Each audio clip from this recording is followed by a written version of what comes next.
1, 2, 3, go live now.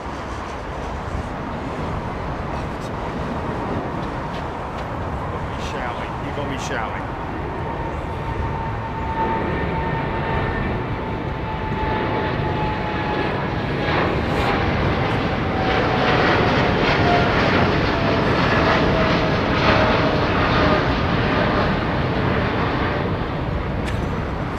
People think I'm shouting at you.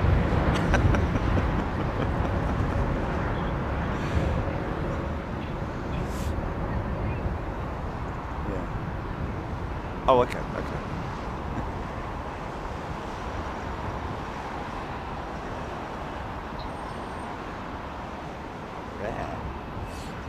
Rare? Or is that in the new livery?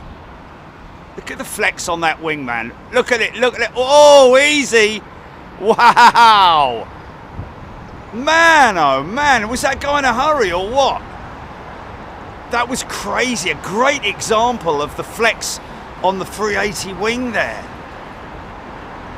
But that was heavy, man. It's quite rare, I have to say, to see a BA 380 come rogue. Are they late or something, or? I don't really know. Not very heavy, that's for sure. Wow. Like that.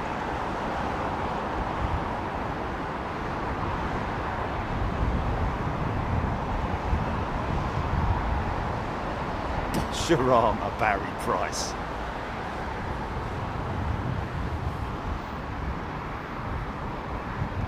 Some names that sort of like, you know, are familiar, aren't they? You know, like, well, obviously there's so many names on here that have been with us for so many years now that they are familiar, but Barry Price. It's almost like a contestant on a quiz show or something. And tonight we have Barry Price from Chesterfield. Anyway, whatever. Hey folks, how you doing? Paul Jones, thanks mate. He's a 5-year member. He's gifted a channel membership. Thanks mate. Scropey. Lula. Good morning. Craig Sims. Parish. Gina Graham. Benedict R has been gifted a channel membership, and he's a brand new member as well. Welcome, Benedict. Of course, we're on 09 departures, folks. That, what you just saw there, was not rare, but it was what we classify as a rogue arrival. Very rarely do you get a rogue departure. Hey, hey, just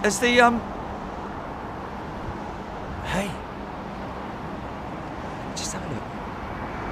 Oh, look what hasn't gone out yet, Jilly. And he's obviously a little bit late. Qantas, that Perth jet, she's gonna. Oh, okay. So when we talk about rogue activity, the rogue that you just saw landing is landing on the departure runway, and you're going to see a very rare example of a rogue departure on the arrivals runway, which is going to be that Qantas with no U.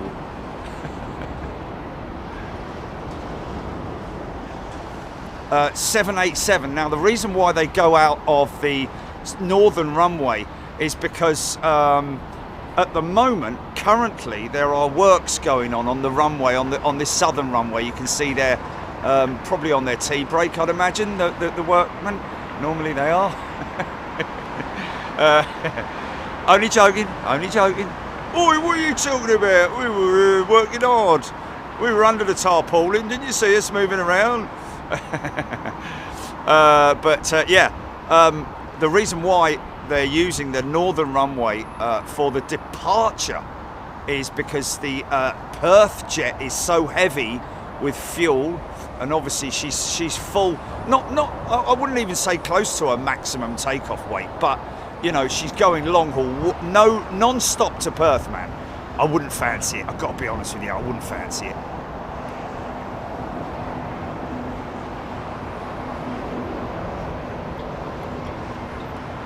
This is lifting. Is he lifting? someone saying on LinkedIn earlier on that one of the people responsible for bringing Lufthansa back in line. I've heard a few people, you know, slagging off Lufthansa. I think they're great. I think they're a great operator. Maybe they've got some internal structure that needs some looking at in terms of financial irregularities and things like that. I don't know, not irregularities, but you know, the financial structure of things. But you know, other than that, I think they're great. I tell you what, they've certainly done a good job in keeping all their aircraft.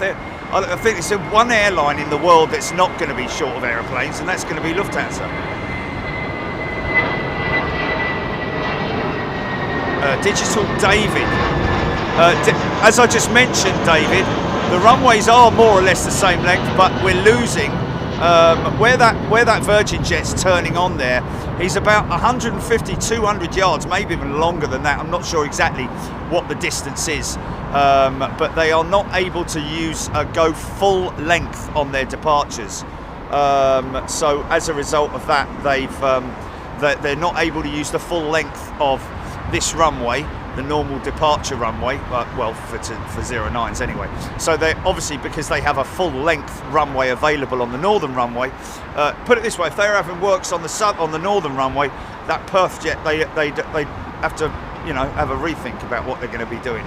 But there we go. Yeah, I think there's like a couple of 100 yards difference in the runway lengths. If you look on Google and look at runway lengths London Heathrow, it will give you an idea there. Now we do have a retirement this morning, folks. Was it the parents, Gilly, or was it the daughter or someone who wrote in? The daughter of Captain Rick Sanders wrote into us and asked, you see, here's another rogue arrival on this runway. Looks like a 787. Yeah, we had Captain Rick Sanders' daughter write in, letting us know that his very last flight out of London Heathrow, I don't know if this is his last flight, I think it is actually. He's flying American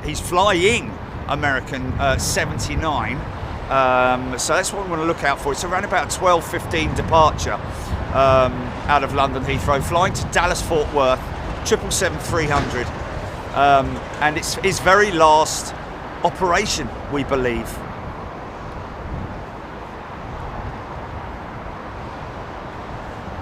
We do get it from time to time, and we want to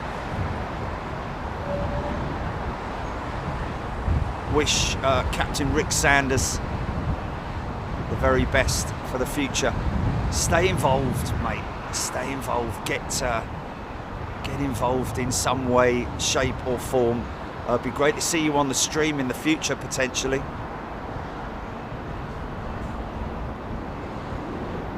Is that Chachi? You there already? What are you doing down there?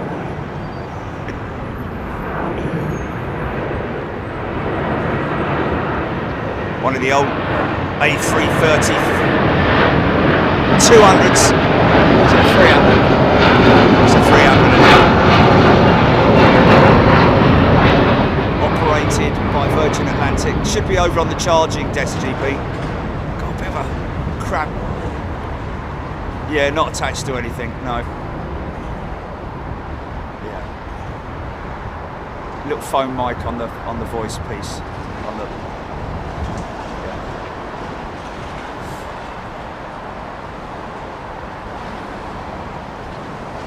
Oh, gee, chat. Can you bring him with you, Chilly, and just leave?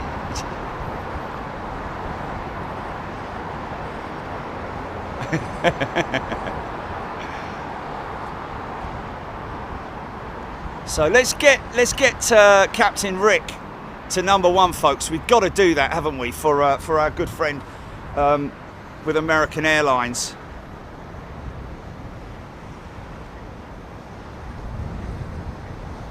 Oh. Jane rustling, good morning, blue sky world. Peter Rome, good night. Steph, steward the crew. God, I thought that was a taxiway excursion then. What's he doing? Oh, it's obviously an invisible taxiway that we're looking at it. There it is. There is the Thai jet with her cowls obviously still going through some final inspections before she's ferried off to Thailand. Stubru 62, who remembers the better with 4 on the side of the Virgin? I don't remember that, mate. I don't remember that. That must have been at the time when I was off gallivanting around the world on my motorcycle.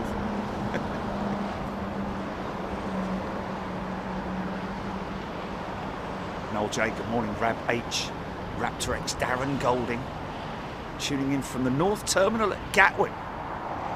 Huge China Eastern 777 just rolled past. I love that when you're. I love that being in an airport waiting. That's why, you know, some of these lounges that they offer you, you know, the posh lounges, some of them are no good. They don't have very good views. I'd sooner just go and sit in the normal seats. Singapore Slinger up next, folks.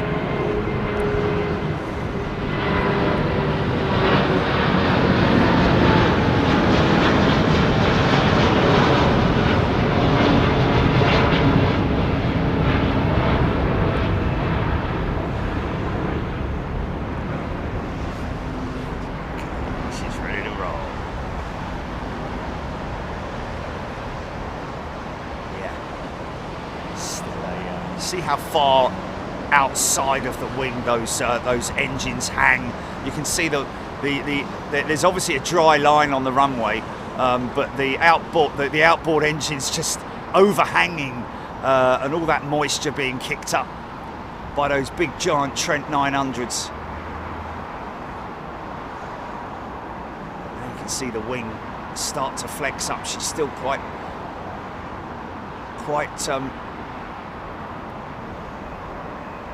There it goes, there it is. Yeah, oh yeah.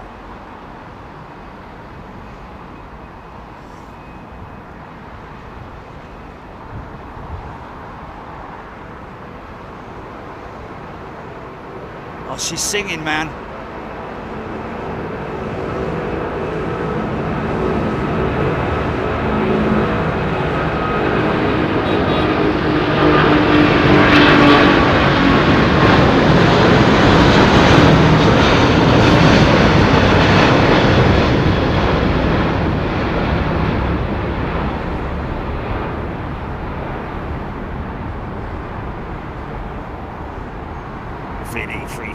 Graceful takeoff, yeah.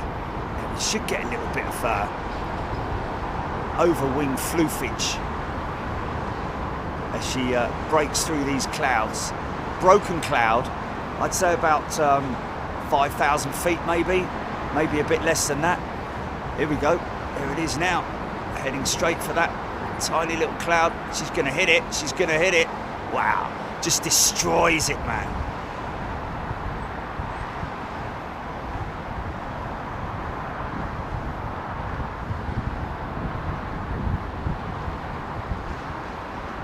Justin H. Jerry, what other engines are on the A330 besides the Trent 7s?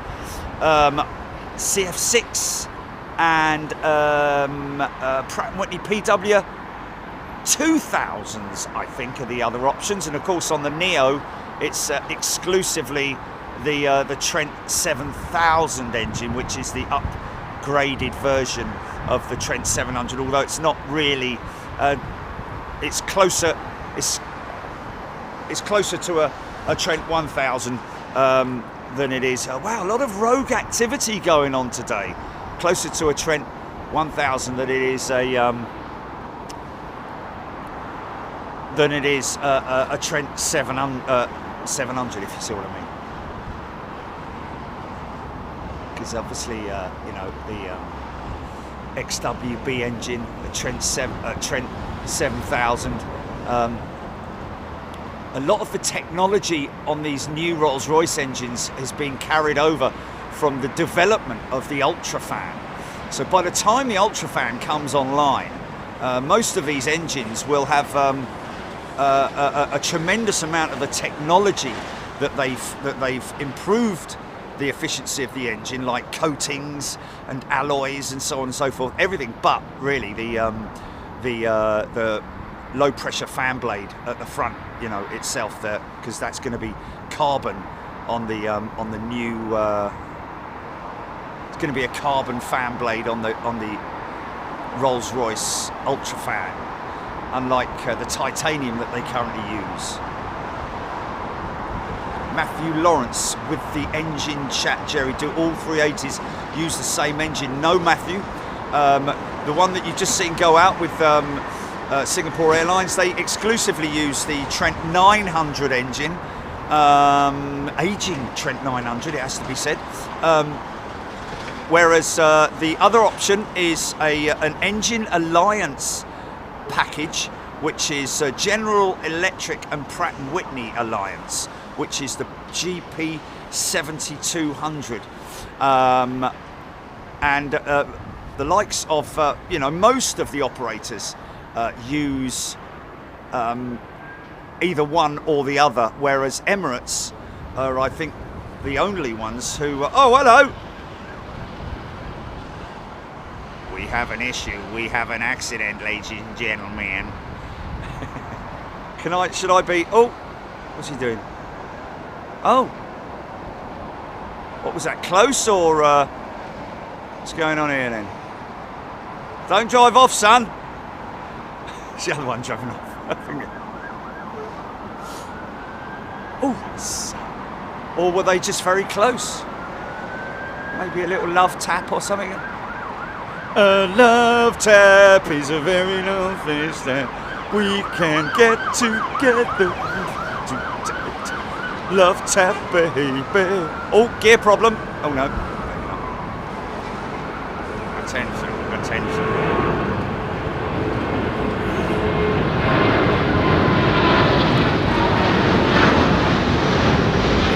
Going with your engine chat or any technical stuff, folks. I love getting involved in that. I don't know everything. I probably know very little, in fact, but I've learnt a lot from our audience, from my members, and also from the amazing pilots that we have on board as well. So, and technicians as well. We do actually have a Rolls-Royce engineer. Who's on the, I don't know if he's on the chat today. We haven't seen him in a little while, but he does come on from time to time. Works at Rolls-Royce.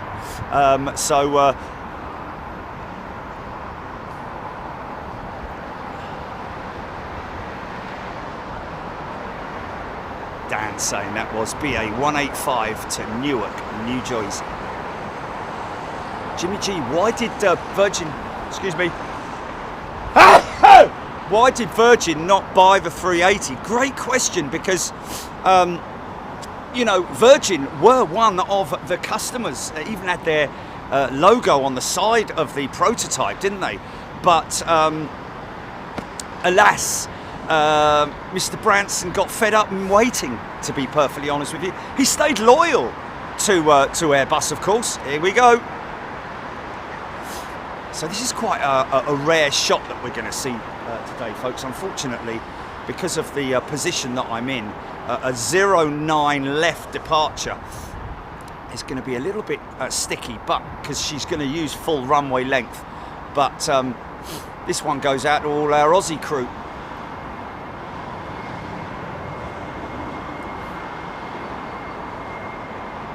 Aidan Campbell, Delta 767 headed to Atlanta. Is that one that's lined up down the bottom there? This is the Yam jet. Looking at this Iberia 330, that I think will eventually, potentially, they will use the A321 XLR. Well, actually, I say no, they won't. They won't use the XLR on this route. They may do for pilot affiliation, but to be honest with you, the XLR is no different. The only difference is potentially, well, really, there is no difference. Takeoff weight, which will potentially mean slightly longer runway usage, takeoff roll. Stu Bruce 62. Love the livery, Paris saying. Icelandair 767, second to land, Aaron Thomas. Of course, the Icelandair jet is going to be retired at the end of October. But at this stage, we believe it is just one of the Icelandair jets. Is that our two of the Icelandair 767? Sorry.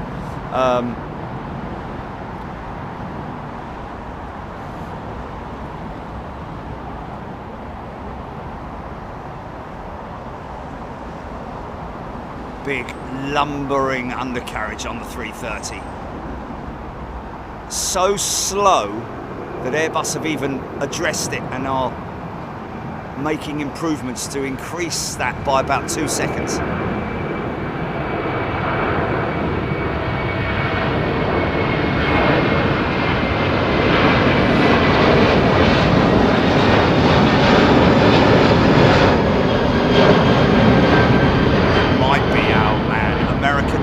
We're looking out for. Neil is a brand new member. Welcome, Neil. We're looking out for American 79 we're looking out for, folks. Is that her lined up down there? That's our man, Captain Rick Sanders is who we're looking for. Let me just have a look on my Flight Radar 24. If you open your Flight Radar 24 app, folks, you'll be able to see exactly what I'm looking at. And behind him is, that's going to Charlotte. So that's not him, folks, not yet. Hold your horses. Oh, it's too early, okay. We got Delta 31 lined up for 09. That's the Icelandair. I do like that minty sort of like mouthwashy, fresh Icelandair livery they've got on that 767. Interesting that they've obviously, because it is a relatively new jet compared to the 757s, I'm guessing. I'm right in saying that? Oh, yeah, he expedited pretty quick because there was somebody right behind him. 767-400, look at that wing flexing already, man.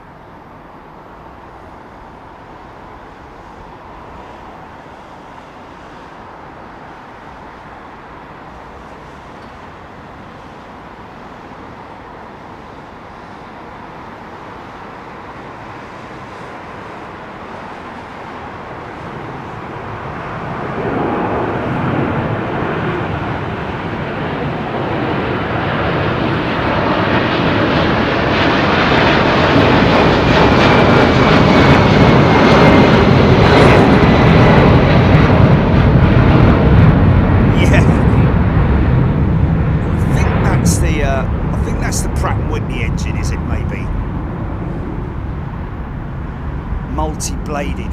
See, that's the main thing with these new engines. The technology inside the core of the engine is you know, more or less the same on these, even on these modern efficient engines, other than obviously the because the system works well. If it ain't broke, you know, don't try to fix it, if you see what I mean. But you know, obviously different materials, different exotic alloys and stuff like that used for the compressor blades and so on and so forth. But the biggest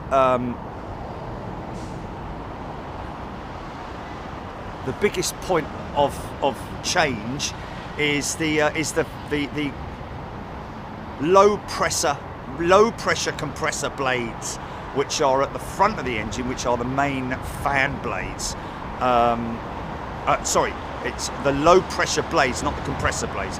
The low pressure blades. The compressor is the front end of the engine, which is the cold engine, the end of the engine, and the high pressure compressor, obviously at the back end of the engine, the hot part of the engine. But yeah, the fan blades, which you know, ingest all the air, and then it bypasses the engine. It just means with a bigger blade, you get more bypass.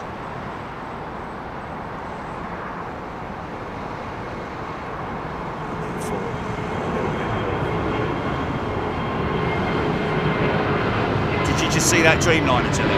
Go straight across it.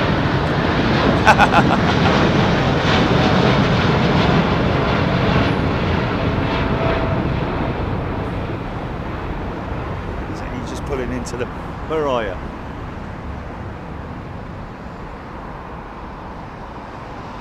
Oh, okay, blimey, right, okay. Oh, blimey, miles to go then.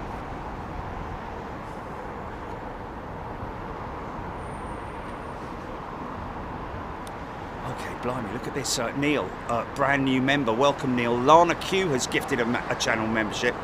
We've got Deborah Davies, XWB, has also donated and gifted a membership. Thank you very much indeed to you. And David Nolwajka, welcome back, David. That's a familiar name on the channel.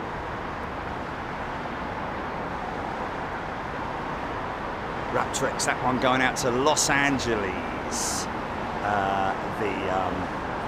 So, as you will see, you're probably wondering, where's that Qantas jet going? Well, he is going out, or she, or it is going out to runway 09 left for a 09 left departure, which is rare. But the reason for that is because, as you can see in the background there, lots of works going on the taxiway.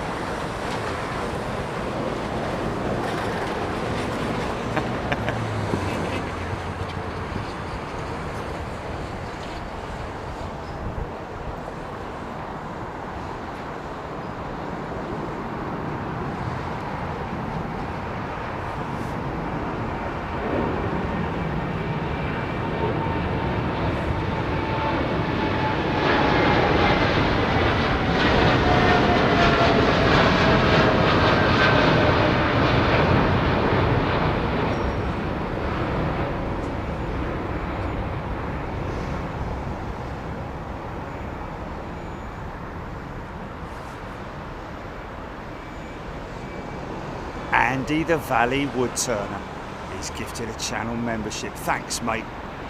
Hope you're doing well. Thanks for sending those cup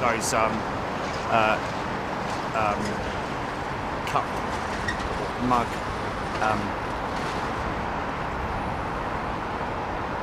coasters. Sorry, those coasters, cup glass mug. But Jilly, can you leave them at the desk, Jilly? Just say they're for Jerry, because I don't want to miss this Qantas jet. If you can, please. Let me just track her. I don't think her, oh, there she is.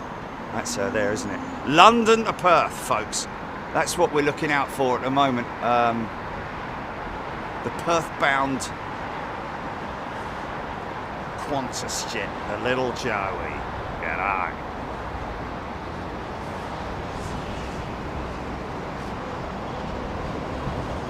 And it's the Yam as well. 50 years. CFM are celebrating 50 years of production. It's quite impressive for a jet engine manufacturer, isn't it? And CFM are part of General Electric. I think they've got some kind of alliance with General Electric. There's a go around on the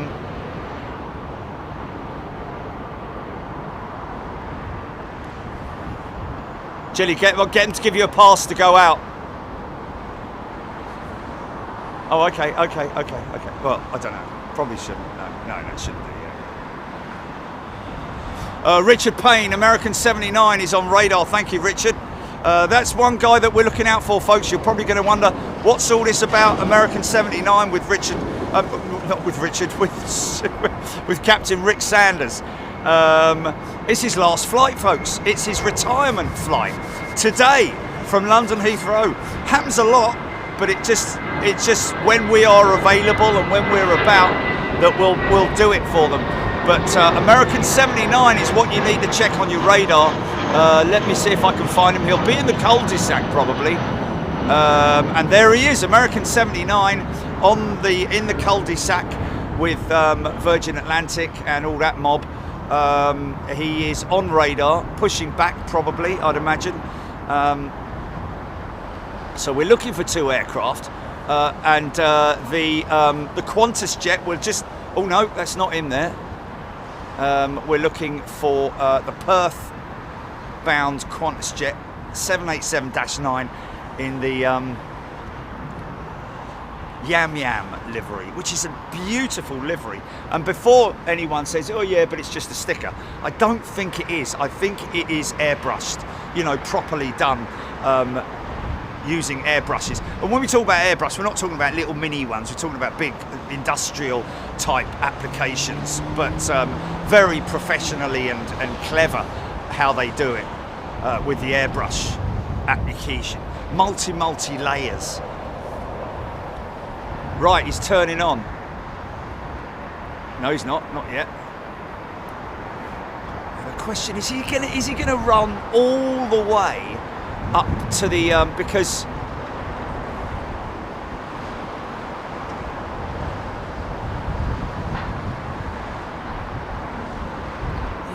the southern runway, they're only missing, like, you can see where they're intersecting on the southern runway, folks.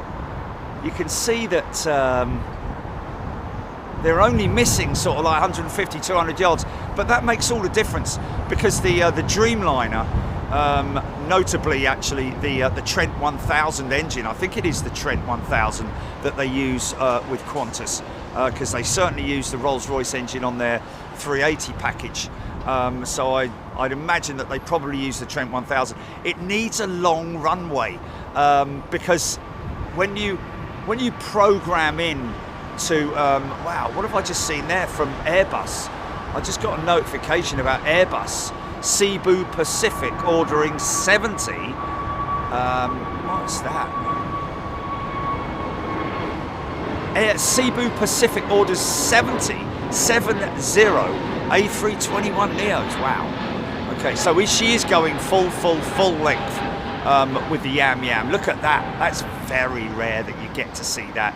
If they ever use 9 left departures, invariably it's normally from that intersection point. But wow, look at that.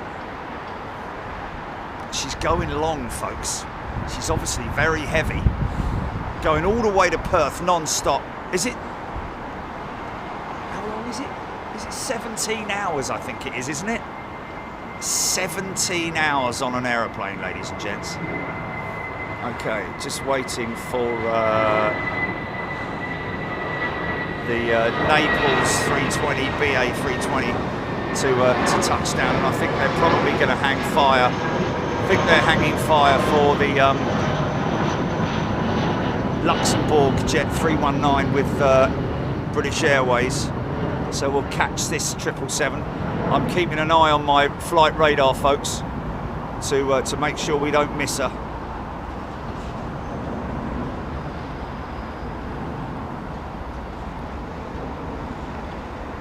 Anyone got the dew point readings?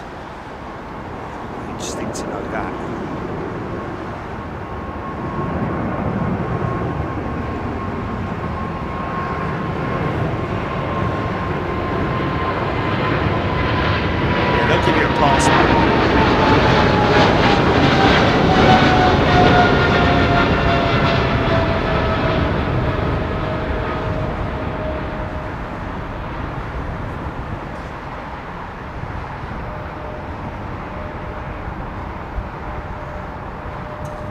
Got to remember that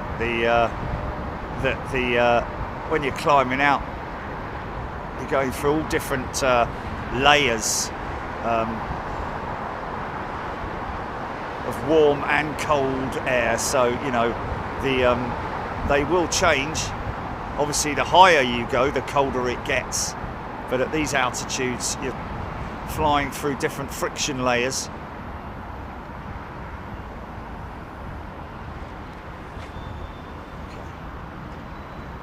Okay, is she turning on? Is she turning on? Let's just quite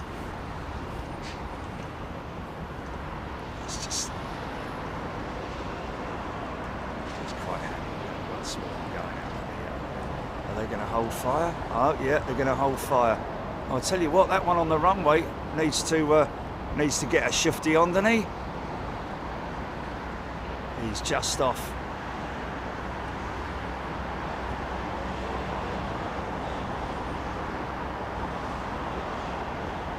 Oh, that's typical. Oh, it just went up normally, did it?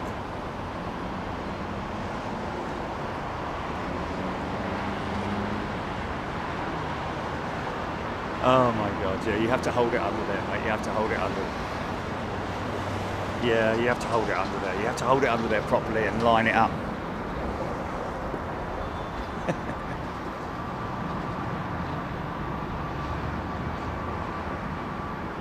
Interesting, that's TUI, isn't it? That's a TUI MAX, is it?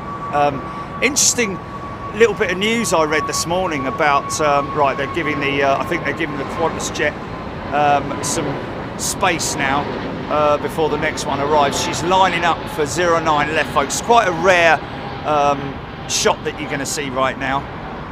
And then after that, we're waiting for America 79, but he's still not, he's on radar, but he hasn't pushed yet, which is a good thing. And because of that Qantas jet, I think they've put this jet, see, look at that planning by National Air Traffic Services, the folks here at London Heathrow.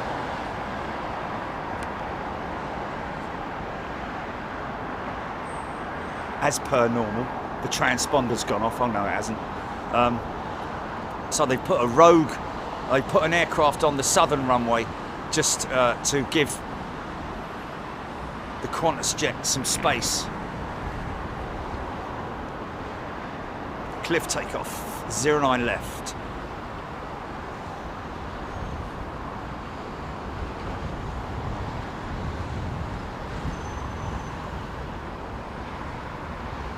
Big chunky undercarriage on the Dreamliner, innit? Easy, son. Nicely recovered, mate.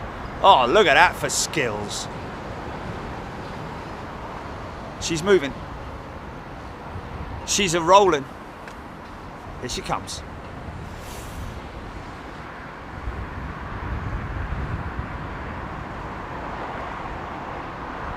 The aircraft will dictate, well, actually, the rotate point. There she goes.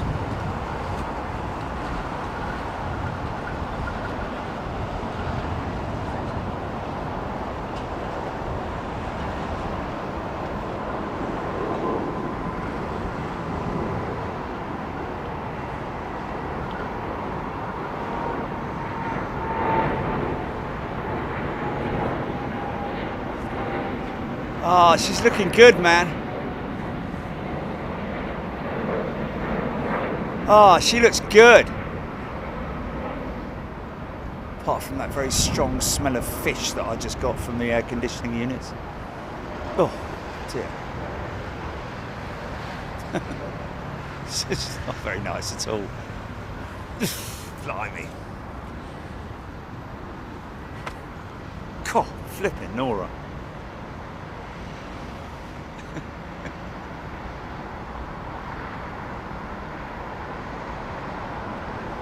Well, there we go, folks. How about that? Okay, America 79 is the next one we want.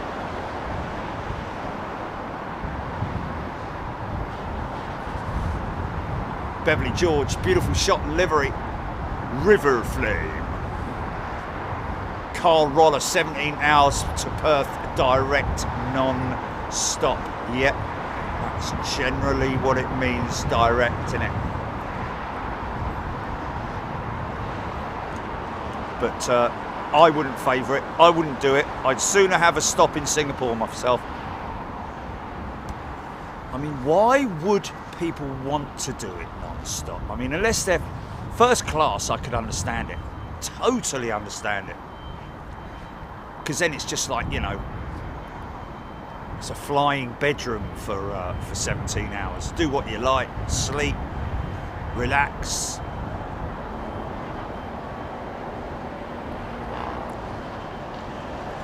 That's an interesting Star Alliance 330. Whose is that then? Oh, Air Canada. Wow.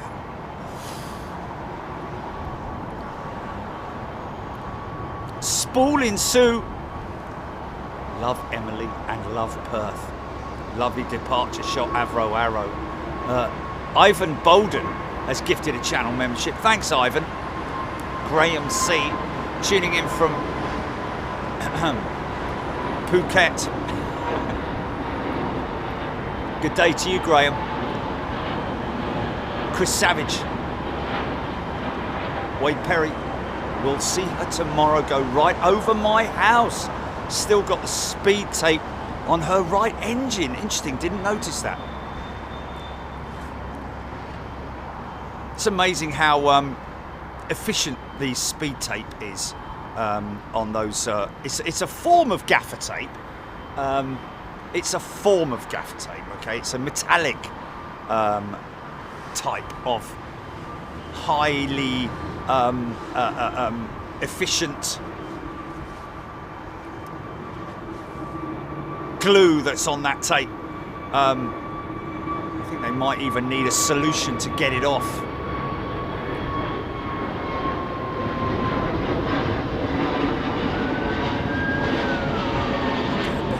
When I land late, I'm not sure if it's a hangar or BA storage facility, Steph saying. I've missed that conversation.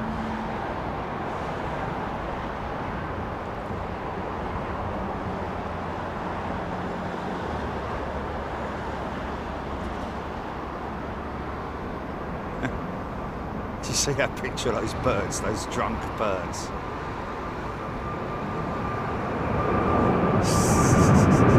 All passed out on the farm. I thought they were dead, man. I thought they were so dead.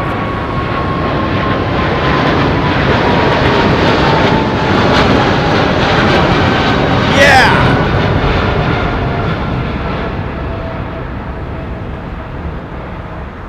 That, ladies and gentlemen, is the very popular and efficient General Electric GE90 engine, the 115 as well. So that's 115,000 pounds of thrust on each engine.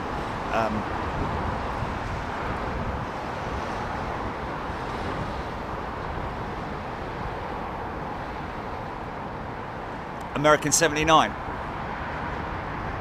Is he already taxied out? No, he's still at gate. He's still at gate. Yeah.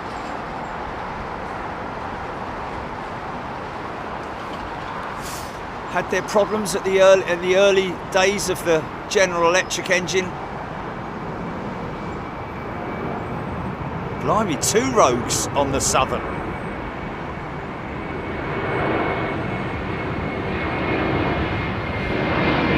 Anything on 200, isn't it? Might be the one I flew on.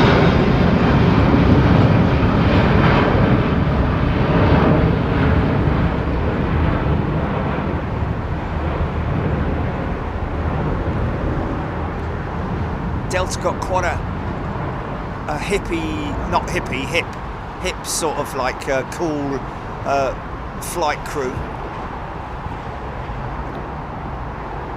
So like following that sort of Virgin philosophy of being cool. Hit the B square.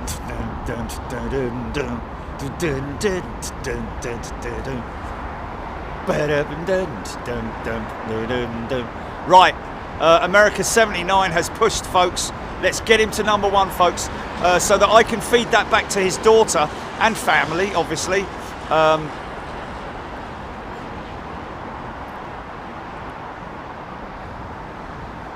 Non-stop better with young kids.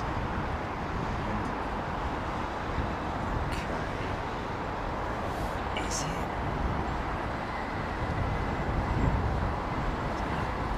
It's a kid, really, isn't it? Like how good a sleeper the kid is, really. Interesting to see no 380 tails at the gate for Emirates, which is an interesting observation. Split scimitar, America 79 on taxi, thank you. Clap, laughing up Fuzzball. Both Delta and United seem to have a fairly old fleet of aircraft, certainly earned their money. Well, Fuzzball, the Delta family are going all Airbus eventually. They've got rid of their 777s, haven't they?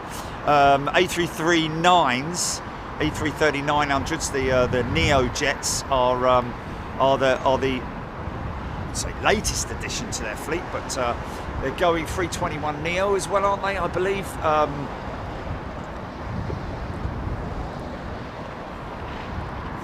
Pete Mitchell Aviation, do you have any plans to stream from Manchester Airport again in the future? To be honest with you, Pete, unless something is going on or we're invited up there or something, to be honest with you, probably not, because, you know, when you've got this kind of stuff on your back door, on your doorstep, what's the point in travelling for nearly 3 hours to go north to see half a dozen or dozens and dozens of EasyJets and the odd 777 and couple of big ones, you know? But when you've got the kind of activity that you got here, and our good friends at Think Planes, Lisa and Liz and Simon, obviously they're that good friends that I can't remember their names, but Liz and Simon, sorry Liz, sorry Simon, I'm terrible, I know, you know, I'm terrible, but Liz and Simon at Think Planes, they sort of take care of Manchester. Lovely couple. Are they a couple? No. Hey? Here he is. Here he is. Okay, folks, let's get him to number one, please. I'm going to leave it up to you. This is America 79 to Dallas Fort Worth with Captain Rick Sanders in the left seat on his very last flight, folks. So let's all give him a big send-off and a big wave as he goes past us. The sun's coming out, the skies are clearing, all for our good friend Rick Sanders. Roger that. Or is it him? Yes, it is.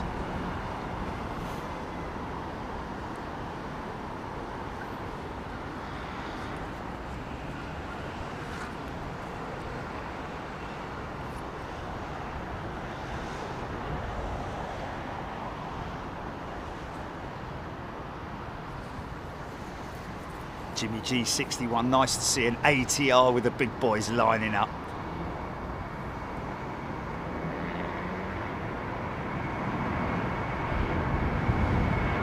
Oh, it is doable, 3,400 of you watching. I don't know how many of you guys have got Flight Radar 24, but open your app and go to Heathrow, filter it to Heathrow and select America 79.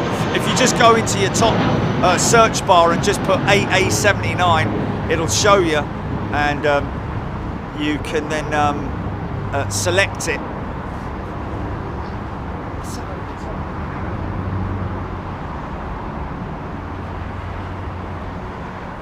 What's that over the top? Oh my god! Oh my god, what's that?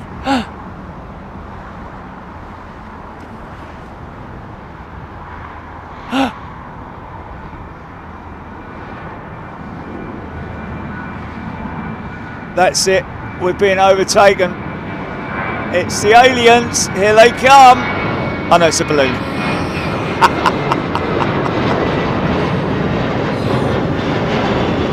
That's dangerous, that is, mate, at that altitude. You suck that into an engine, mate. You know, all those pieces of plastic getting, it's either an S or a 5. Either way, Kind of dangerous, really. Come on, come on. Let's get into number one, folks. We can do it. Number one is...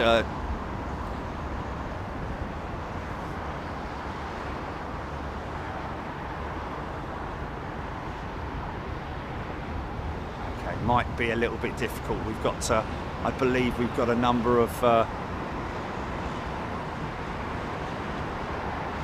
American 733 to Charlotte going out first. G9 with Virgin Atlantic.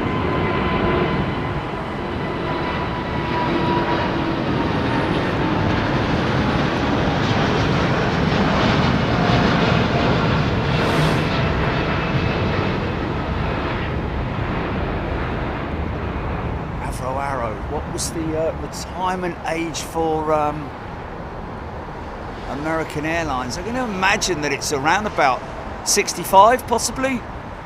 I do know that the American Pilots Union, along with other pilot unions around the world, have been trying to extend that by about another 5 years, maybe. But you know. I think, to be honest with you, I think I might be wrong, but I could be wrong, I could be right.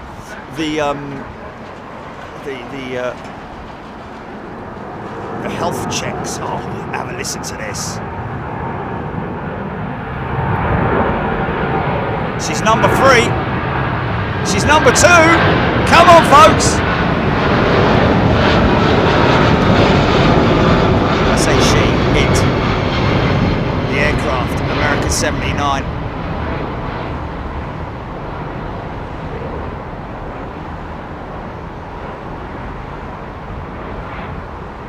Let's give him a big send-off, folks. I think this is the Charlotte bound 777 first. She's number 2. Come on, ladies and gents. Sam Tweedale. Leon Fisher believes it's 55 retirement age. Wow. God blimey. Oh, we need another 900 to get her to number 1. Come on, everybody.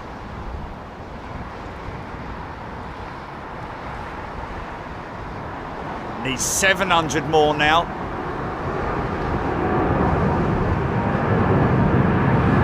Still got a little ways to go. He's at the back of the line.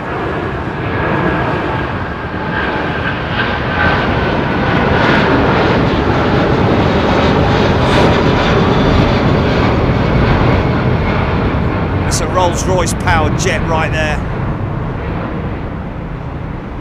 Oh, let's hope we've got a little clear patch for Captain Sanders.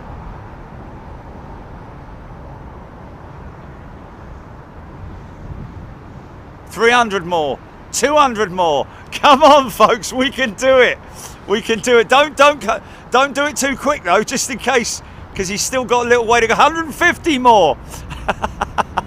Come on, folks. I'm just looking to see. Oh, he's right at the back of the queue though, isn't he? So don't do it. Just don't go. Hold your horses. Hold your horses. Look, if we get him to number 1, then we've got him to number 1. But there he is, right at the back of the queue, folks. Little ATR sitting there waiting to taxi out. Lots going on. Cool, that sun's hot, mate. Wow.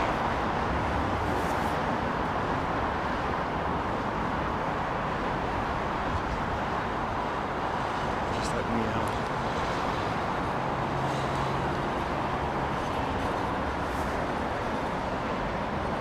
70 more. Slow down, folks. If you've got him on your radar, just keep him there, and then we'll hopefully have him number 1 as he is rolling down the runway. This is another non-stop USA flight on a single aisle jet. Look, with JetBlue A321neo powered by the Pratt & Whitney PW. I'm not sure which one it is. I think it might be the 1400G perhaps, but obviously Pratt & Whitney going through some serious issues, which probably, you know, a bit like the old issue that hit the Rolls-Royce Trent 1000 engine. It could potentially be that you know, that'll roll on for about another year at least, because hearing that the fix to the engines, the fix itself is actually not that lengthy. It's the time in which they've got to wait for their time in the shop, because these MRO facilities only have they're limited to space, and therefore they've only got a certain amount of bays that they can utilise to strip these engines down and inspect them and repair them. Peter Room's tracking the thing on every bloody device.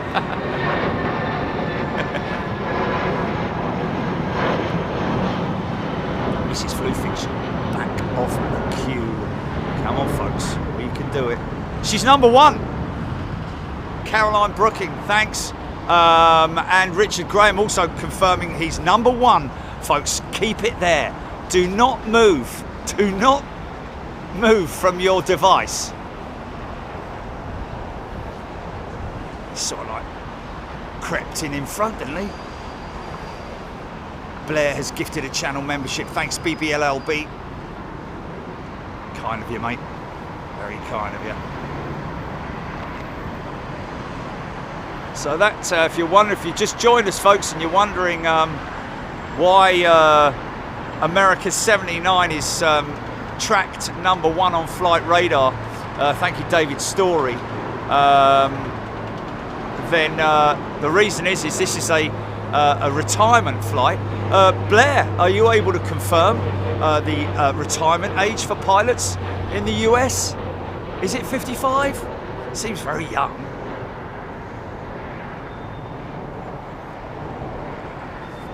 Ellen's got 5 tabs open with Flight Radar 24. Thank you, America's 79. Let's keep him at number one, ladies and gentlemen. Looks like we got a bit of a lineup on this southern runway here. Looks like that Air Canada Star Alliance jet is moving into position. Didn't Air Canada move away from? I tell you what, mate. I'm very lucky, because look at that. Look at that. That rain there. That cloud there is not good, mate. But fortunately for me, it's actually sort of across this way, and at the moment, I think I'm going to miss it.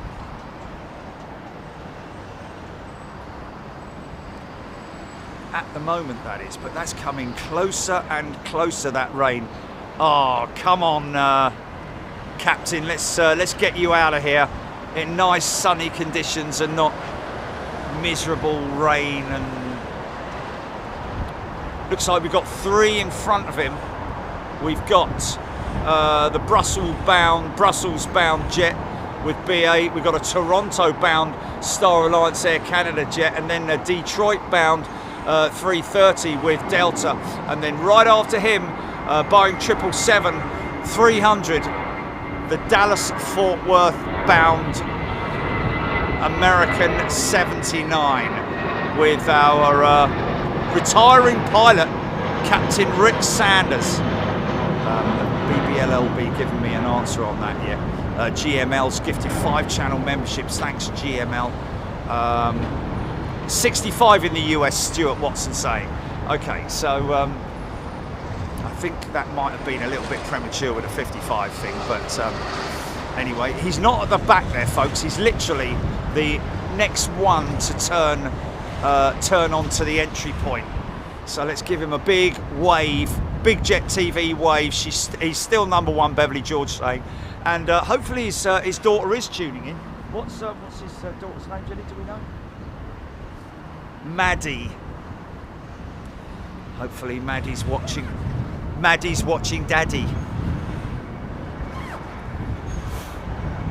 or maybe the family, I don't know. Aviation Stapes might clip Heathrow. It's sort of like a bit wallowy at the moment. It's a bit, it's moving around, this rain. They're definitely getting rain down there, that's for sure. But just looking at it, it's going to clip. It is clipping Heathrow, but I think I'm going to miss it. I think I'm going to be lucky enough to miss it. Oh, that's nice that everybody's saying farewell to him, man, and happy retirement. Ellis Chernoff, in honour of Captain. Thank you, Ellis has gifted a membership in honour of the good man himself. Of course, Ellis is a retired pilot. I think Ellis was with FedEx, wasn't he? Was Ellis or is he with FedEx? I forget half the time. We've got so many pilots on our books. He's just had a little bit of a watch that Starlight ship. Delta 330. And then here he's turning on now. Here we go.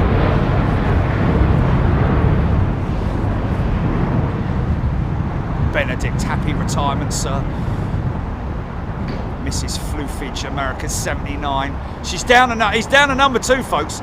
L&M saying, back to number 1, Stuart Watson. Keep her there. Keep this jet there, folks. Sanjeev, thank you, gifting a channel membership. Wow, I am very fortunate if that rain misses me. I think it's going to, you know. I think it's going to. I mean, I do have clouds behind me, but look at the water. That's crazy. It's nice and clear up here, but pretty murky down there. You can see it right across the runway there. Maybe a bit, maybe a little bit.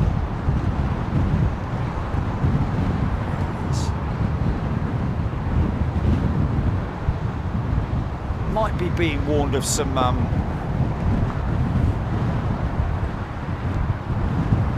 winds potentially for his departure. But I can assure you that he's got clear skies to take off into.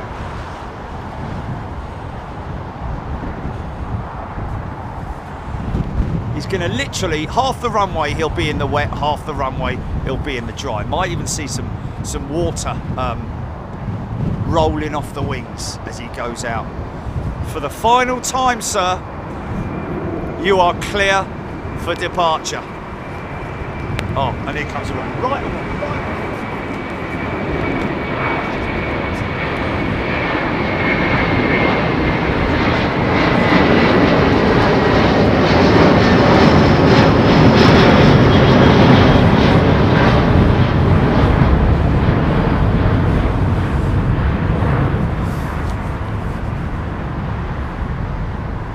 3,112 people tracking this this pilot right now, or this aircraft, and we wish you all the best, sir. It's cleared for him. It's cleared for him. Look at that.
goes, folks. Well, dry your eyes, mate. No, got a bit more.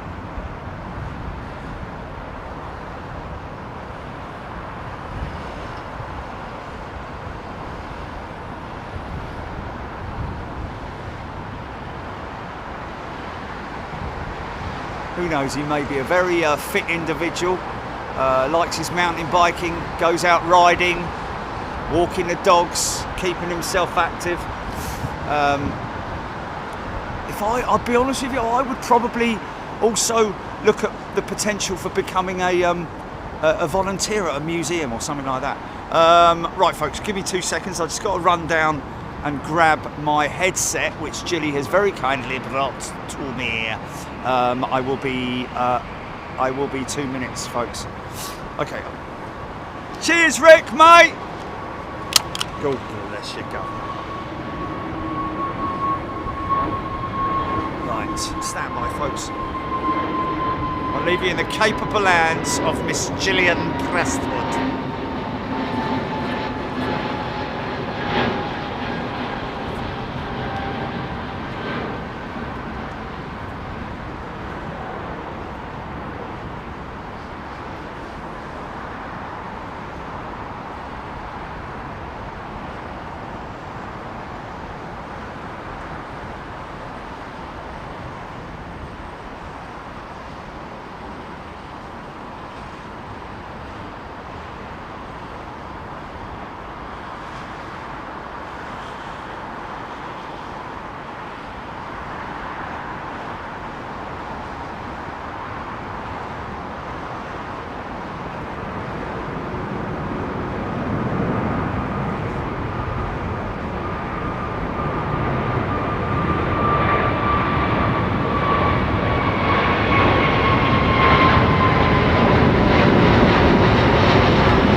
Yeah, yeah, him, yeah.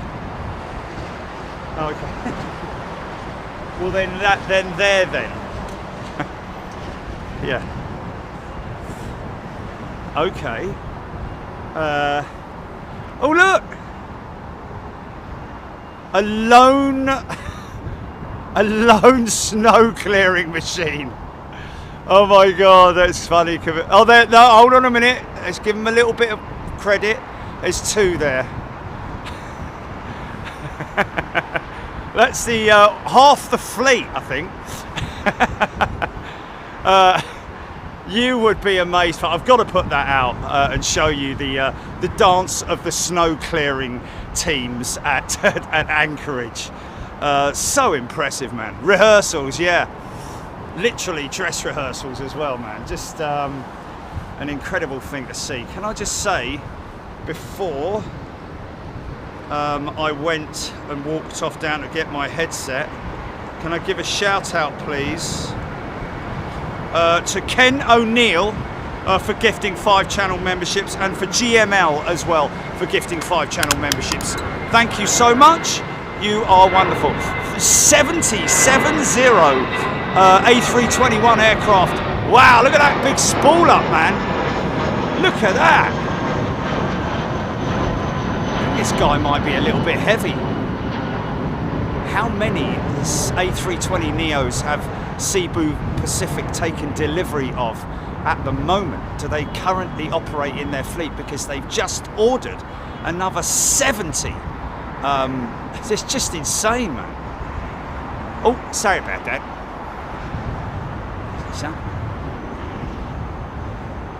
I think this is to LAX. Thank you, Raptor X. American 777-3.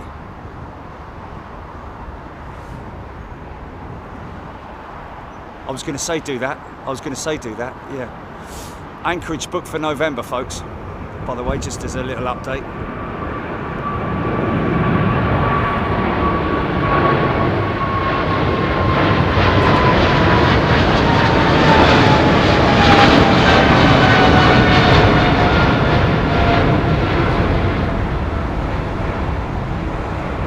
We're literally waiting for the first notification of the first snows in Anchorage. Wow, look at this. See there, your dew point up to there is more or less the same as the temperature here down on the ground, which gives you that adiabatic effect over the wings. Something else that I called it, which I can't remember what it was. Sounded much better.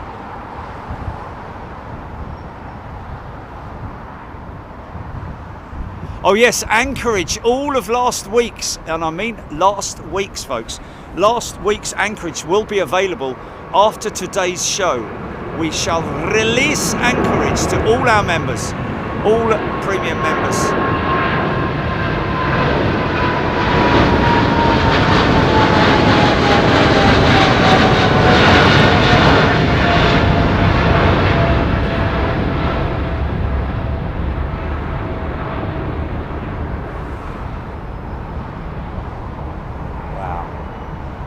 A pickup, yeah? We've ordered a pickup, yeah?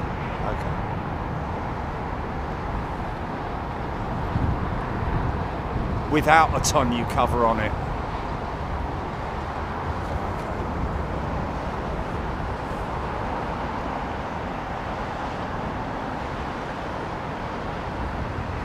Okay. Mind you, to be honest with you, who are we getting it through? Sixt or Glynis Forrester? Thank you, Glynis. Okay. Glynis has gifted 5 channel memberships. Thank you, Glynis. Can you, are you not able to cancel that and do it through Sixt, Julie? Sorry, through Avis. Avis. Are you not able to do it through Avis? Because then we'll get one with a tonneau cover and I'll get okay.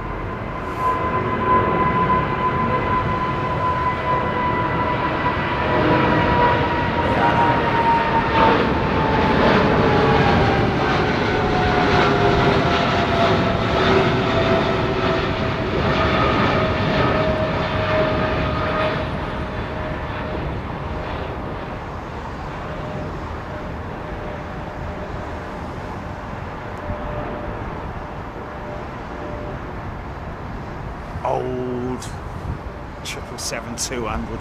Old, and I mean old, ladies and gentlemen. You know, some of those MD-82s that we saw out there, 30 years old. We're talking about an aeroplane that was sort of like in competition with the 737 in its early days.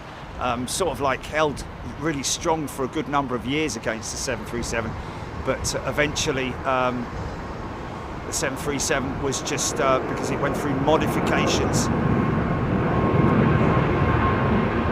His tyres tripled. Ain't got room for an A330 on the back of that, have you, mate?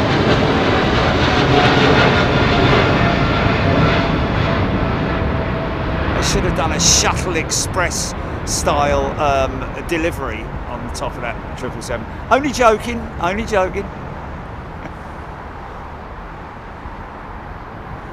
It's some nice, yeah, because I can feel that rain now. I've got a bit of moisture. Moisture in the air.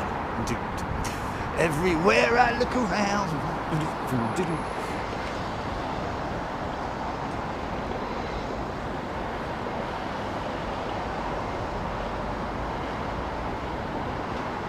It's Lauren's, is it Lauren, did you say? Laura's birthday today. Happy birthday, Laura.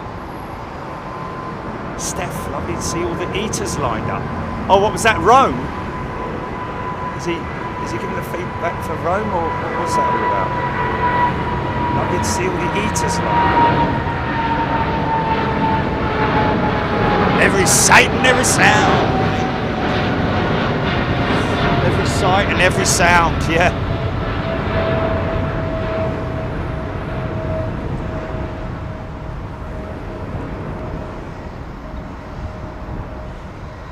Pulling a bit of that cloud down, man. It's crazy, isn't it?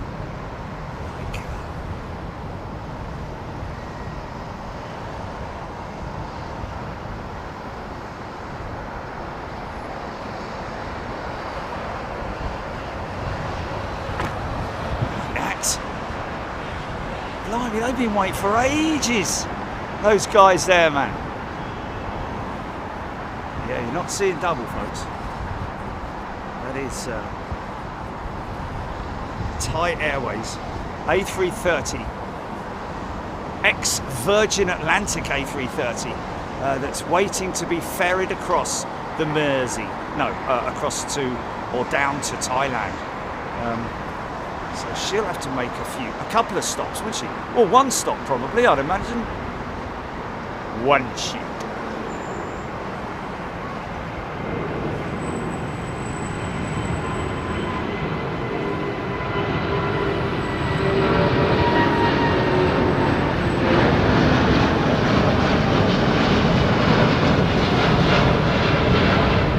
And it said when I look in your eyes.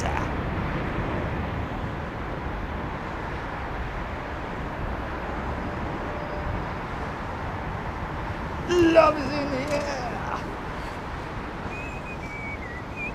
Finally. This tea's gone cold, isn't it?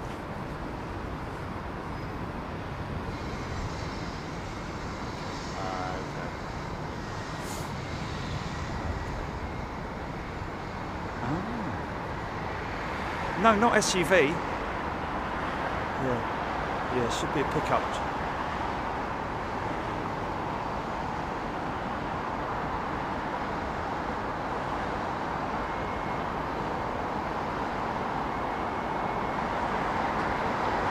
Kevin Pride, we see an A380 every week. Where are you, Kevin?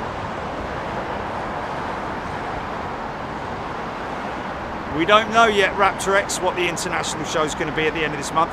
We're actually just planning the Euro show at the moment, which is going to be a mystery show.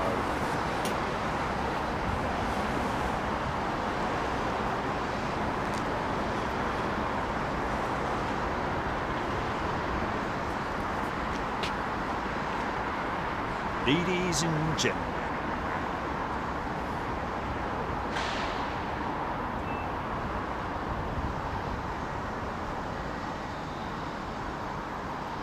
Kevin FP, very good point. Very good point. Yeah, the 330 probably will not have to refuel. Yeah, she'll. No, I'm thinking of sort of like 320s and that kind of thing. So yeah, no, obviously she's got the capability of going full range on that one. Yeah, thank you, Kevin. Unless they fly her light, of course, which is highly unlikely. I'd have thought they'd probably run her on the full amount of fuel that they need.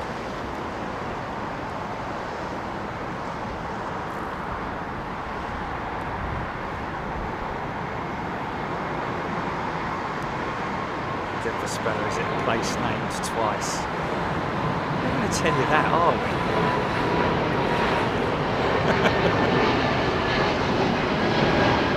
I don't think there's anywhere that is named twice, is there? Oh dear.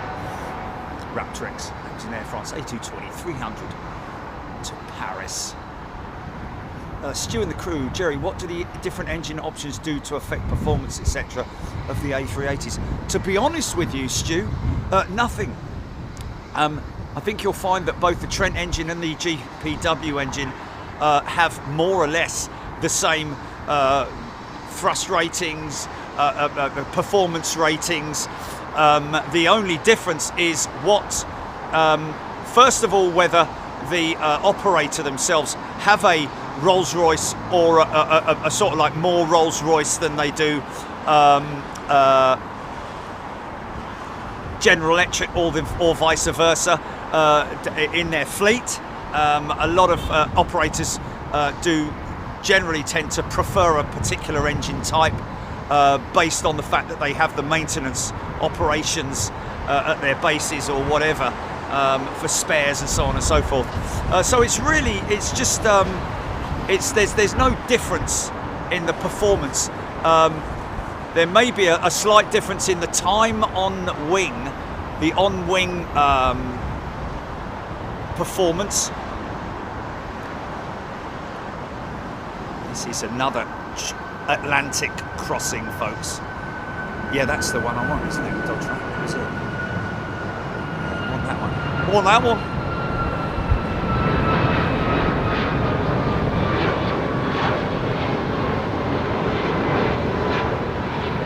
Going across the Atlantic, ladies and gents.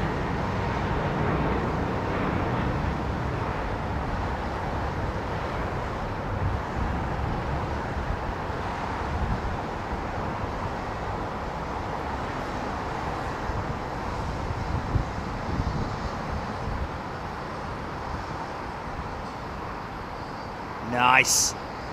Nice. It's just beautiful, isn't it? It's very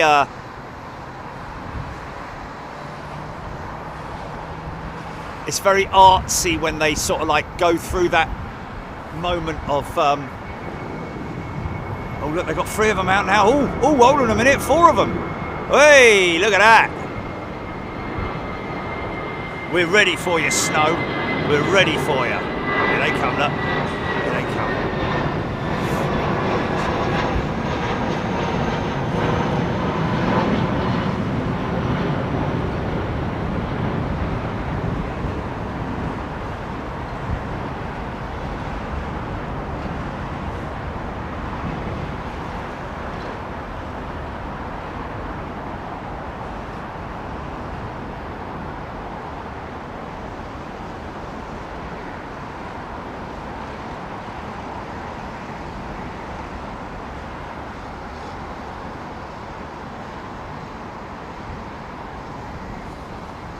Time for tea, yeah?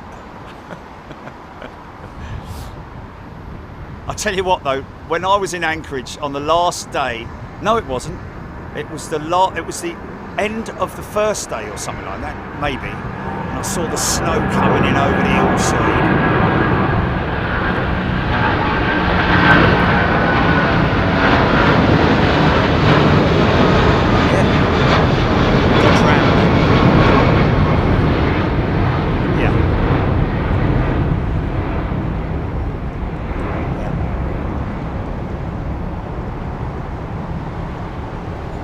Do that, Ford F-150. Do the Ford F-150, Chili. Do that, that's fine. It's exactly the same height as the Ram, in terms of the bed height, that is. Now look here! Hold on a minute, might have a little bit of exercise going on.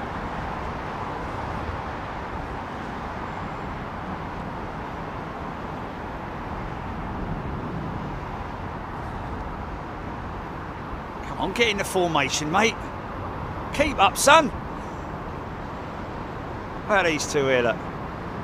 I'll do that bit there, you do that bit there. I'm sorry to laugh, but honestly,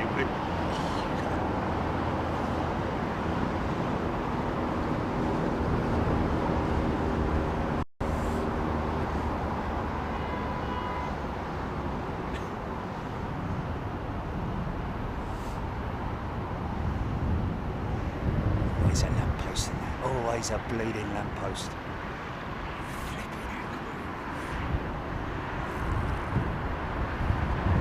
Just going to keep my eyes on this because I don't know about whether every 20 minutes, but Darren's sitting at Gatwick and there's a 380 just taxied past him. But every 30 minutes, an Emirates plane lands at an international airport, by the sounds of it.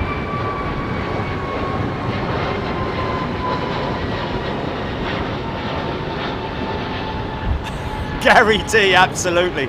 That's actually why I filmed it, Gary, because bless them, they obviously don't have a very, they don't need a very big snow clearing operation here at London Heathrow. Understandably so, because it's highly unlikely that they're going to get the kind of snow that they are almost guaranteed at Anchorage. Oh, there.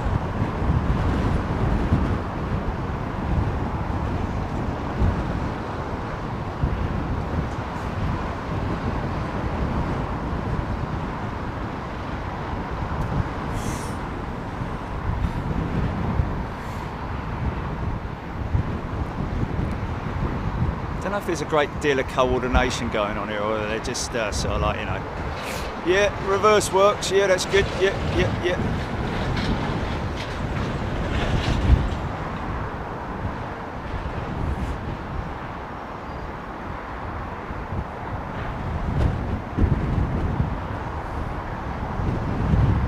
Paul Whittle, yes, the A350 is now back in operation, has been for a number of days now with British Airways.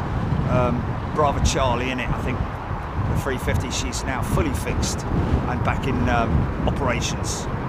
Back on operations, should I say.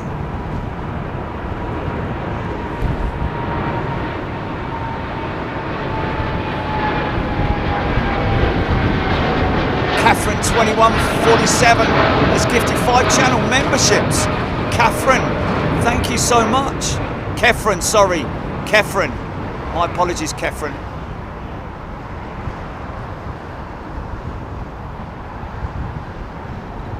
And Catherine, by the looks of it, is a relatively new member, so that's a very kind, generous, returning member.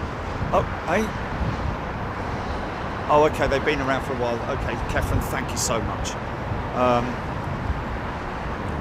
Yeah, I will put this out later now, folks, just as an example. I mean, laugh at it, you may, but trying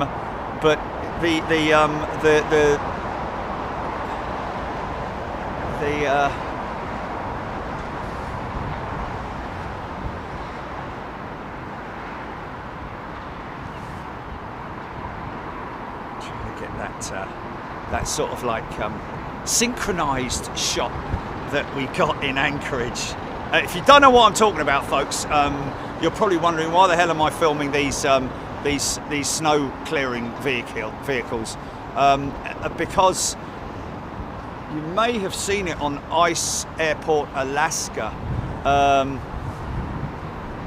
last year or whenever it was, which was a program on Channel 5, a series on Channel 5, which basically, much like the Heathrow Airport, Britain's busiest airport show that we had on BBC as well, or was it ITV or BBC? I think maybe. Channel 5 maybe. What? What? Britain's busiest airport? It's Channel 5. Yeah. No. ITV. There we go. So yeah, it's an incredible thing to witness. Of course, the only time that I've ever seen it, both visually, you know, in terms of like on TV or having been there live or on video, on YouTube, etc. The only time I've seen it is when they're actually clearing the snow. But what we saw in Anchorage was a dress rehearsal, literally, of a typical snow clearing operation, both for the taxiways, the aprons, and the runways as well, and the entry points, all that kind of stuff at Anchorage when it was dry. But I think they are going to be expecting their first snows any day now. Apparently the float planes have all been removed from the lake, because that once that ice is up, that's it. If your floats get stuck in that, that's it, you're done for. You have to disconnect the aircraft and lift it off, literally. And leave the floats to be probably crushed, I'd imagine. My God!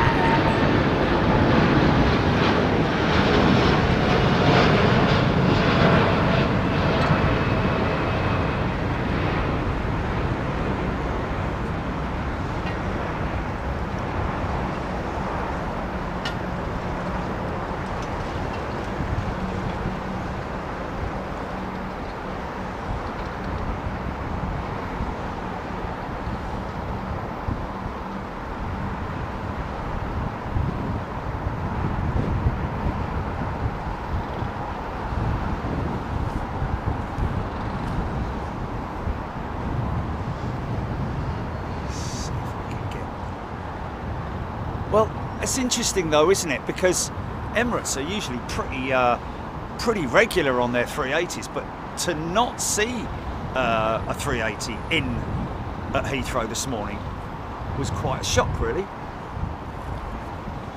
Unless we sort of like, you know, caught it right between the inbound, the outbound and the inbound.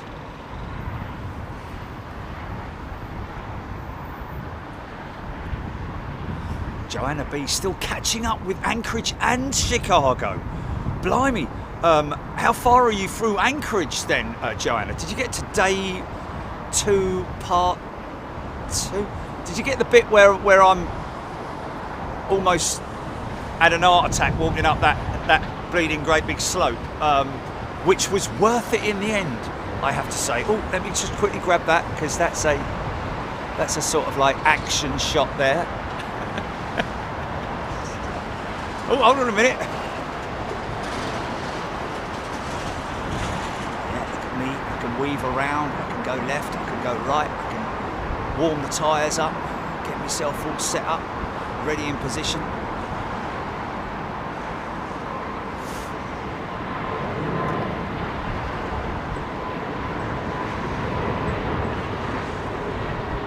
Play to Rome. 26%. It's 26%. His battery. It's 25%. Joanna B, day 2.2. Daniel Hewitts. No, we're not abandoning. Easy for you to say. Abandoning the plans for the Chicago. It's not snow, and I mean, really mean surely, folks. It's de-icing and anti-icing, defrosting, all that kind of thing. I mean, I think we just call it de-icing just because it's a commonly used term, you see. But there are a number of different. Yeah, Chicago, man. Didn't we say it was what's the temperature in Chicago? Are they de-icing actually? Maybe go back there at the end of this month.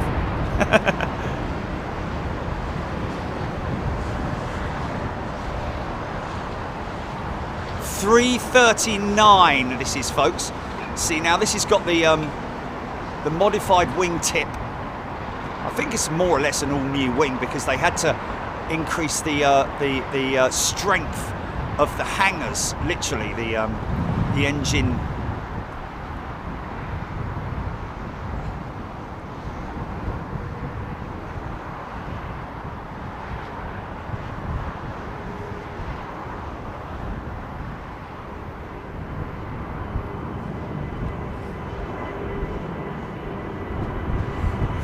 Pylon is the part that basically connects the. It's like a shin bone.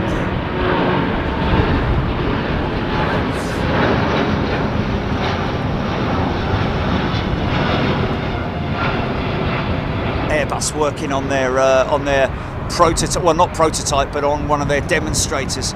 Well, the undercarriage people. I think it might be actually Safran, who manufactures the undercarriage for the Airbus A330, more or less the same. Well, it will be the same system that they used on that. Oh, nice. It may be the same system, but because the undercarriage retracts so slowly. Obviously, Airbus are looking for ways to improve the efficiency of the aircraft, and that includes during the takeoff as well. So the point at which the gear is retracted to the point that it actually. Oh look, we've got some more. Look, hold on. Yeah. No, they're just trucks. Oh no, hold on a minute. No, that's a snow clearing vehicle. Is that spare parts on that flatbed? I don't know, but looks like they got more. Well, I'm quite impressed now. Got quite a lot of things going on down there, haven't they? Eh?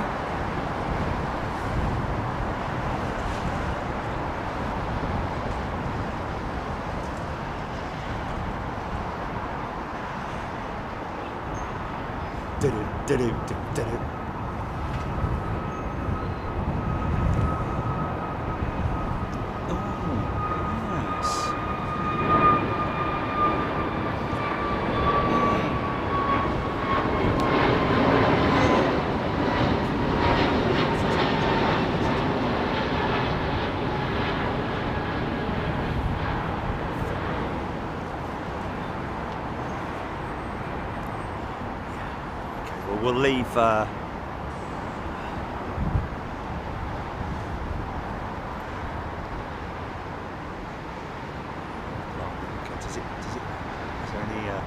it get any cooler or not? Oh, at the moment, right? Yeah, it doesn't really. It's one of those. Oh, look at that LL777, man. Nice.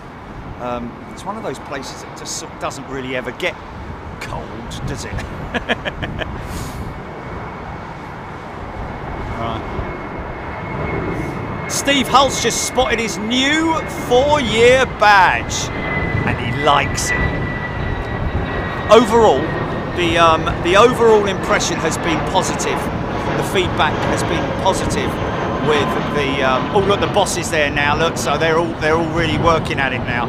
Come on, Steve, let's go at it. Let's go at it. You go round now. Here comes John now. Here comes John. Look, he's got the big one here. Look at that. 4-wheel steer, I'm guessing. Actually, no, it probably isn't. Hold on a minute.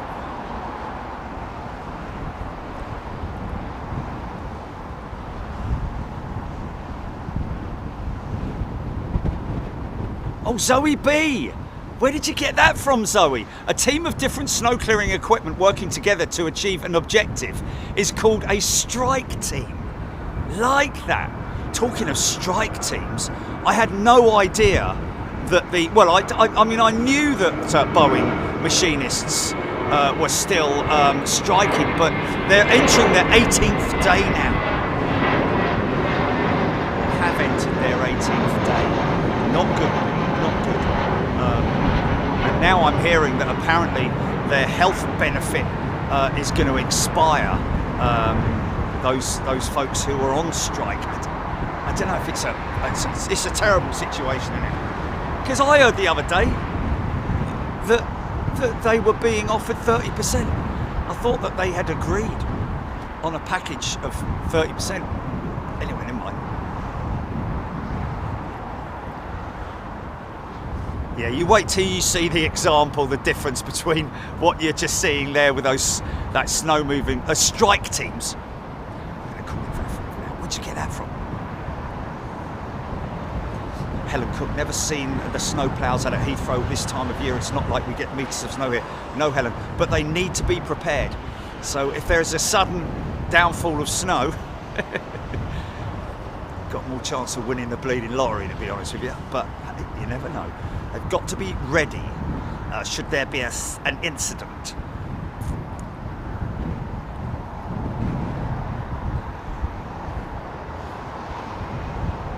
Rachel D, can someone let me know when I can watch the Anchorage shows this afternoon, Rachel? She's a new member. I don't know if Rachel's a first class or premium member, but you will be, if you're a premium member, Rachel, if you're first class, you can watch them now. If you are a premium member, you'll be able to watch them this afternoon. 767. Look at these winglets, ladies and gentlemen. 11 metres. Oh, sorry, 11 feet. 11 metres. 11 feet tall, these winglets, folks. The ST. Strictly snow ploughs, yes, Helen. Dun, dun, dun, dun, dun, dun, dun, dun, dun, dun, dun. 7! Sorry.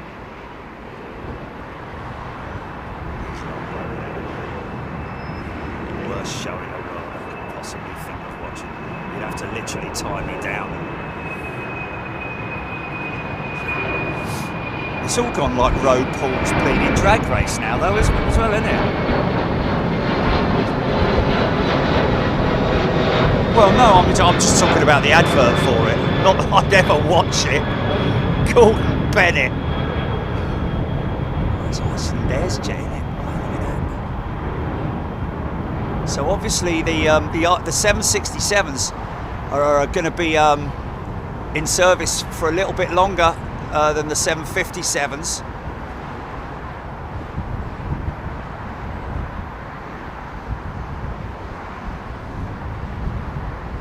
Nice.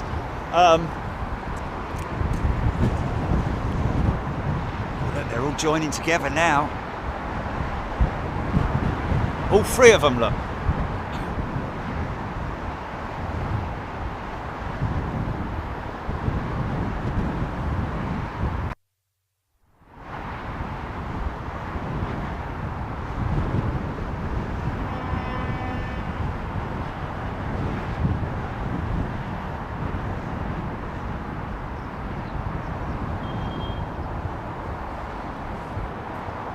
Right, that's enough of the snow ploughs now.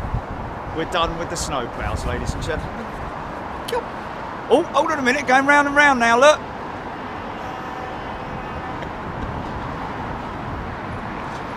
Very professional. Lovely boy, lovely boy. Right, that's enough of those. We've got enough footage now. Caroline Tapp. Pinky was very busy yesterday going back and forth, and we were watching from the Renaissance. Brilliant. Very busy yesterday. Maybe she's had babies and you know, went out to get forage for food or something, I don't know. Bring back to the nest.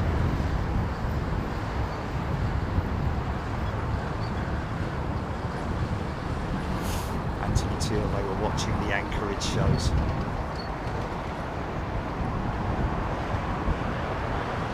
Well, I tell you what, as far as snow clearing goes, they're very fortunate that they will. It's highly unlikely that they'd ever get. I mean, literally in the last 10 years, we've probably had no more than an inch, have we?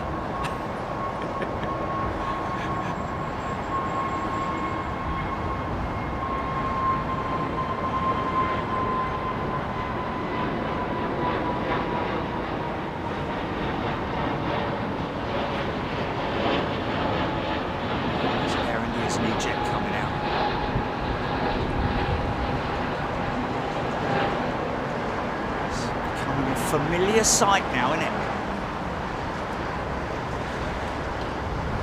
Joanna B, no, have not seen. I have seen snow ploughs sort of like moving from one position to another, but I've never seen an exercise per se, or a dress rehearsal like we're seeing here, which is quite a coincidence, I have to say.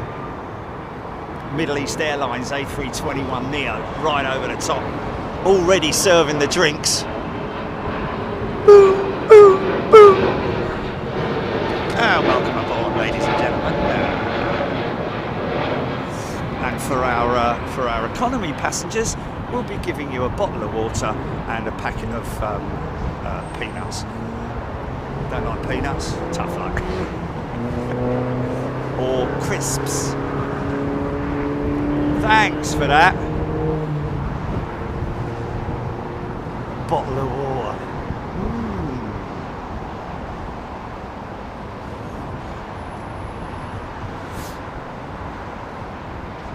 Yes, I know, it is funny, and it's almost like the manager of the snow clearing teams is. Yeah. It is almost like, because what a coincidence is that in 8 years we've never seen that at all. No. Yeah. Yes, it does make you wonder, doesn't it?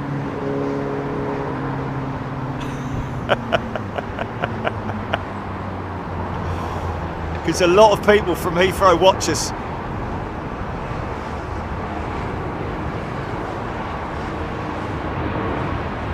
Okay guys, let's get out there and show them what we got!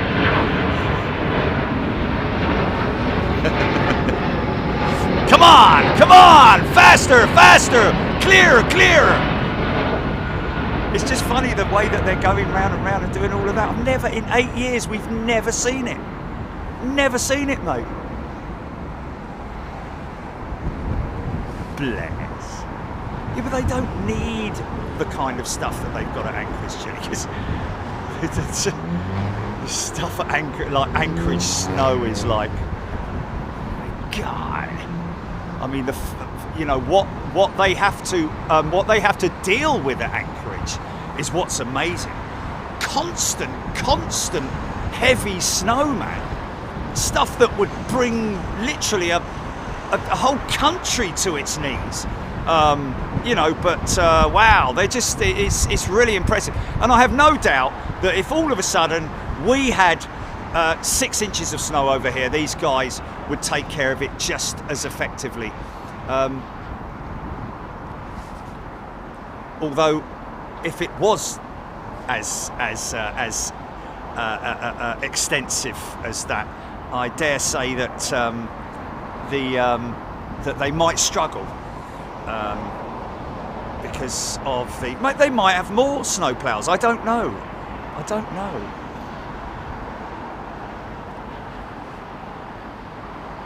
Steve Stibbons, it's like someone watching someone take their motorcycle test, isn't it? Like your proficiency. Did you ever get your cycling proficiency little badge? You know, the metal one that you put on your bike, went rusty after about 5 weeks. Zoe B, in the US, many states and large cities have snowplow naming competition. Fun plow names and fleet numbers are used to track real-time plow operations on apps. Plow cameras provide video pictures of road conditions. Get the Heathrow. Well, actually, tell you what, get the Anchorage crews to join that app then. Surely. We'll try our very best, and stop calling me Shirley.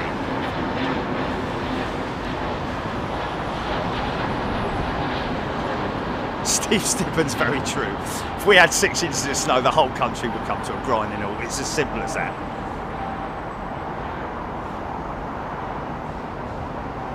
Look at this lovely old 767, hammering it down the runway. About 160 knots on rotate.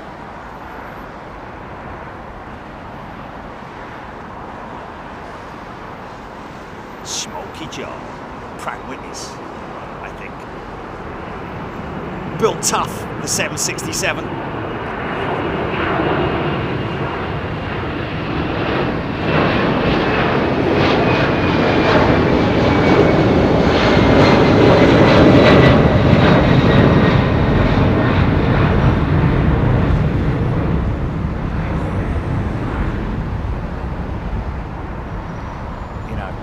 us old timers, that's the true sound of aviation. It's those multi-bladed engines, soot coming out the back of those things, man.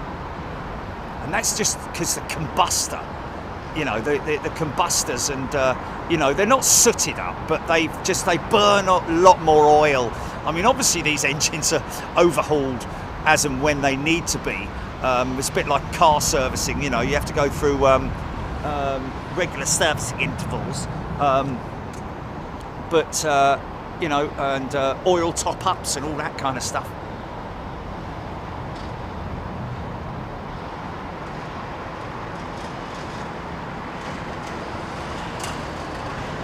Ooh, 2017 snow adventure. Did we have snow in 2017?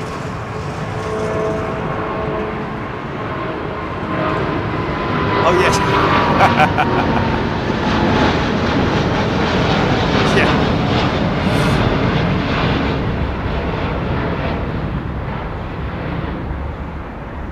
I remember 1963. Yes, Staines International do have a snowplow, a snow clearing operation. They're not there yet. They're not there yet. Oh. We're thinking of leasing some vehicles, but it's another 767 if you missed the last one.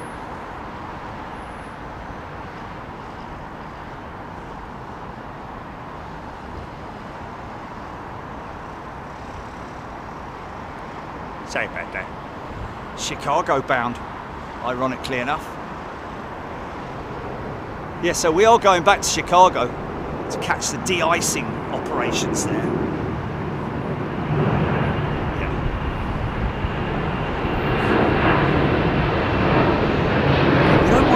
It's absolute coldest. We just need it cold enough, you know. I don't want. I mean, to be honest with you, access to that hill is probably going to be very limited, I would have thought. Thankfully, I think we can film the operations from the Tarco truck location.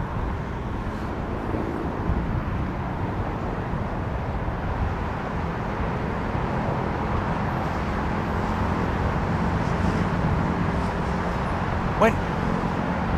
Yeah, the sea. Yeah, exactly. Yeah. Yes, my birth caused the sea to freeze. He was born on that day when the sea froze. Flipping heck. Yeah. That's crazy, isn't it? Look at that against that big cloud there, man. Just so vulnerable. Look at that big cloud that he's flying into there, man. Or actually trying to avoid, I think, more than anything else.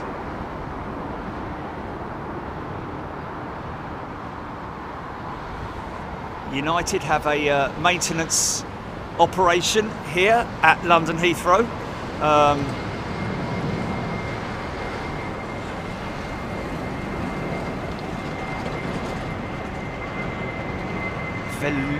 Fueling, isn't it?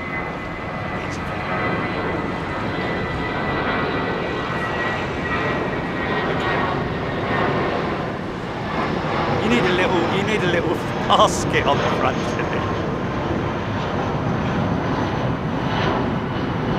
Well, I would.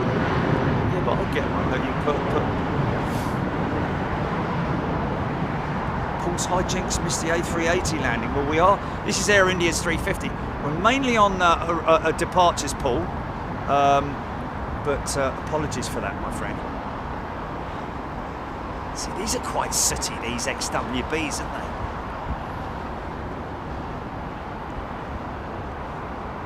Can't do an impression of sooty, can I? Because he doesn't say anything. What's that, sooty? Oh yeah, he squeaks, doesn't it? It's the other one that it's sweep that. Yeah. He does. It's sweep that. Oh.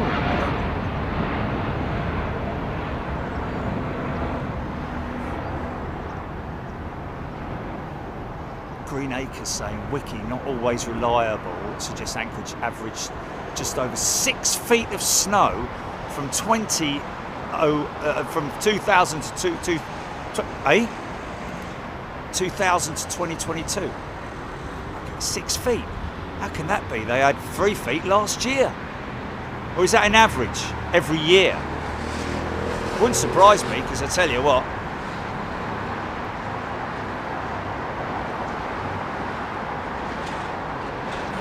Which one's the grey one? Which one's the grey one? Sooty, isn't it?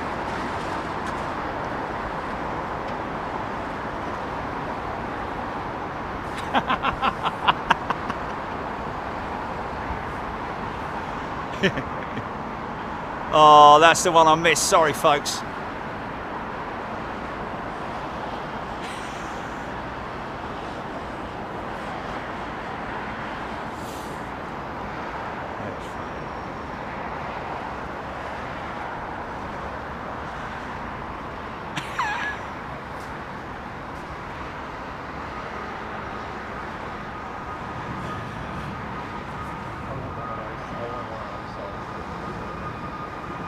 One of those, it's a thing you put in your mouth, isn't it? No, I just want the thing that makes the noise.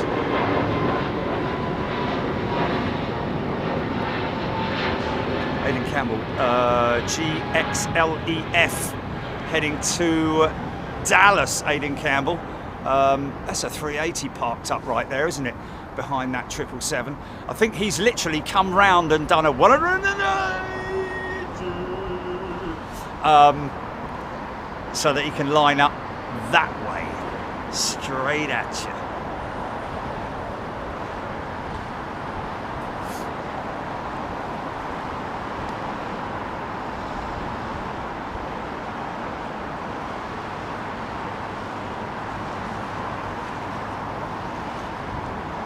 Sasha McCarthy remembers heavy snow in 2002. Paul Willow, Paul Skilling. Beans. Oh. Beans doing a pinky. Is that because they're watching in delay, or watching on delay, or?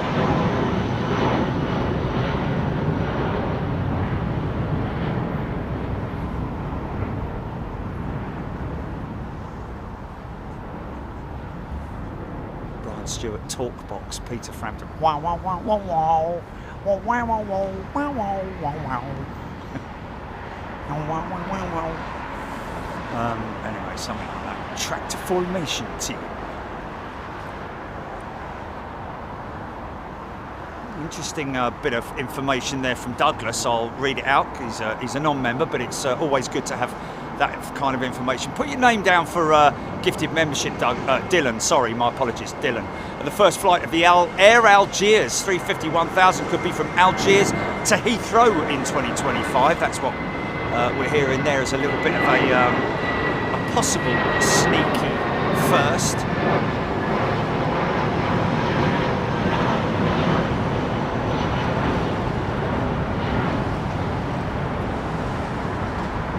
Ollie the Oxpecker, I think it is giving a shout out to whomever gifted Ollie the membership. Thank you for Ollie for coming in and mentioning that. One that might be, yes, I remember that winter in '63. What's that? What's that? Say that again.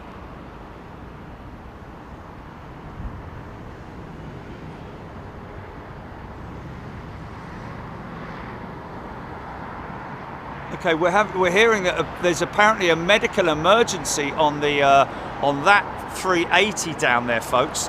Darren telling us. Somebody else putting a pinky emoji up. Did we get a shot of pinky and I didn't see it or something?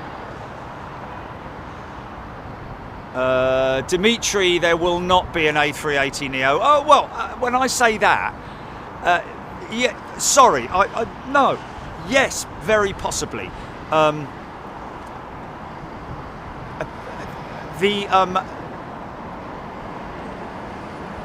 Rolls-Royce the Rolls-Royce Ultrafan Although it's been developed as the biggest engine in the world, even bigger than the GE9X engine, which is going to be powering the 777-9.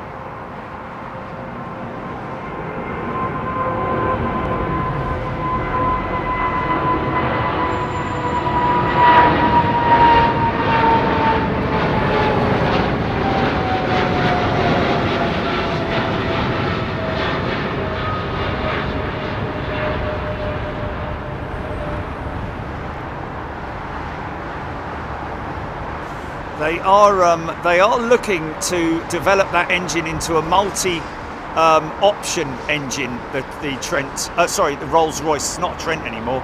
It's the Ultrafan family. So they're building the big one first. I'd imagine that it's probably easier to build the smaller one than mind you. It's just downscaling everything. And once it's tested, I guess the thing to do is to try the biggest one first. Because they're going new with the carbon blade is Rolls-Royce. So we're hearing he's got his taxi lights on. Let's just have a look and see whether he turns left or turns right.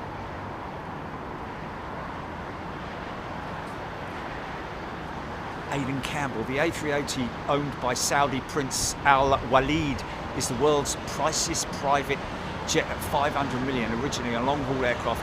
It underwent a lavish transformation, shedding standard seats for opulence. Well, I'd imagine they ripped the entire aircraft out of that inside out of that aircraft. The cabin all came out. He wouldn't have wanted anything left in there apart from the flight deck, literally. Crazy, isn't it, though? A double-decked private aircraft. That's incredible. We've never seen that, have we? I've never... let me just...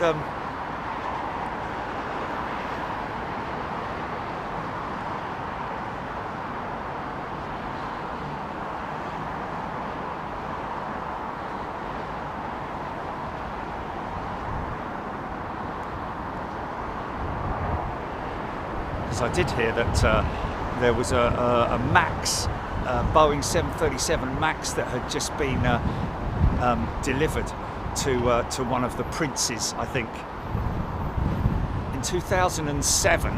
That's a long time ago then. Prince Alawid bin Tatal ordered an Airbus A380 for 310 million in the world's first private jet order for the aircraft. Wow! So he ordered it from the get-go. The 380 is used by airlines for their passengers and wealthy individuals as private jets. Hey, okay, so this guy is definitely going back to gate. He's going to turn left any second now. Watch this. He's hooting at him. I've got to go left, mate. You're going to have to back up a bit. This vehicle is reversing. Cheers, mate. Thanks a lot. All right, San. Sorry.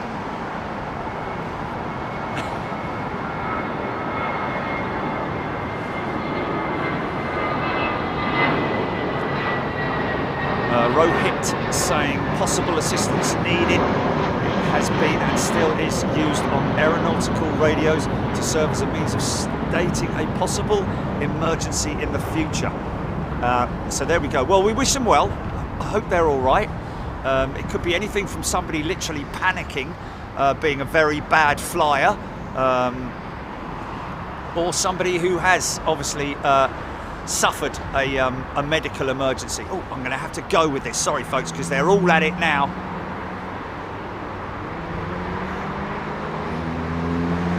It's a full team effort for the strike team there. Oh yeah, the little tractor's going as well. Sorry, tractors, little tractors. Personal there.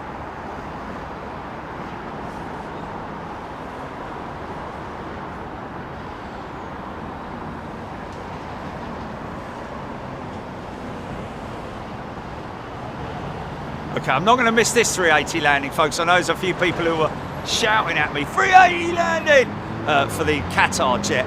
I'll do my best to catch this one. Just keeping an eye on this 380. whether they're going to just put it on a put it in a remote position to see whether there's anything that they can do, or unless this passenger is either sort of like having a panic attack and maybe just needs to calm. No, they're going back to gate, mate. They're gonna take that to a remote stand. I think you'll find they won't gate her. They'll take her to a remote stand and then bring the steps up to the aircraft and bring the medical teams on. You might be able to actually see that beautiful Saudi Dreamliner in that lovely retro livery. And the lime green is on the originals, I have to say. RG12. Dale Clark is a brand new member. Welcome, Dale. What's that, GP?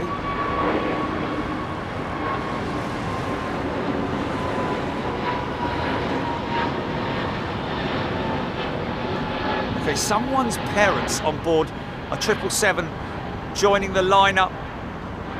Outbound or inbound, Gilly? Sorry. Oh dear, Aidan Campbell saying he defaulted on several payments to Airbus. Oh, they should have put that on don't pay and we'll take it away sort of thing. Call the sheriffs are coming. Just snipping round to Al Weeds, mate. Yeah, how much do you owe you? 130 million. Oh.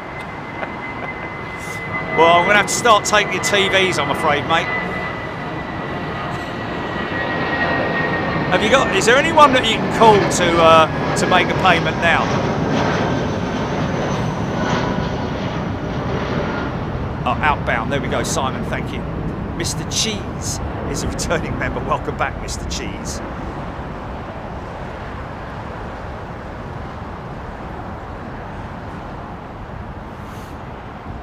Mark Atkins, thank you, Mark. Luby Lou. Yeah, it is a shame for the passengers, of course it is, but you know, when you've got an emergency, it could be anyone. So just be thankful that the airline sort of like take the immediate, they react quickly to it. The medical teams will be, have a look and see where that jet parks up. I think you'll find it'll be off at like a remote stand, possibly.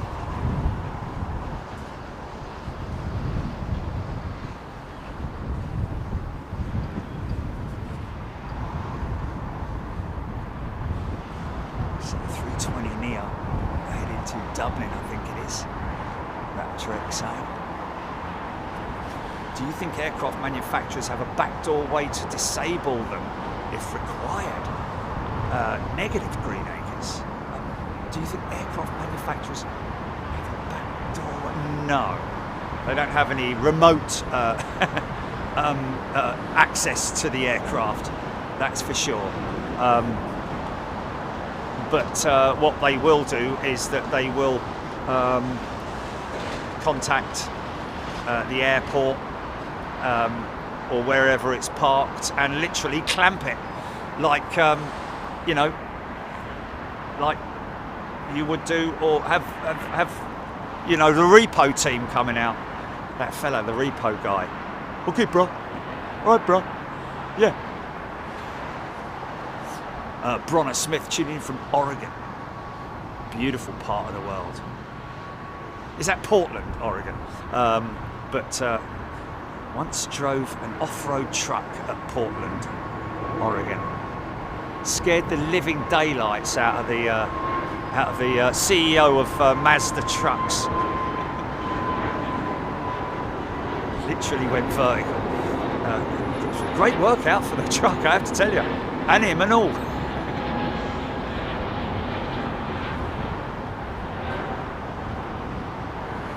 Joanna B, yeah, it will be annoying for the other passengers. It's no different for that time when I was at San Francisco, where a passenger noticed that some of the paint was flaking on the end, on the wing, and panicked.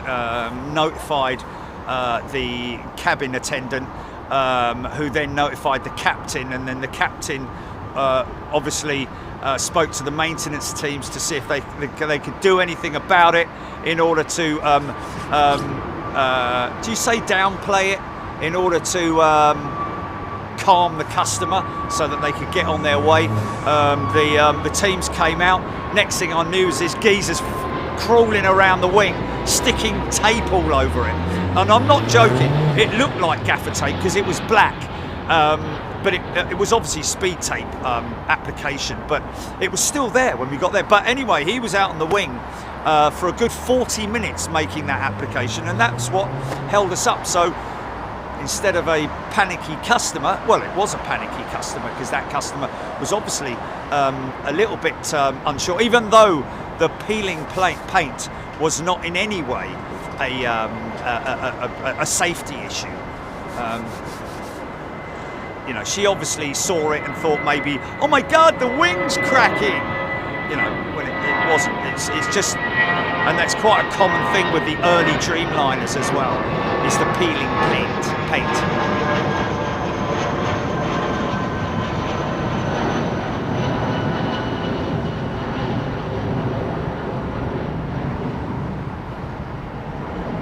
This jet off to Atlanta, watch it float up, look at that.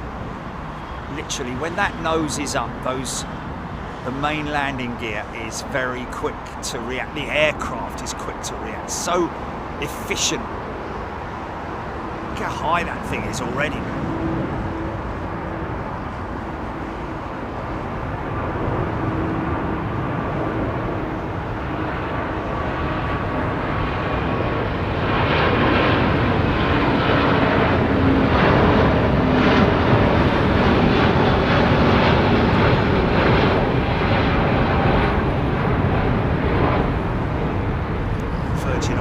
Thank you, Craig. Thank you, Raptor X. Love that Saudi jet. Solaris, potentially, yes. We will do an EMA freight show.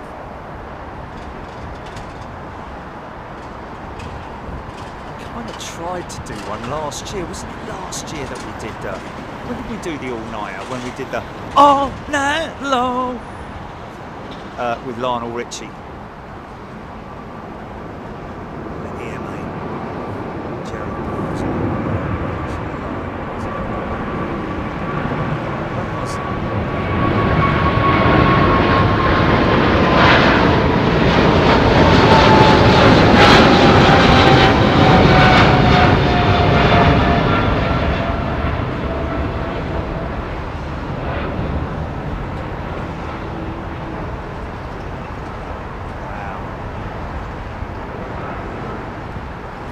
That was it, December. Yeah.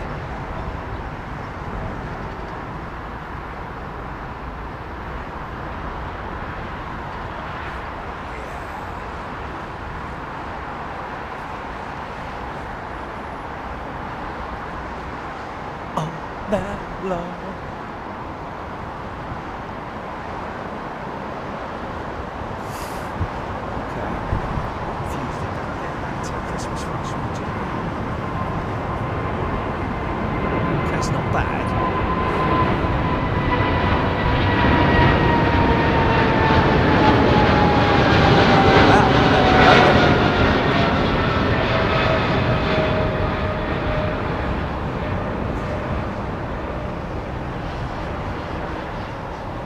To be honest with you, yeah, it's not bad. To be honest with you, I think it would be quite easy to put a request into to EMA because they're very communicable, aren't they? Even though our contact has moved on, he's now the head of operations or whatever it is, airport operations. The airport in general, I think.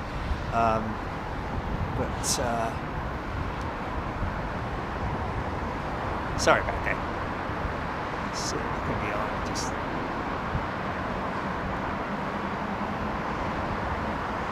getting a bit of adiabatic floof over the wing there.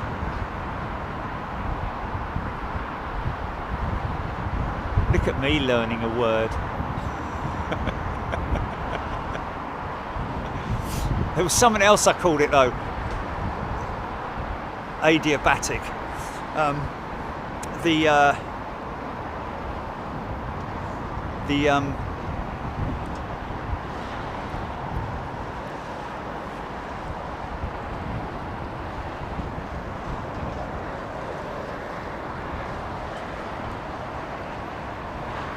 LFCE, and still recovering from watching the EMA live all-nighter.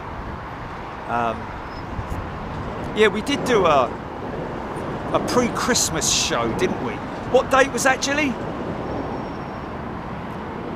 Yeah, you see, I think that really we should do in a Black Friday one, shouldn't we? It's the what day? Shortest day. Shortest day, yeah. I've got a bit of a thrust front. I've got a bit of a thrust front behind me, which is coming across now. So we might have a little bit of precip.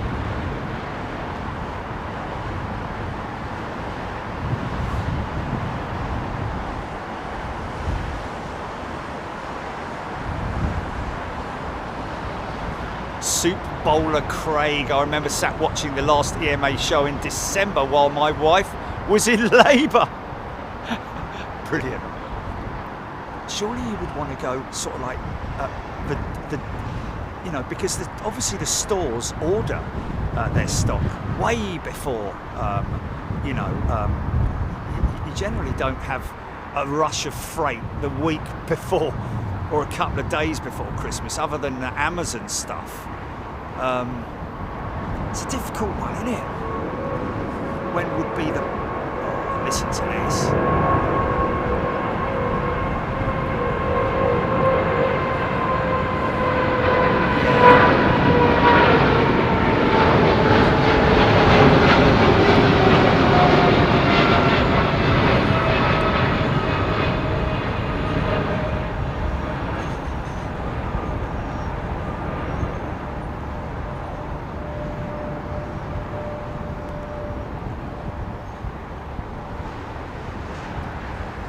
See that cloud coverage now is a lot lower now. Got some precip there, I can feel it, and I'm getting hit by a bit of it. Just the very edge of this cloud.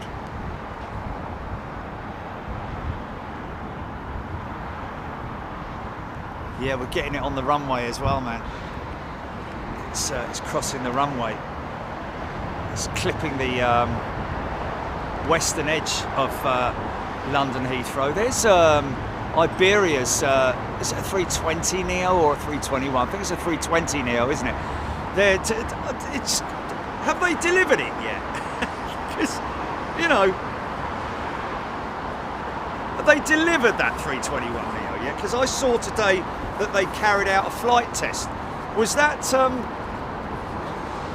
Toulouse or was that Iberia themselves? I'm a little bit unsure. I'm confused, should I say? Not unsure, but confused. See, there's the rain. Battering it.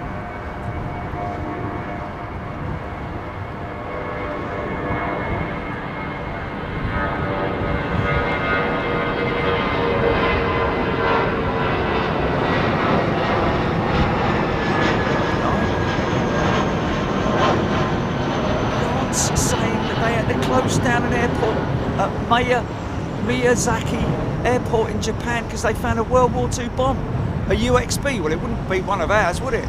Unless, of course, yeah, it would have been one of the Americans, wouldn't it? Dropped out of... Wow.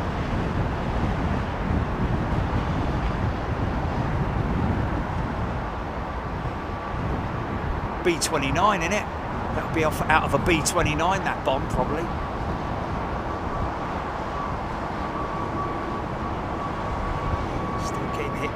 See the rain there, folks?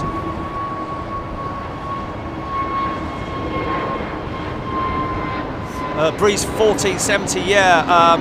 Well, that must be their second Neo with KLM because they've already got a Neo, haven't they?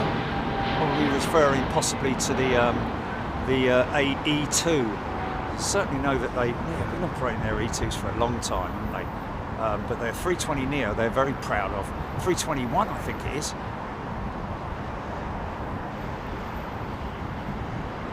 Henk Buissink. It was the Iberia First XLR. Yeah, but was that picture taken at Toulouse, or was it taken at their base? Iberia, have they taken delivery of that 321 XLR? Is my question. Might see the windscreen wipers going here, folks. Oh, Nigel Armstrong, B25 Mitchells. Very possibly then in that case. You probably know more than me. Lawrence Cope, I don't think Japan mainland was bombed. Well, that's my confusion. I'm pretty sure it was. Before, obviously, the terrible...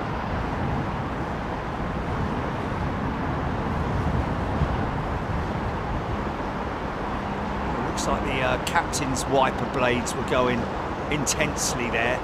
Look at that vortex going over the wing there from the engine splitters. Splitter! Yeah, quite so. Toronto bound.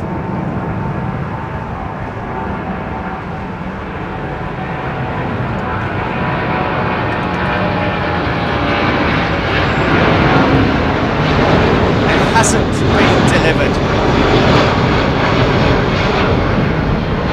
Blimey, it was ages ago that because I know that originally that Aer Lingus was supposed to be the launch customer, but because of their pilot dispute, which is now long gone, and they still haven't delivered that Iberia jet. I'm guessing that Airbus were like, well, we need a commitment. Didn't Aer Lingus realise that, well, I wonder if Aer Lingus are having a go at Airbus now, going, man, you rang us up and you said, look, we need an answer now, with this aircraft's ready to be delivered. And they've gone, when? Well, any time now, mate, really. It could be in the next week. Oh, we're right in the middle of a dispute at the moment. Can you give us till the end of next? No, can't do that, mate. We need a commitment from you. Otherwise, we're going to have to go to Iberia, who are next in the line. I'm like, oh, well, we can't commit. Because if you commit and then you don't take delivery, it's a $25 million fine. Well, sorry, well, then we can't commit. And then they've gone to Iberia. Iberia have accepted, and then, like, you know, that's been ages since that dispute was settled, isn't it? So Aer Lingus at the end of it could have actually taken delivery of that plane. I think it was probably something to do with the livery as well being painted.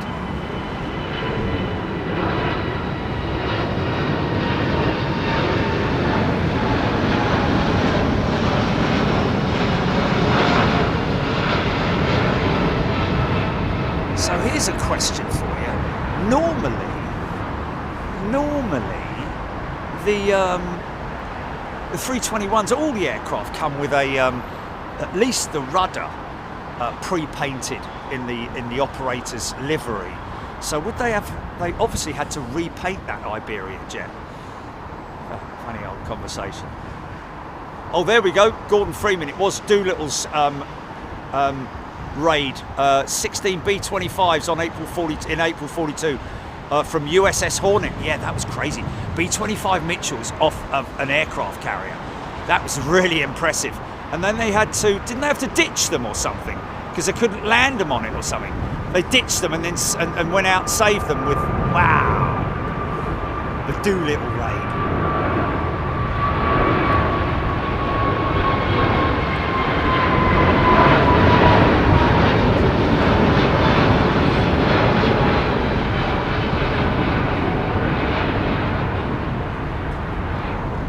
Denver bound, thank you, Raptor X.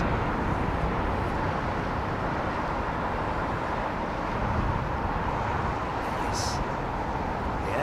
Yeah. Oh yeah.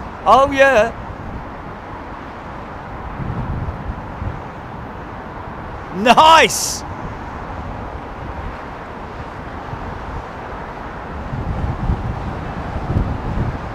and more.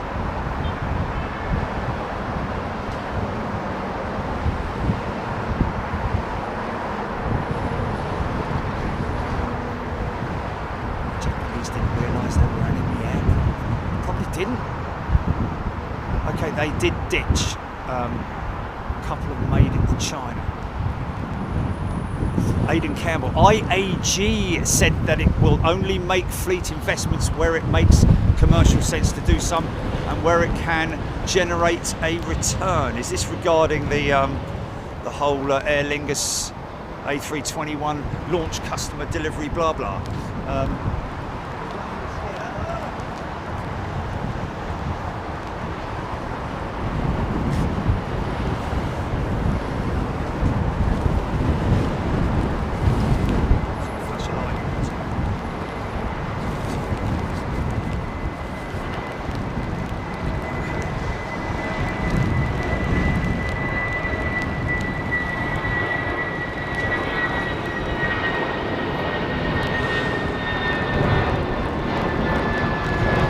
Bad enough to, yeah, okay, we're going to have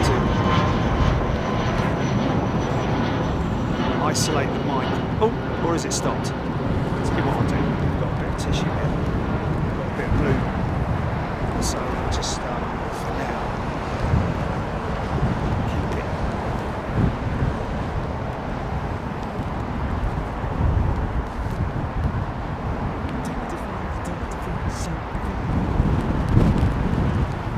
Aidan Campbell, Airbus has 496 firm orders for 321 XLRs. Wow! Which has not yet received its type certification. Are you sure about that? I think you'll find it has. I mean, correct me if I'm wrong, but I thought that the type certification was granted some months ago.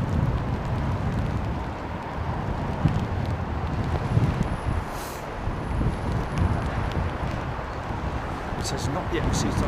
Indigo Airlines is the largest customer of the variant with 69 on order. Yeah. Cebu Pacific has just placed an order for 70 A321 neos this morning, but I don't think they're XLRs. But the difference in the XLR versus the normal variant, which is even what the guys at JetBlue use for their transatlantic crossing. There's no difference visually or type rating even, I don't think, because it will just be a slightly heavier aircraft on takeoff because it carries the extra long-range tanks. That's the only difference. No difference in the in the structure of the aircraft or the wing or anything like that, as far as I'm aware. The only certification that it needed was the positioning of the XLR, the long-range tanks, which are inside and below the rear cabin of the aircraft, sort of like integrated within the fuselage instead of the wing. And that's why they had to be certified. I did hear that the FAA weren't very happy with it, but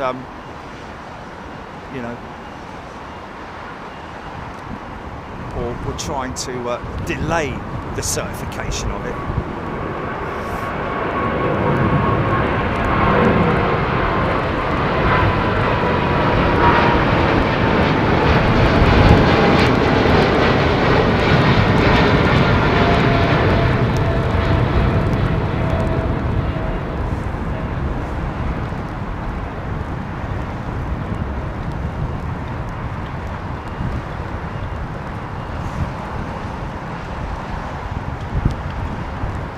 Yeah, man.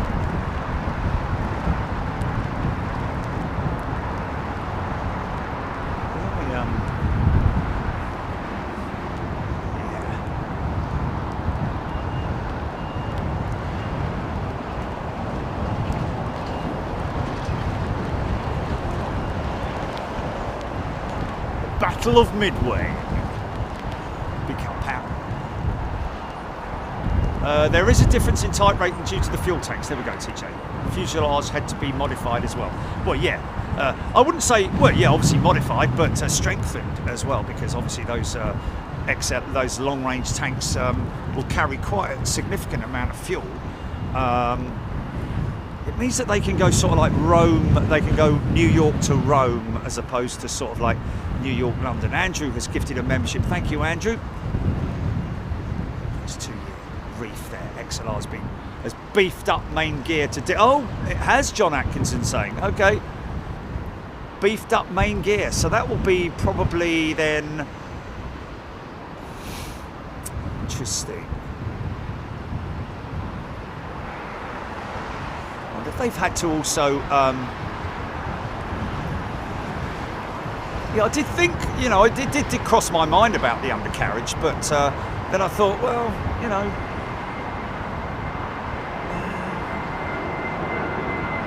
So when you say beefed up, you're probably talking about the struts potentially,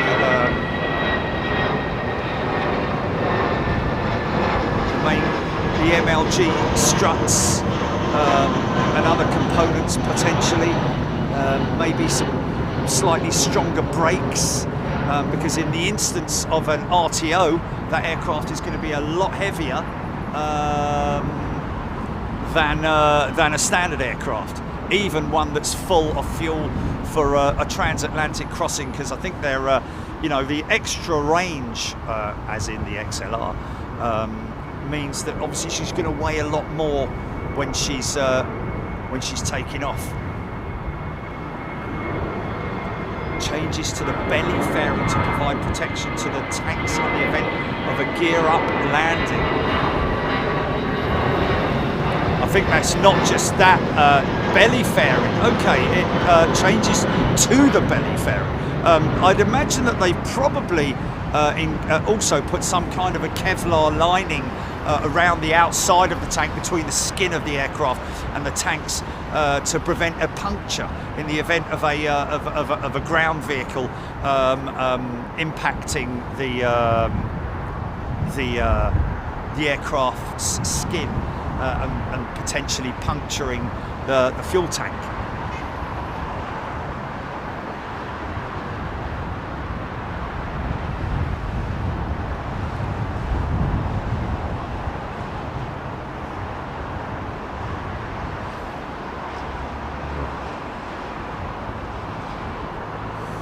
Rohit saying that Indigo planning to use the XLRs from India to Istanbul, Rome, Singapore and China. Yeah, it's going to be a bit of a game changer, it has to be said, because it really does put the, you know, that is the range of like your 767s, A330s, well, other single aisle jets like the 737 MAX. I think the longest, what is the longest range? Google that for us, folks. What is the longest range for the 737 MAX in comparison to the A321 XLR? I think that the XLR has a more range, unless of course Boeing are planning an XLR variant of the MAX. I don't know as they are. I haven't heard anything about it.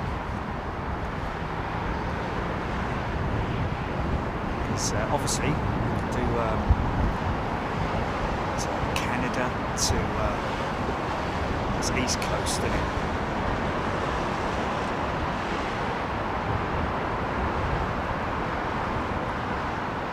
In terms of the transatlantic, sort of like, you know, into they go into Frankfurt and places like that, don't they? The Maxes.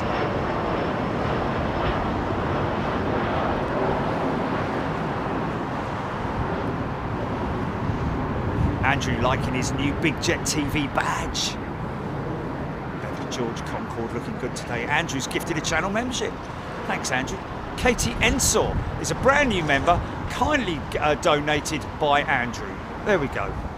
Isn't that a lovely thing? Well done.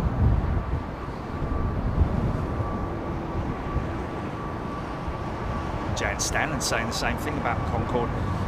Aidan Campbell, Airbus A380-321 XLR has a maximum range of 4,700 nautical miles or an 11-hour flight. 321 XLR, 4,700 nautical miles, and max. Solaris isn't the rumoured 797, the XLR yes, good point that, the XLR rival. Wow, well they're 10 years away from that. In the meantime, a bit like Boeing did with their 737, how things have changed. They will govern that market for 10 years, won't they? A bit like what Boeing and the 737 did before the 321 came along. In fact, it was even longer than that, wasn't it? Much longer than that. 2 decades, I think. Obviously, the DC-9 gave it a bit of a run for its money, but... or McDonnell Douglas, should I say?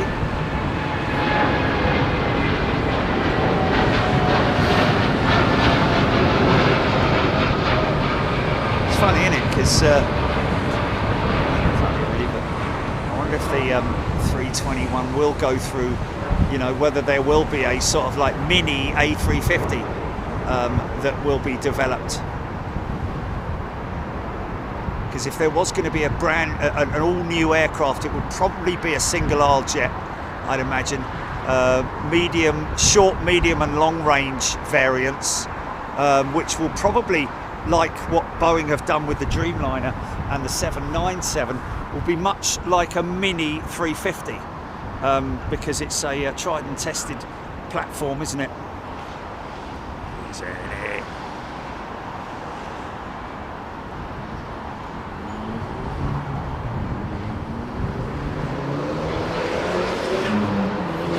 Aidan Campbell, strengthening the landing gear allows for a maximum takeoff weight of 101 tons. Optimised wing trailing edge flap configuration preserves takeoff performance. Well, yeah, I mean, is that the stricken 380 that was pulled to with an emergency? Jilly, is that the one, or is that a new one? Oh look, gifted 5 memberships. We've gifted 5 memberships. Thank you, Big Jet TV.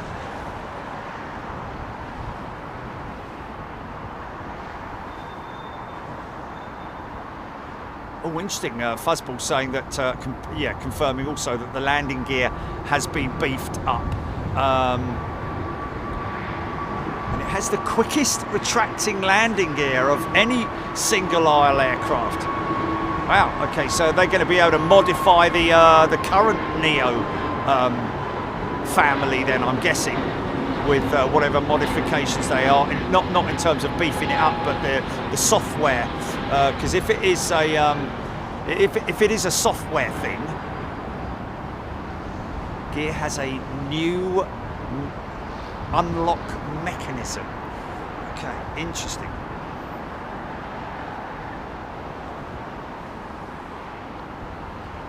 Barry Quinlan has gifted 5 channel memberships. Thanks, Barry.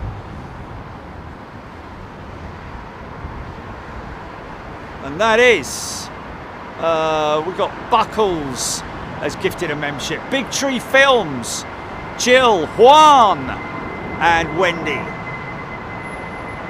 There's a new speculation that Embraer may partner with Boeing on the 797. Why on earth would they do that?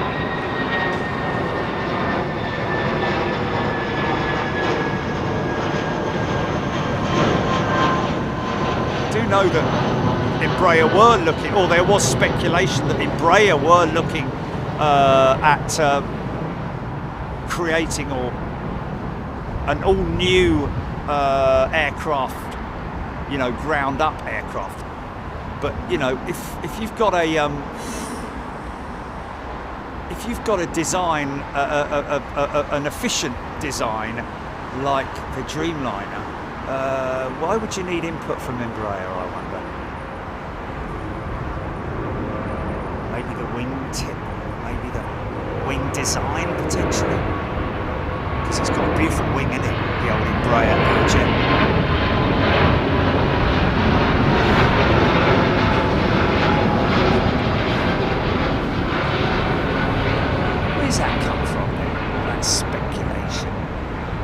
Australia getting involved with Boeing on the 797 project.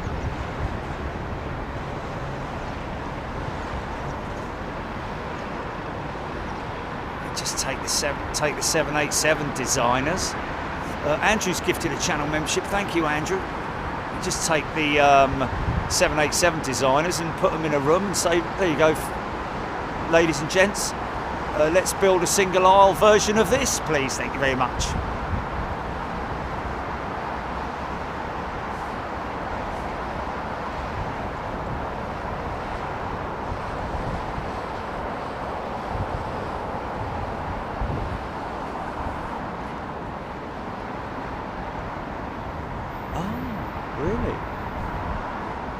It's a shame we didn't get to see that being done, man.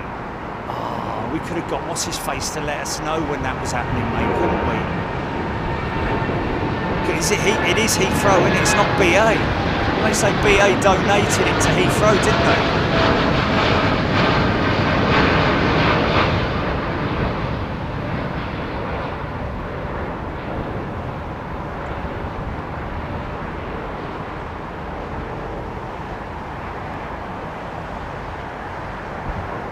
Interesting that the 797 artist's impressions that I saw didn't have the scalloped cowls. God, she's gone long, man. Look how long this is. Wow. Is this Westjet? She looks heavy, man.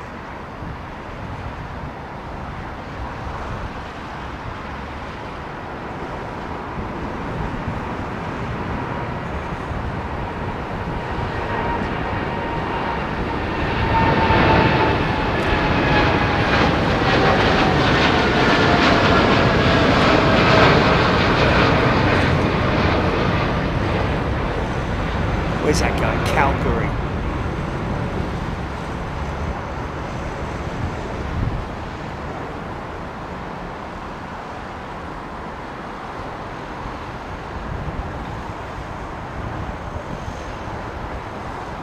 What was the title for the Apollo? Apollo. Polar Jumbo at Anchorage on YouTube, GP. Because I think I named it Adiabatic on the Twitter post.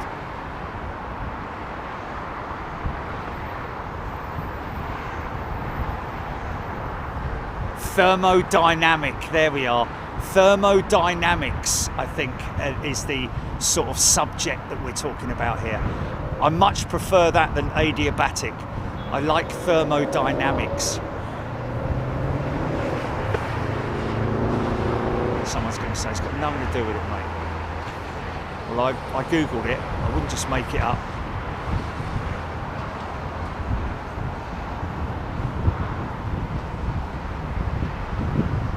Oh, it was an intersecting departure, hence the reason why she went long. So, Omid's sister, Omid, there we go. Would you please zoom in on the 380 about to take off, LX? My sister is on that plane. Omid's sister on that aeroplane, folks. Is this the one that went back to gate, or is it another one?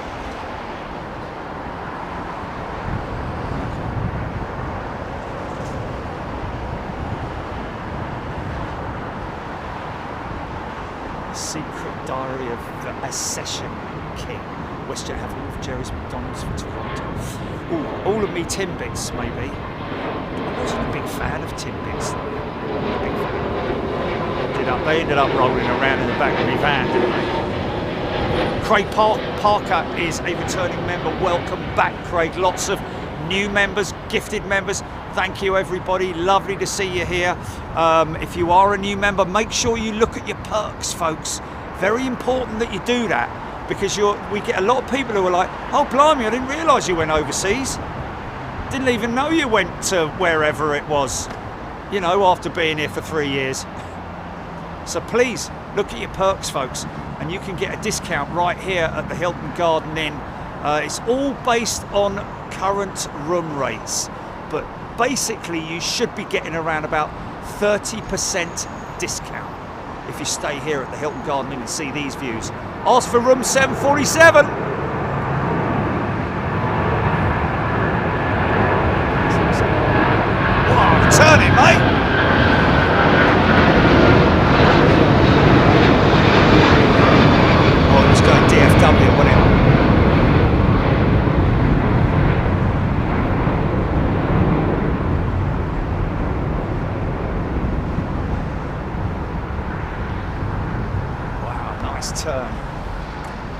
So this is going to be a big turn for this 380, folks.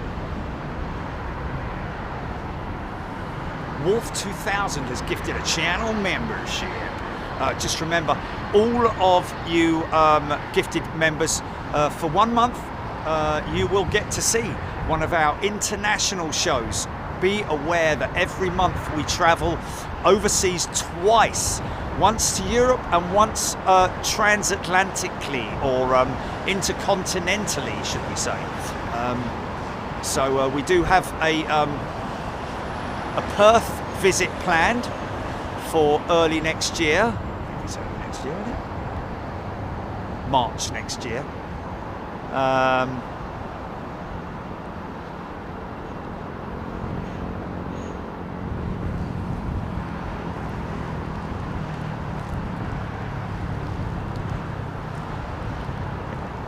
Please don't beg, folks, for membership. If you want a membership, just put your name down. If you want a membership, either obviously pay, or it's only $1.99 for premium membership, or $4.99. Don't do it through YouTube. Don't do it through your Apple application, folks. Make sure you do it through YouTube. That way you save a pound.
Good to see you, D-Bash. Gifting 5 channel memberships. That's very kind and generous of you. Thank you so much. And like I say, if you're brand new to Big Jet TV, if you're a new viewer, new subscriber, or a new member, then go check out what we do for our members. And you know, for the love of aviation, really. Happy travels. Passion is what drives us, folks. And commitment. Total love for aviation, man. Can't get enough of it. I know some people maybe don't have such a background in aviation, maybe just doing it for as a hobby or whatever it might be, but trust me, it runs through my veins. Sarah Barrett is upgraded to first class. A330-300 with Delta. Might see some ribbons off this one.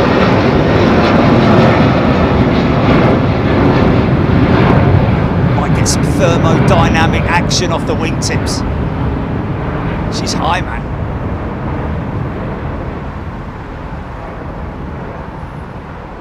Square elements of any sort of like flight surface, those wingtips, those fence-style wingtips, and of course the flaps as well. Depending on the conditions, you sometimes get some ribbons Virgin's old 333s, the CEO. Look how slow the gear goes up on the 330, man.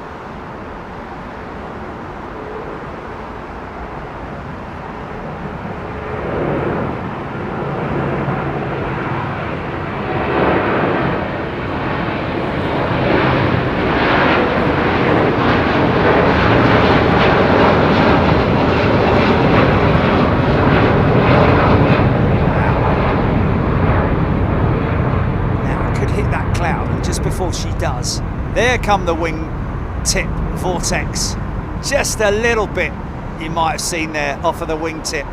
Could get some more before she hits that cloud. Usually happens in the turn, to be honest.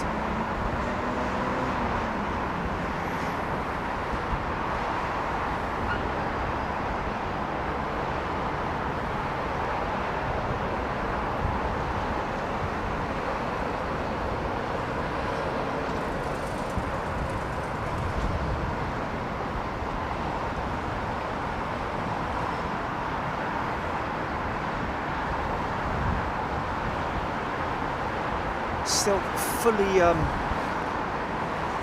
capable, and proof of that being the fact that they're obviously the lease company that own that aircraft will be leasing it on potentially. We've got two of these Thai jets that are ex-Virgin Atlantic that have obviously been taken off of the Virgin, the register Virgin, now been re-registered with Thai, painted in, I think here in the UK, I think they were painted. They've got two of them.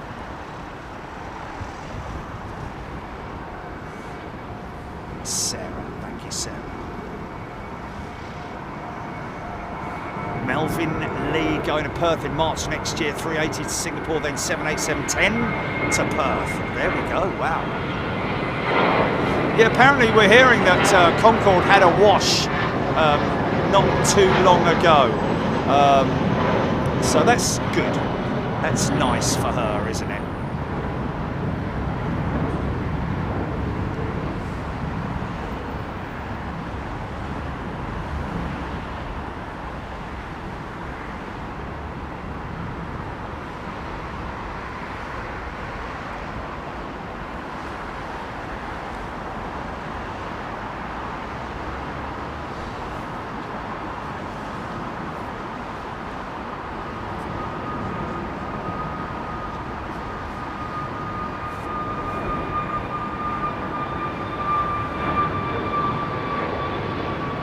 Andrew. You know, someone's going to get a membership. He's just about to hit the button.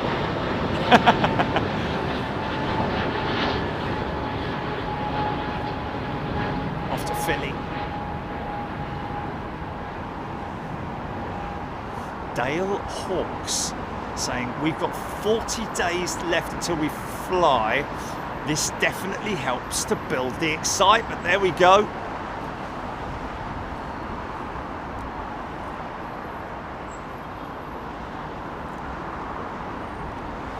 Oh, the whole experience is great, isn't it? Oh, that was that Dassault little Dassault Falcon, is it? Is that a Falcon taxi in that little tri-engined private jet come out of the private terminal? See how quick the Boeing gear goes up, man. So much quicker. The saving on fuel is...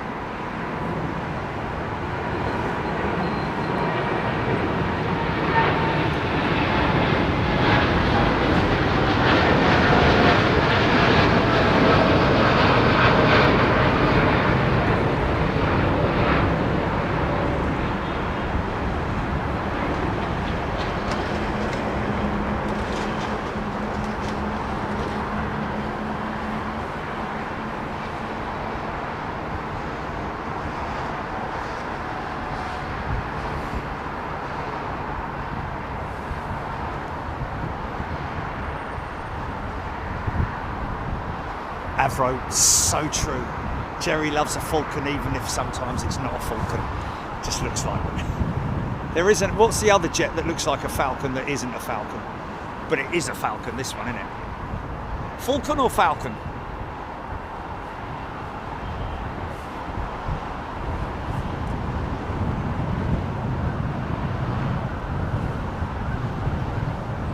Falcon.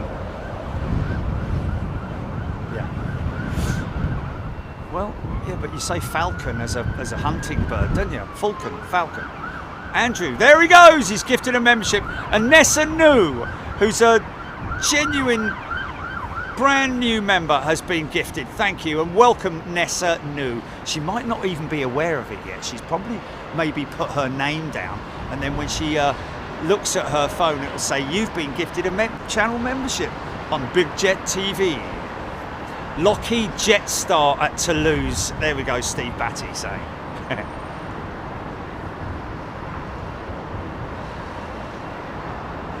No runway switch on 09s, folks. Only runway switches on. This basically shows that there should be an Emirates 380 about to come out.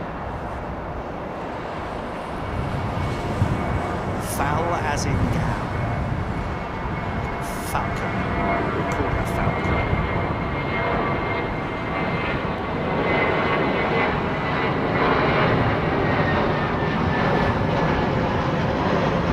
Neil J. Welcome back, Neil. Good to see you.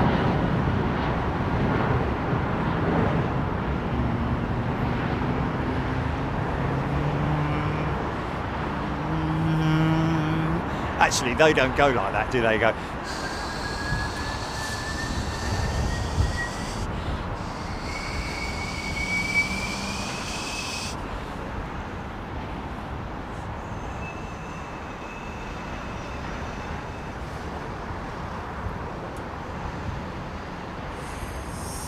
Oh, now someone's saying "fall as in ball."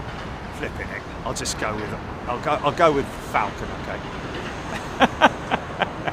Americans may be different from the English. That may be the reason why.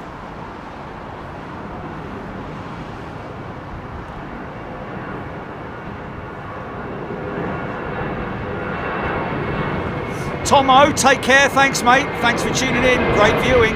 All the best. Thanks, Tomo. New member there, Tomo.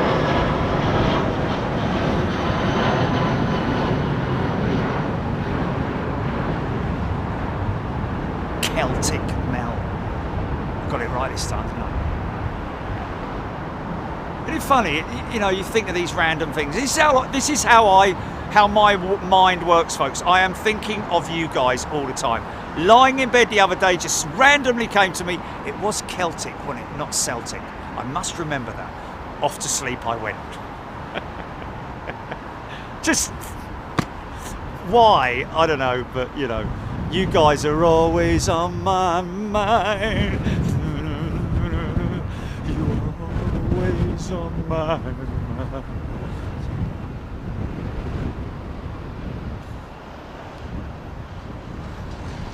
Look how long this takes to get up, man. Wow.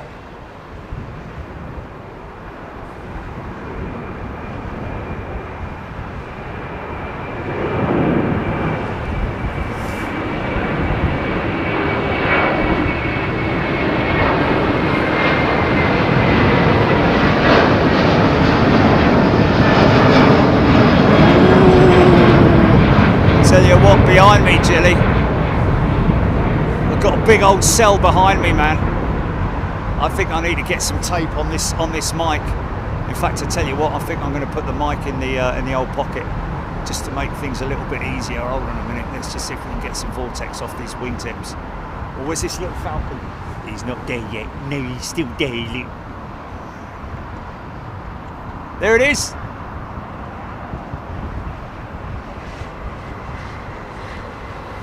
Planes look beautiful. All these big jetliners look great. Gracious in the turn, isn't it? It's just such a, you know, it's not like that rapid fighter jet.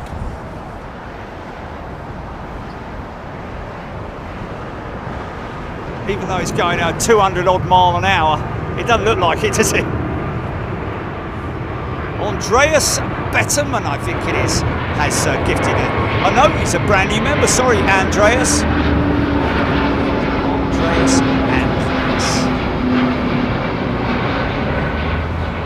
Yeah, we've definitely got some. London's getting a bit battered at the moment, mate. Yeah.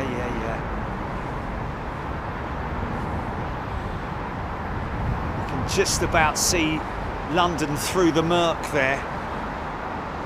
Just see it, but that's a big cell right there, which is kind of coming my way. So let me get this mic isolated. Wait a minute. You were always on my...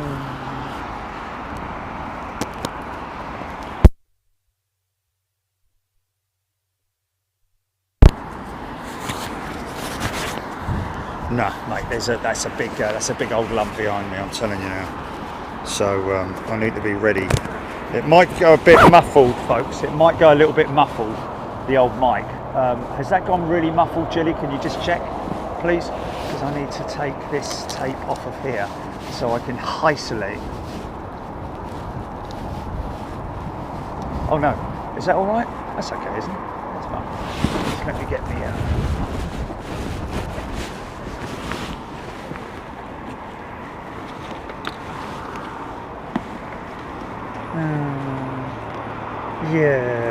Yeah. Can we have one? Yeah, but they're going to sell them, aren't they? They're going to sell them. Well, hopefully they'll go to private blah blahs clients, and therefore they'll we might see them again. Graham Keyworth, he's a brand new member. Welcome, Graham. Good to see you. A little bit of open sky, just in case you fancy a bit of.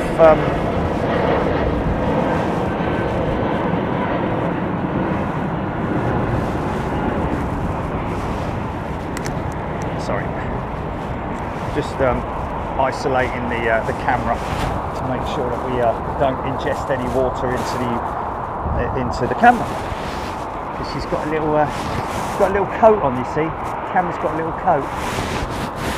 So RT. Daryl Nichols. I've flown the original A300 once, not the A310. That was a continental flight, Orlando to Newark.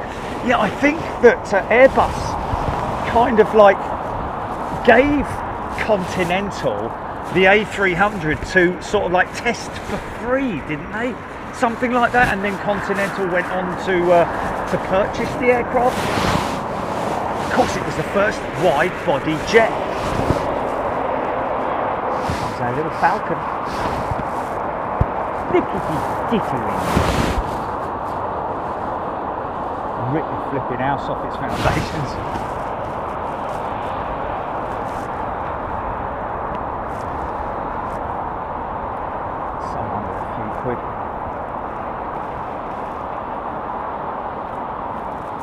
Maybe off to pick up some, save some sausages.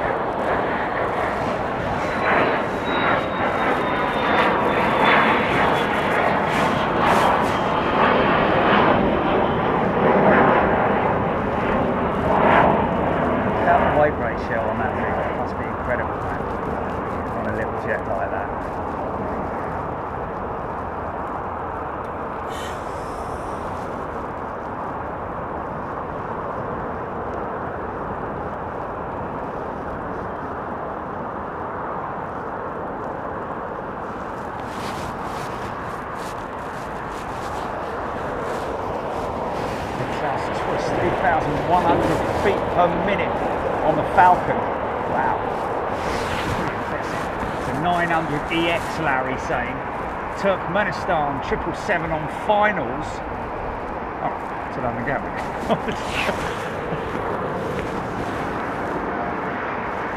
Craig Russell. Yes, Craig. We just read that Tarom Airlines just announced that they are cutting flights from Heathrow on October the 26th. Oh! Oh dear! No! I'm never going to see it again. 318. 67. Just noticed that the satellite photo of Heathrow on Flight Radar 24 shows 0 parked aircraft. How is that possible? Stu, because they use it on Google Earth. I think you'll find that the majority of places there are no parked cars, streets are empty, parking lots are empty, car parks are empty, airports are empty. It's not just Heathrow, I think you'll find. By way of many mergers and acquisitions, Eastern became Continental. The former astronaut Frank Borman was the CEO of Eastern when they worked out the deal with Airbus. Okay, so obviously I've missed that. Somebody confirming with me that indeed Continental was Borman when Eastern became Continental. Yeah, it seems like that was the deal. So Gilly, it's not. They're not selling the Tarom aircraft. They're stopping operations to Heathrow.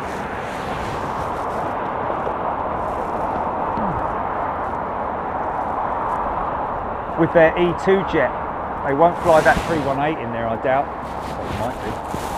Claire Owens, my sister is on the move. Okay. First Ivo. I have moved the mic. I have moved the mic, folks, just because of the rain, but at the moment we're all right.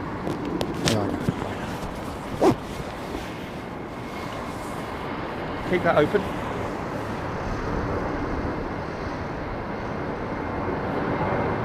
It's exactly the same, mate. It's exactly the same.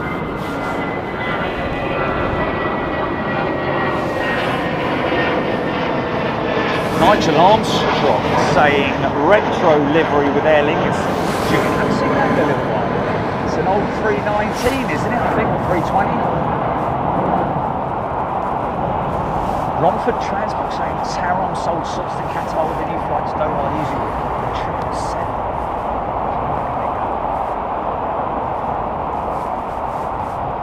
David Campbell. United 767 heading to Newark. EWR is Newark, isn't it?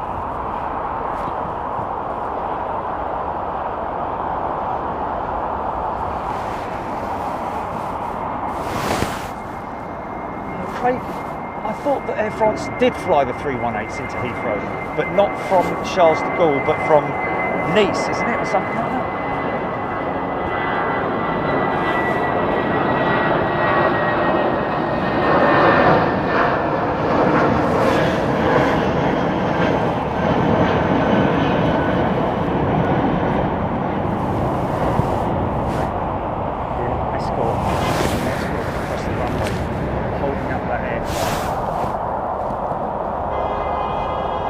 Saying I had a United 757 fly right over me in the car this morning going to Edinburgh. Getting closer, mate, it's getting closer. I'm going to get absolutely mullered. Look at this. Yeah, right over the top of me now. I reckon that rain is 3 minutes away. Start the clock. I'm going to get battered. Stand by. Rain is quite cold as well. The gloves that I have are not water. Right, coming in. Let's get ready to rumble.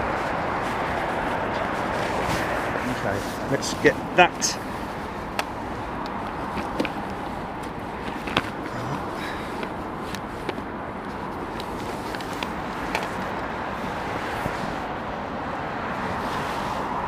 Fighting out of the red corner, weighing in at 375,000 pounds.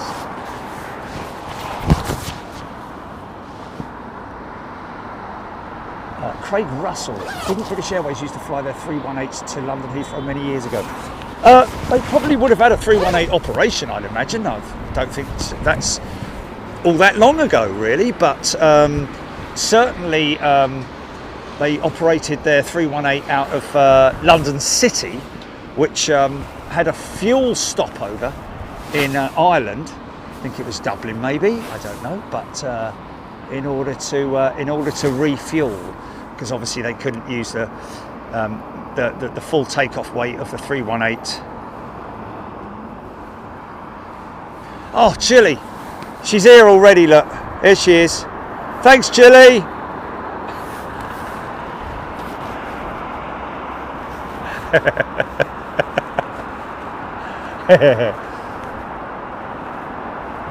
Justin H. Where did you hear that, Justin? Is it true that BA are buying in 6 used 380s to add to the fleet? I didn't know that there was that many spare ones out there. Wow. Okay. Why don't they just bring those 747s back, man? What did I say? 3 minutes, didn't I? I said 3 minutes, the rain has started. Rain is falling all around us. People singing, having fun. Sorry, a bit early for that, mate.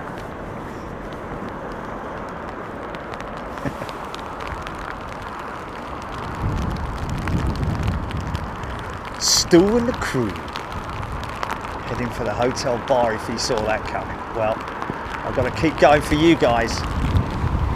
Got to keep it going. Look, it's all nice and clear at that end of the field. Oh, look at it, look at it. They're getting battered on that side.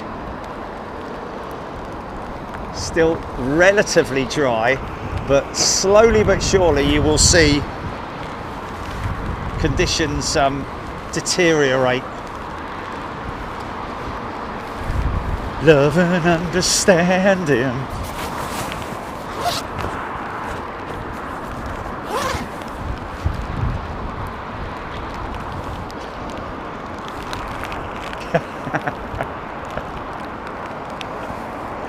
Yes, only 4 years to go pension age. Mark Whiteman is a brand new first class member. Welcome, Mark. Actually, all jokes aside, Julie, I wouldn't mind one of them.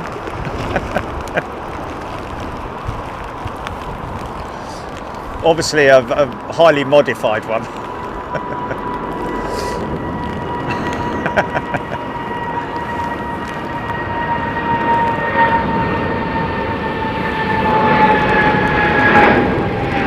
See how low that cloud is.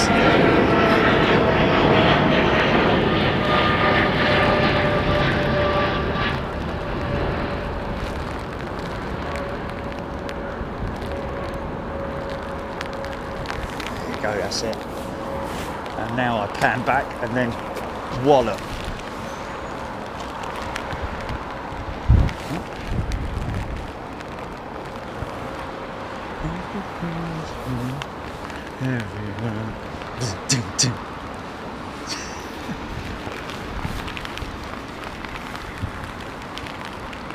Yeah. It's TLT-GP. No, TRT. Stuart and crew, can you get mobility scooters with a camera platform on top? Hello everybody and welcome to London Heathrow. And today, oh, I need a wee. Hold on a minute.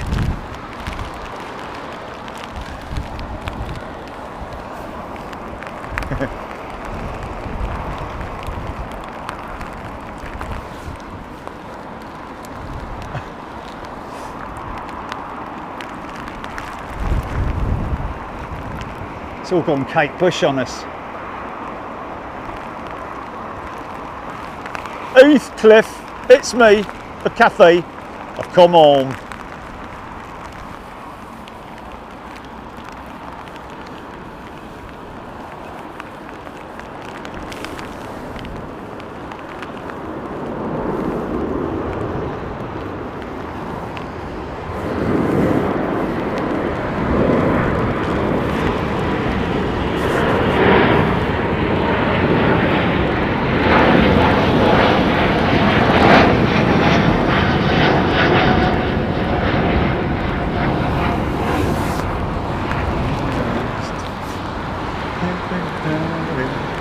everything.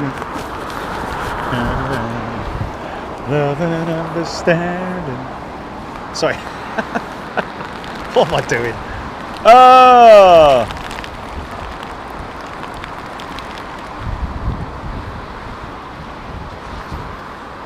Oh no, I think it was 3 minutes, mate. No, it was, you're saying now is 5 minutes since I said it was going to rain in 3. Yeah, but no, I think it started raining around about 3 minutes in. Oh God, yeah. It's been raining for about 3 minutes, 2 minutes, however long. Can't you see from the picture? Look at the state of it.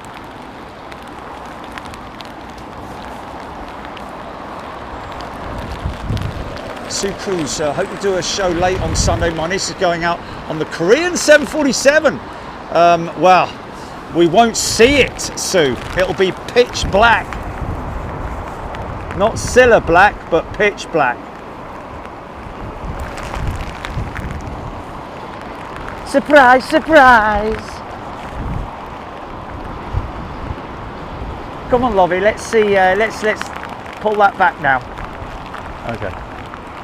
Oh yeah, she was a Scouser, wasn't she? Was she a Scouser?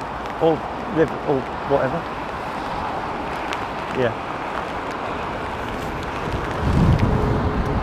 Oh yeah, that's it, yeah.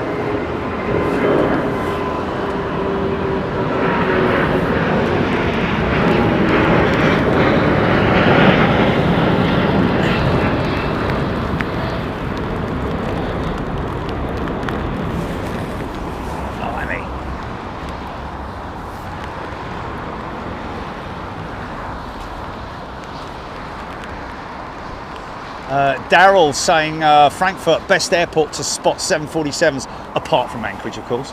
But you're right. You are absolutely right in terms of the passenger 747s.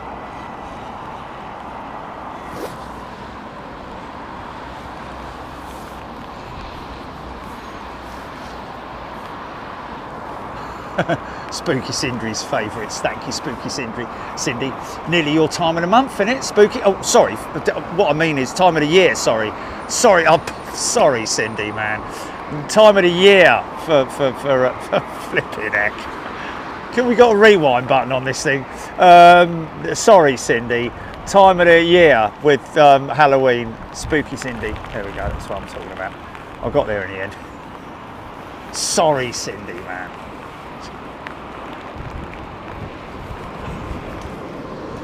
Time of the year. Very personal.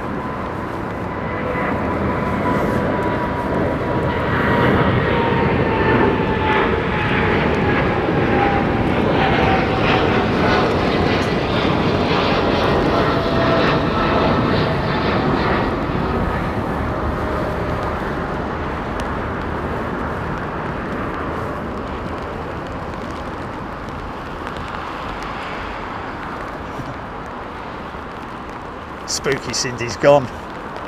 Never to be seen again. Sorry. I'm so sorry. Hang on a minute, I've got to do them. Oh, there's so many things going on. Keep digging, Jerry, keep digging. There's spray coming off this thing.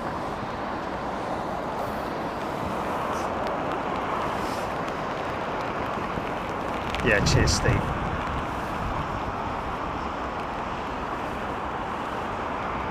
Gone.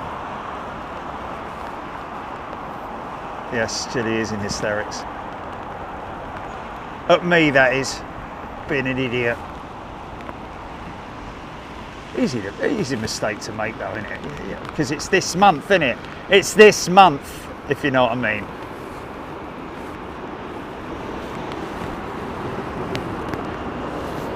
Sorry, Cindy. Sorry as I can make, is it?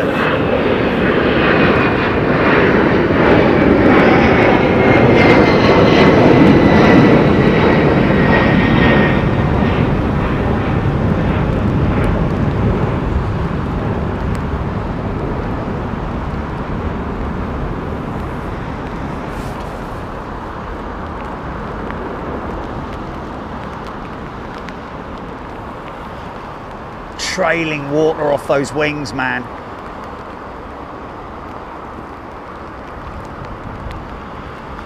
Might be a bit bumpy on the climb out.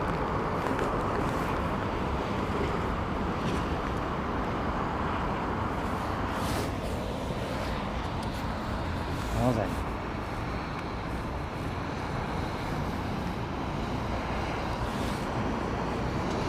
We got a Emirates 380 due out, actually, or KLM 737 to Amsterdam. Did I hear, or is it just me, sort of like maybe had a dream or something, that oh, nice, stand by. Oh, doesn't look as good with that leading edge cowl, does it? Oh, is this the BA380 with the unwell passenger on board, Gilly, or is that still not? Be good if KLM bought their 321neo here, wouldn't it? This one's going to Boston, so that one's still parked up.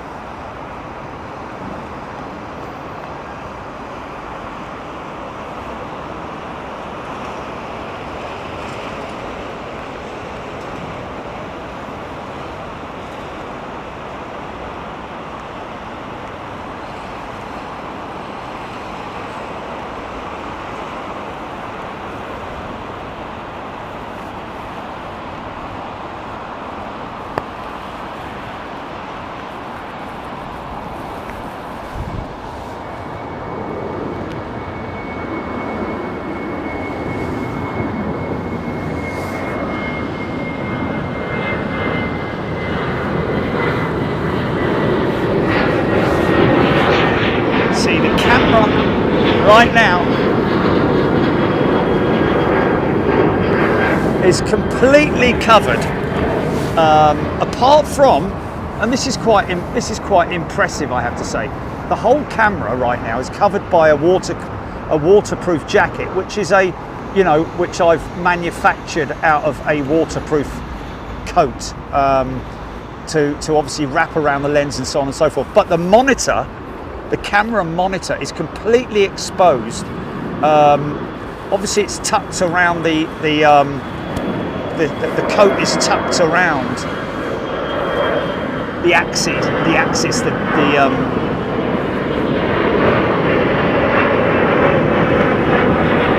pivot. There is a pivot on the camera monitor. So I need to be able to pivot the monitor. So that is completely exposed to the water and the rain and the elements and the snow and everything that we do. You know, if I'm in freezing conditions, it's exposed. So it's, you've got to give praise to this camera, to Panasonic, for creating such an impressive piece of equipment that's not in any way. Hello, we've got a hot brake scenario here. Not hot brake, but an unstable brake system that's meant that one of those wheels is continuing to turn.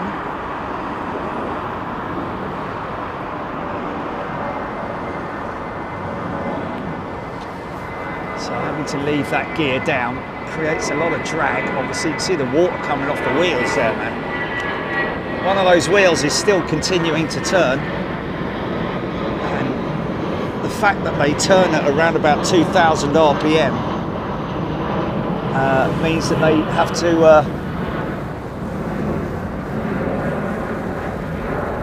going up now, isn't it? So, what's that, GP? It's just a late gear retraction, wasn't it? What that was all about. Oh, it will be. I wasn't going mad then when I read about the 321neo with KLM being operated out of Heathrow. Maybe for pilot affiliation exercises. Because obviously it's a longer aircraft. So it's, I wonder where the pilots have been type rated from, whether they're 737 pilots, because this is KLM's first 320neo ever, isn't it? Isn't it their first Airbus 320? I mean, obviously the Airbus A330 pilots may be coming over to fly the A321neo.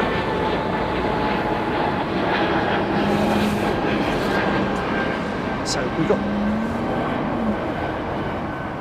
watch the moisture being kicked up by this aircraft, folks.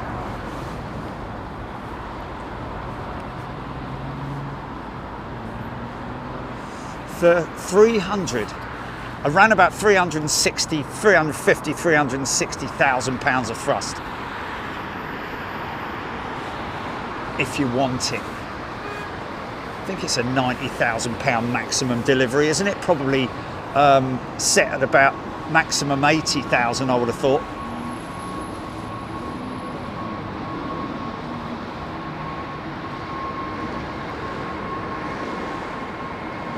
This one out to Boston, Luby Lou saying, thank you, Luby Lou.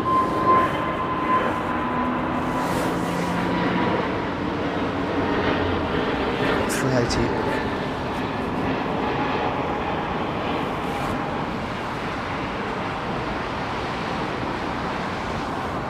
Oh, sorry.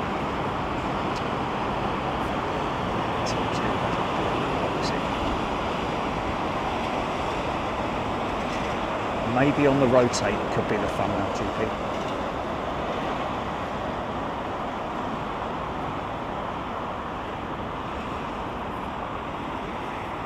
Stand by.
Mate, those Trents were singing, weren't they? Wow. Yeah, full send. Always kind of are with the BA380s, it has to be said.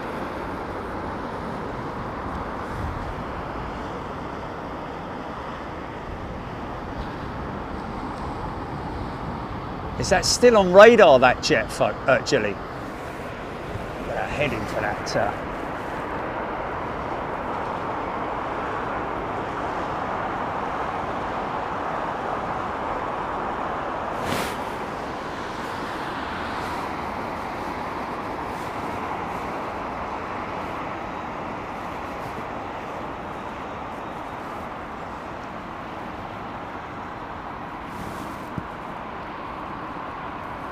That rain didn't last long, did it?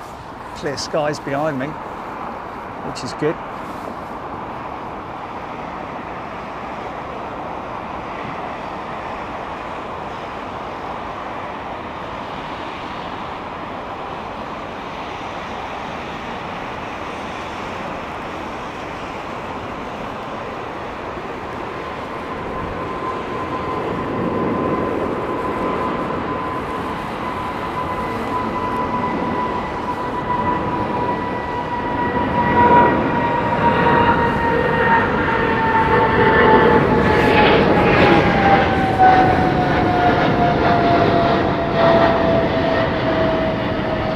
Sending out the triples.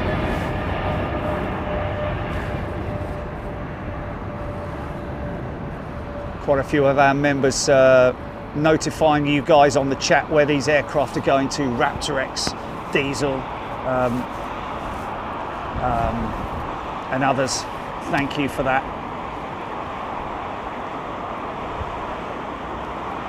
Wow, look at the power of that wash, man. That's pretty insane.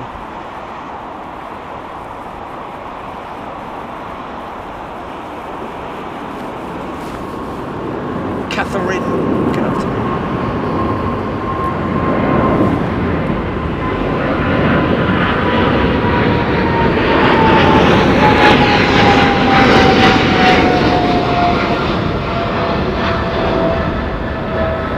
Dun, dun, dun, get your plane washed today.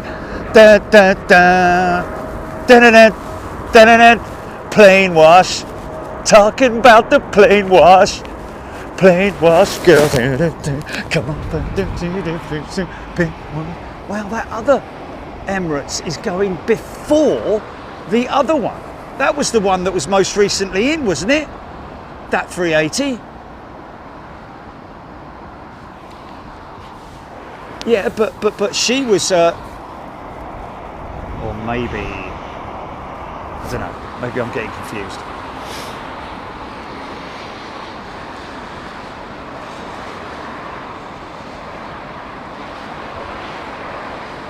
Tim Johnson, Trev Lyle. Shark Tales.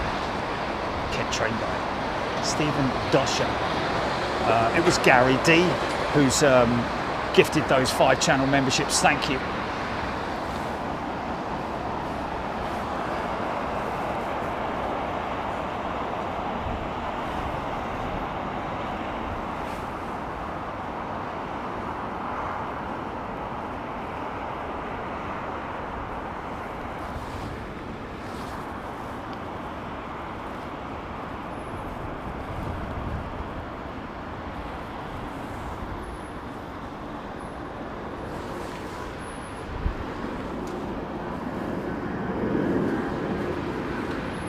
Call it snow clearing, what was it? Strike, wasn't it? Strike team.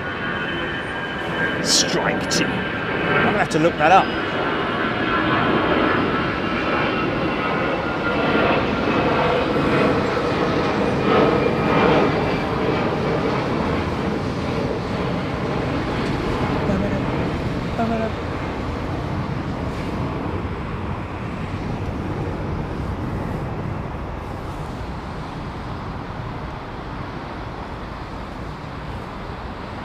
Richard Moore, AGI 747 over the top of him in Dorset.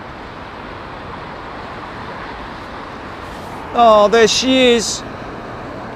Little one.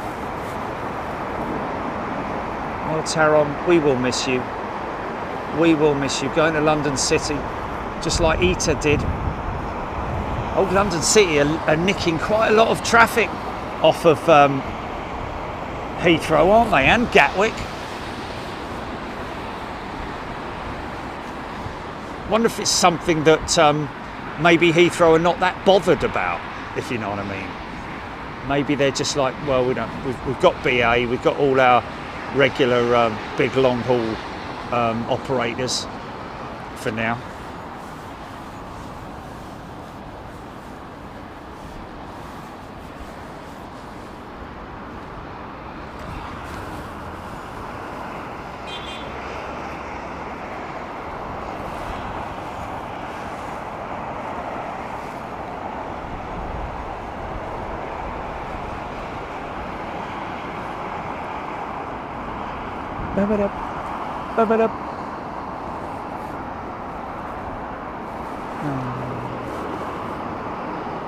Well, I'm sure 318 can operate out of London City, but Tarom have recently taken delivery of E2s, haven't they? Or at least one, I think.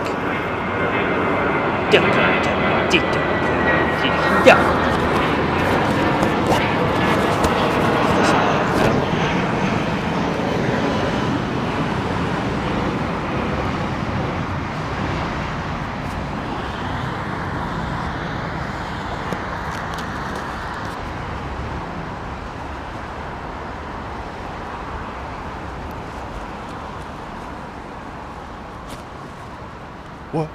Don't what?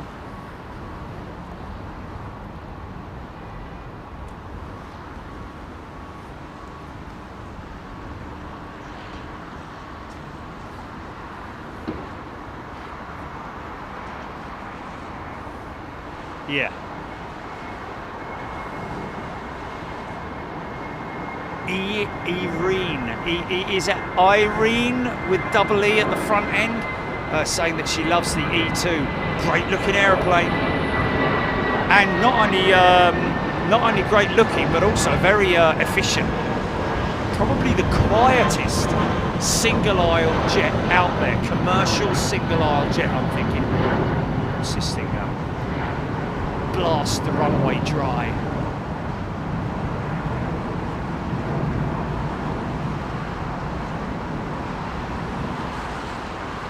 What's that? What are you talking about?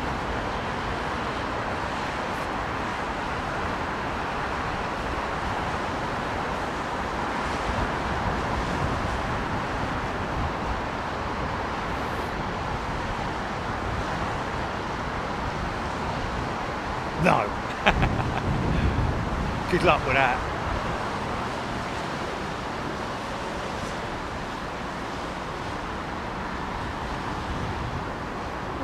No, never say no on that.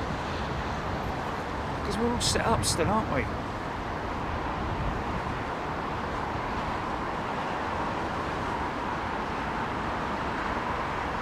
I was, yes. I'm waiting for a model, aren't I? I'm waiting for a model from... What was it? What was I waiting a model for?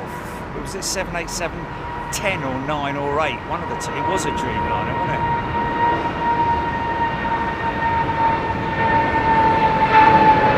Yeah!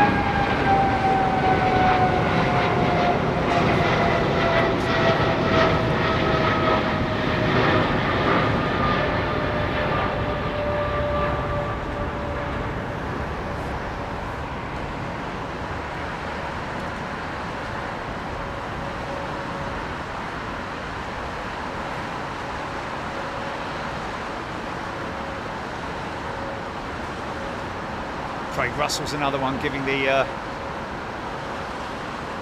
And thank you to the guys that do our timestamps as well. I figured that out, how to use that the other day. As you scroll along, it pops up, doesn't it?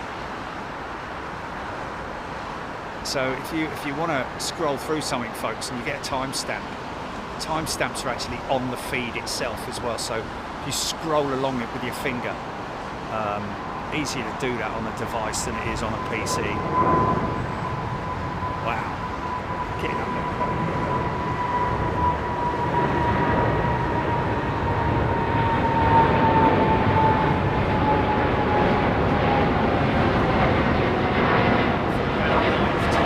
Sorry, what was that? Okay. Okay.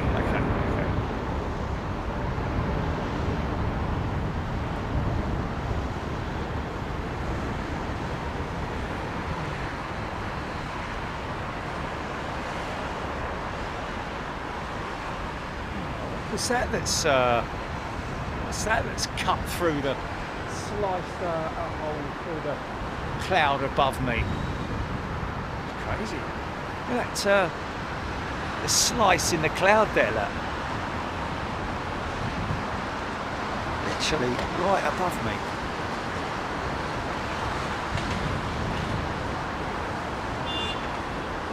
Yeah. Can't have been a cruiser. Maybe something on descent or something, I don't know.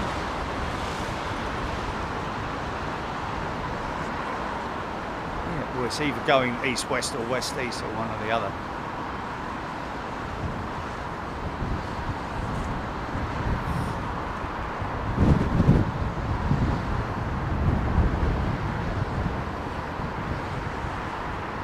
Joe's saying that BA193 that was the Dallas, the DFW bound 380 is now on radar for 355.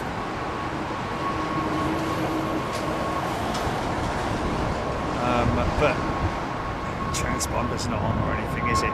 It's when the transponders come on that you sort of like start taking it, well, no, stop taking it seriously, but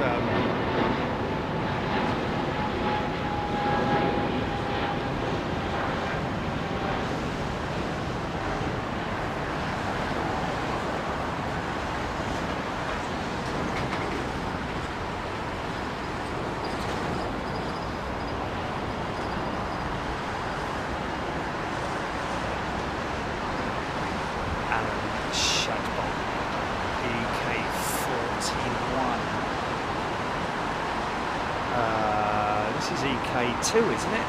This one going out. Is that the 777 or is that the one that the 41 just came in?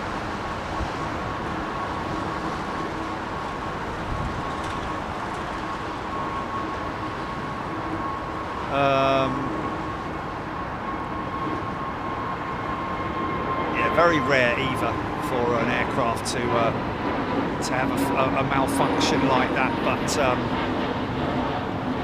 you know, it depends if it's what aircraft it is. I've seen an incident which Johnny was actually there and saw it all unfold with the Virgin 747 that landed with one of the belly gear having failed, or actually no, it was a wing gear, wasn't it? I seem to recall. But the pilot obviously very skillfully kept it on the other side, so that they could apply all the pressure to that left-hand side, so that it didn't dip into the ground. But very clever, but very rare that you get a landing gear that fails to extend.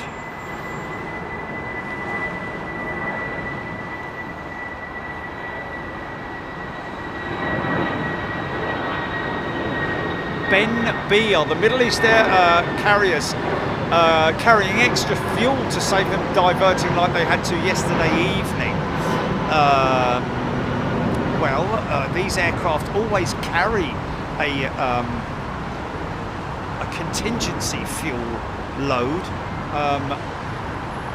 Well, it's actually on top of any diverts, holds, repositioning, etc., etc. They have to allow for all those contingencies, and then there's a contingency on the contingency, which allows them to, and that's with their standard fuel load. But in the case of a divert, they will not have to refuel, really, unless it's one that is quite some way away, or propeller engine sounds fantastic today. There we go.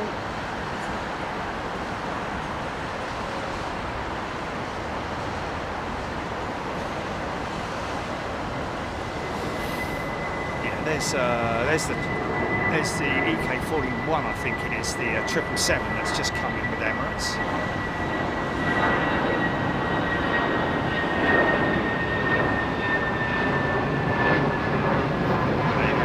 Says it all. It's true. Flying is indeed safer than driving. In fact, it is, I believe, the safest form of transport. Okay, I got it. Including, this should be good. Aeromexico arriving rogue on this runway. We could see quite a nice amount of reverse wash from that jet. Thank you, Nigel.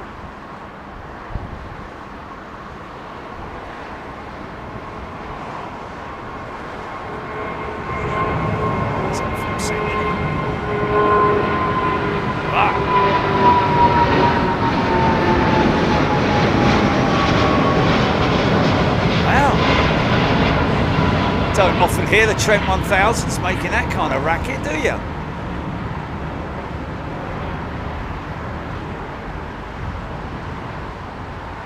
That was quite impressive. I let this one literally go through the shop and then catch the arriving Aeromexico jet. I've got my eye on it, don't you worry, folks.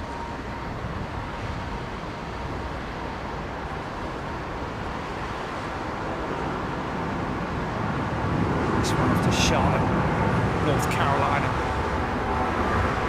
So, a place that is suffering at the moment, the Carolinas.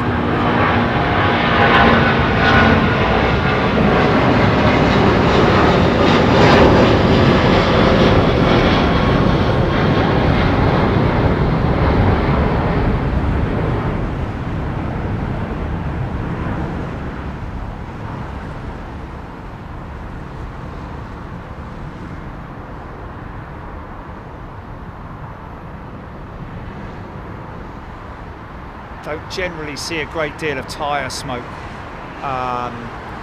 with a wet runway. Yeah. Very little disruption there. You can see the blades ingesting the air. Well, it's blowing out the sides now. There you go, look. It's just a little too close on it, sorry about that.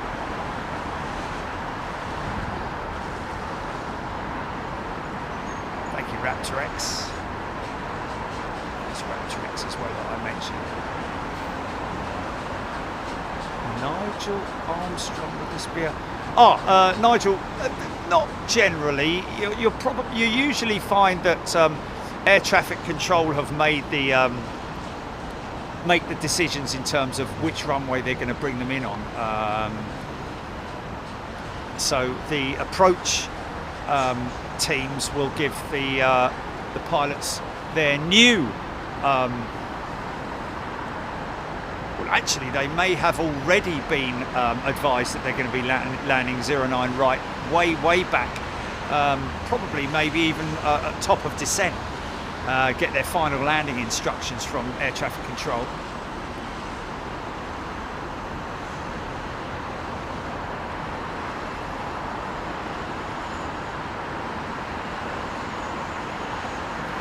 Yeah, I just feel sorry for all the people in the Carolinas.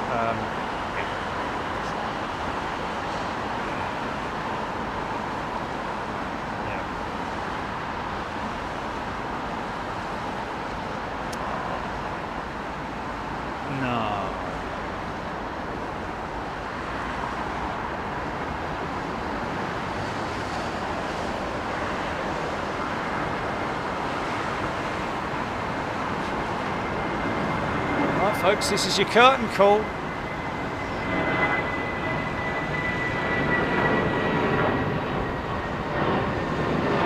It has been... Hold on a minute, let's wait for that. Should we wait and see if that 355 DFW 380 comes on radar? Should we give it till 355 at least, because it's 3:37 now. So it's another 10 or 15 minutes. So stand by, folks.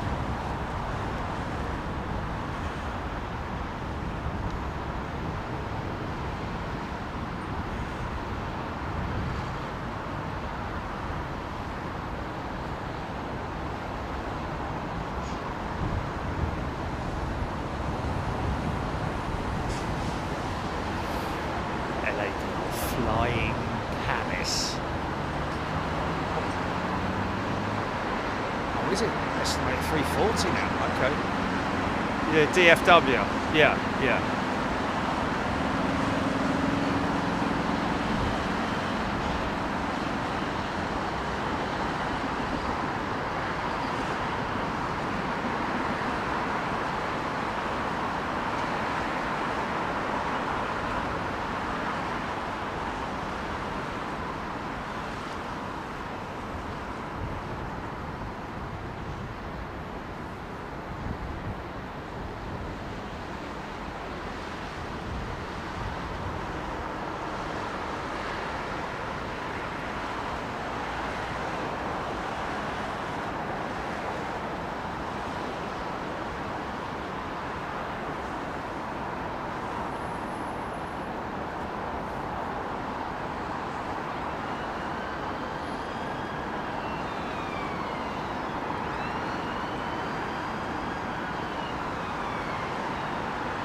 Cloud's quite some way away.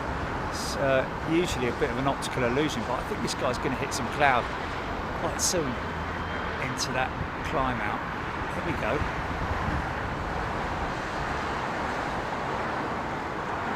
It's an unusually big turn to the right for Emirates, has to be said. Normally it's it might be a routing for weather or something maybe, but that's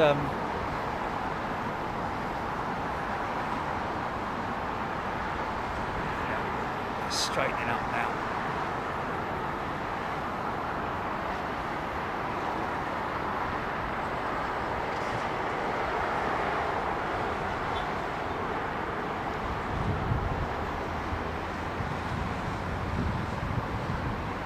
Yeah.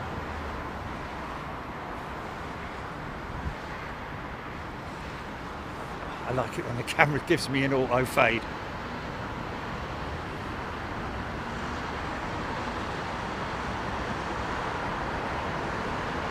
Richard Payne, absolutely. The question is,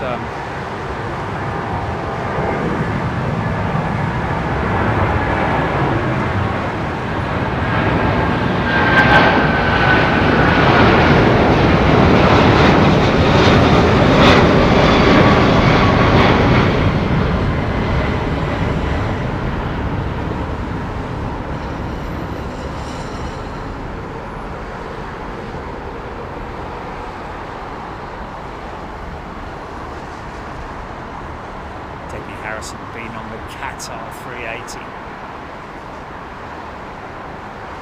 Beverly George, Steph next to land on BA320. Steph, what? Our Steph or is that GP? Steph? I don't know.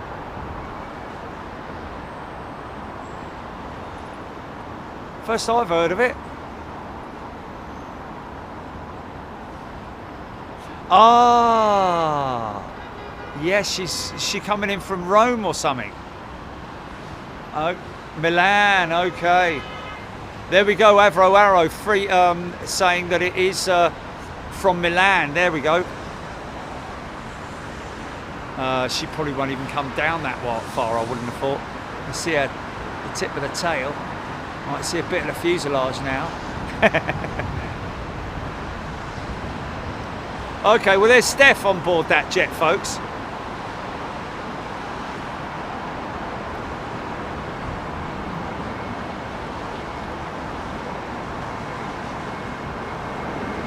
Milano. Hey.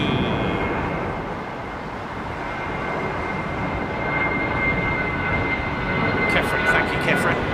Thank you, everybody, for updating me on that one. Sorry I missed it, Steph. Well, I didn't miss it, but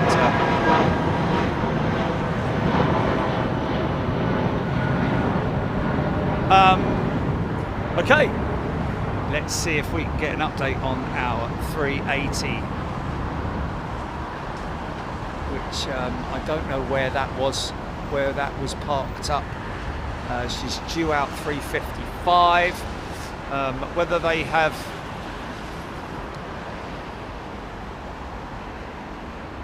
somebody said, but you just said 340 something, didn't you?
Give another 10 minutes, folks.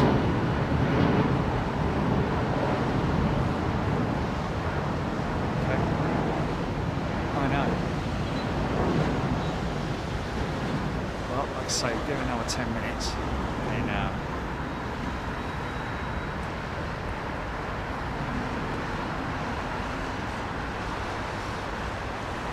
we have a new member. Welcome, Liam Bugler, I think it is. Welcome, Liam, to Big Jet TV as a new member. And from this afternoon, after we come off air, we will be releasing the Anchorage shows, folks. So if you're finding yourself in a bit of a loose spot later on today or tonight, or on a plane maybe, download the videos and watch them on the plane, because that'll take, well, if you're on a long haul flight, that'll take a lot out of your flight. Well, probably all of it, I'd imagine. Because we were live for 9 hours on the first day. 9 hours, man. And that was 9 hours non-stop and all, wasn't it? One full show with a couple of road trips thrown in there.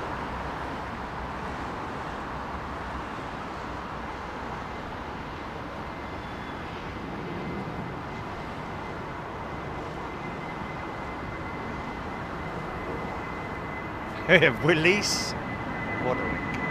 I'm afraid we haven't got a Waterwick, sir. Well then, we've got a wire.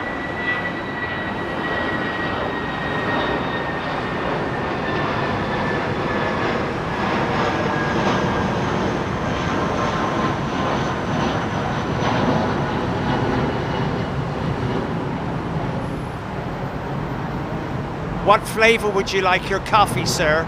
Coffee, please.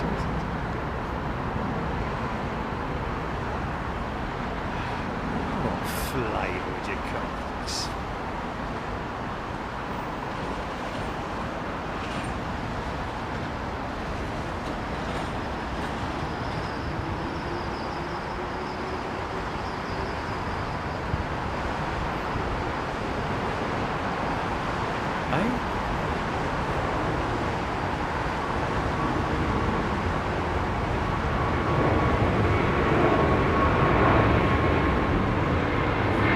Amartya, I think it is. Amartya Basu is a brand new first class member. Welcome to you, Amartya. Amartya, sorry. Wow, they're going up high, man. Real high.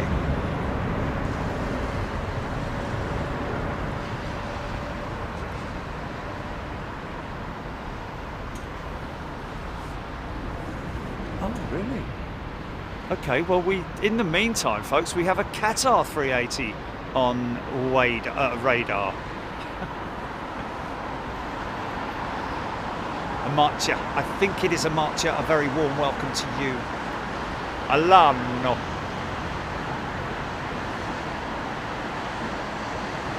Guaranteed Virgin 350 to Orlando. There we go, somebody else. One of our, a big shout out to all those folks who do put it on the chat where aircraft are coming from and where aircraft are going to, their origination and their destination. Rogue the Tan.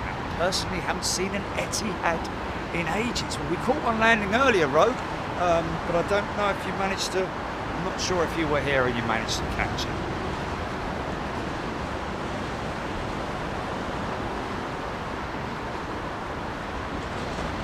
Yeah, sorry about that.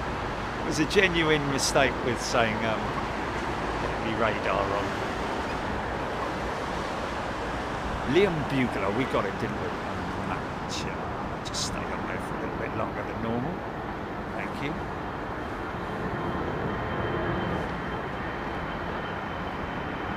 Oh, Stone Man, JD Stone. Watching from, where's he watching from? The Carolinas, GP, did you say? Yeah. Hope you're doing well, mate. You and all of your friends and your loved ones and the community out there. I mean, I know there's a lot of destruction out there and, oh dear, oh Lord, you know, It's not nice. Not nice at all.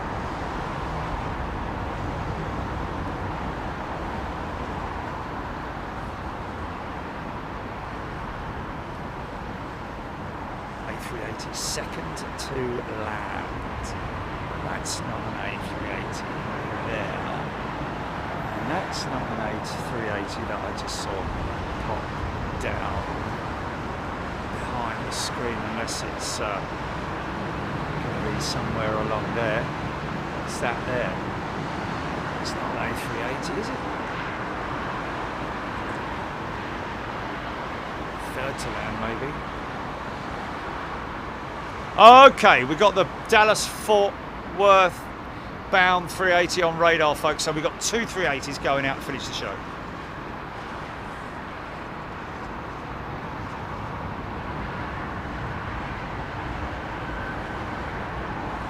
Yeah, that's where I said she'd go, to a remote stand. So those poor passengers have had to have been on that plane. No, you can't see from here. No, you can't see anything from there.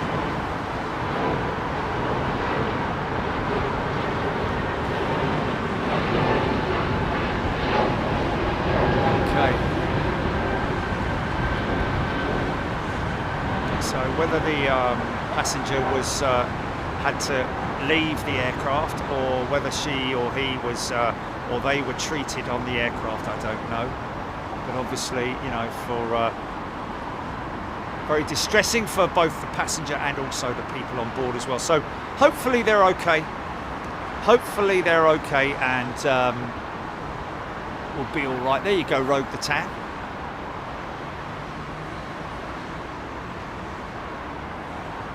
Someone's brother-in-law on the Qatar jet. Liam Bugler, my first post since joining the channel a few minutes ago. Great views on 9 right departures. Thank you, Liam. Good to see you, mate. And we've got a little bit of left, 09 left arrivals as well. You know, from time to time when we've got something decent, when there's, you know.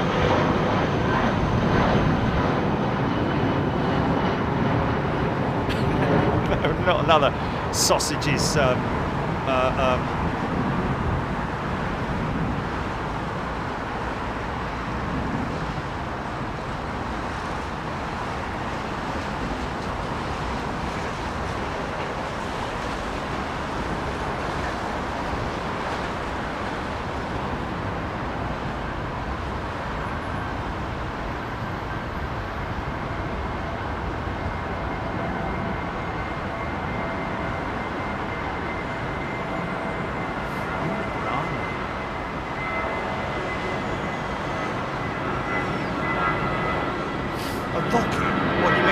Case of a rocket.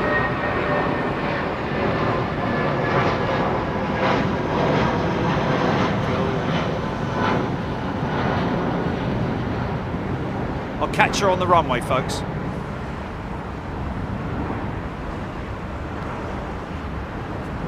What? Just a random bloke? Not just a random bloke in a town environment, sort of like, you know, really? And out of nowhere. Oh my good God. Oh my God.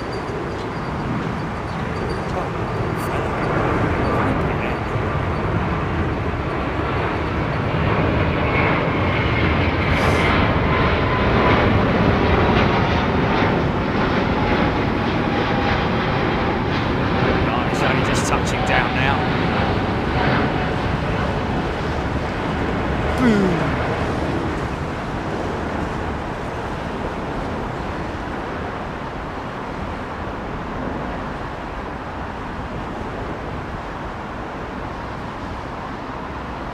Thank you, Craig. Paul Skilling. HGC.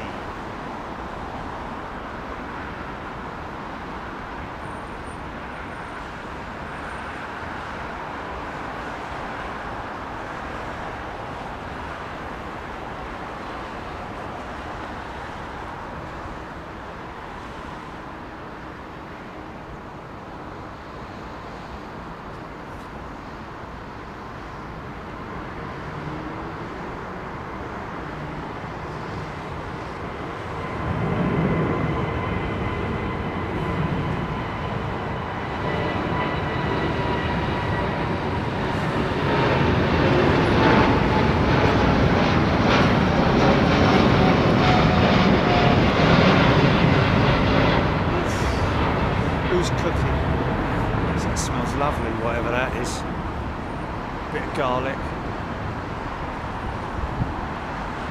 A few sausages.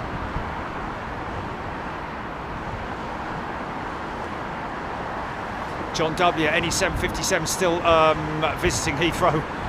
Very few now, John. And the last one with, well, there's two of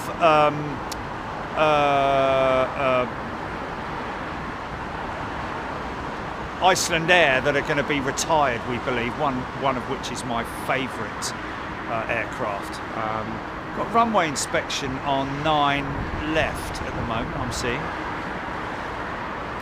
Might get a rogue or two. You've got to have a rogue or two. You've got to have a rogue or two.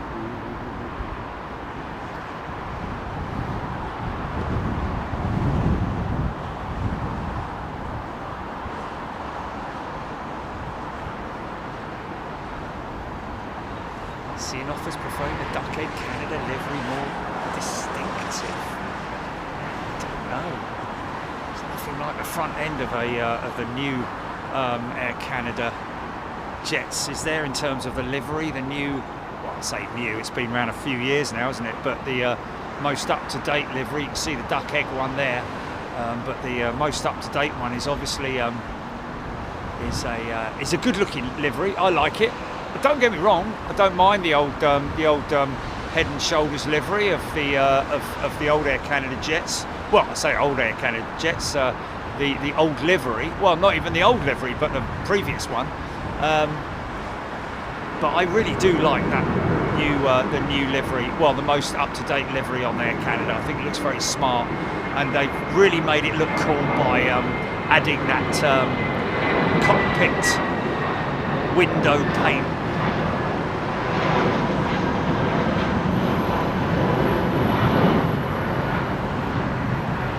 Thank you, Beverly. Ruby Lou saying that the BA380 DFW BA380. What's that? What are you talking about? Right.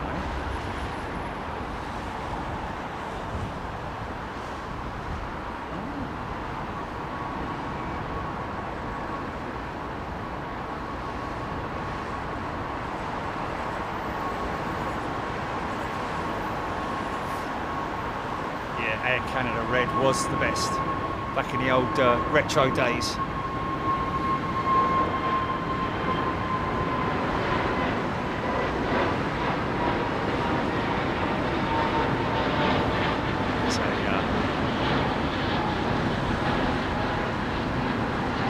A little bit tired, I'd say, the Air Canada head and shoulders livery. You know, still, you know, very distinctive, and like you say, look, now they're in a real hurry. This guy's taxiing like there's no tomorrow. Look, might get a little bit of a look. Not even bothering going long. She's going out. Not intersect, well, it will be an intersect actually, but it's almost the furthest point down the runway that they can find.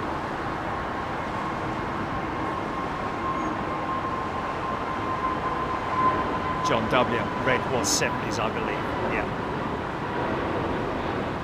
Sort of in the TWA era, wasn't it? The red livery.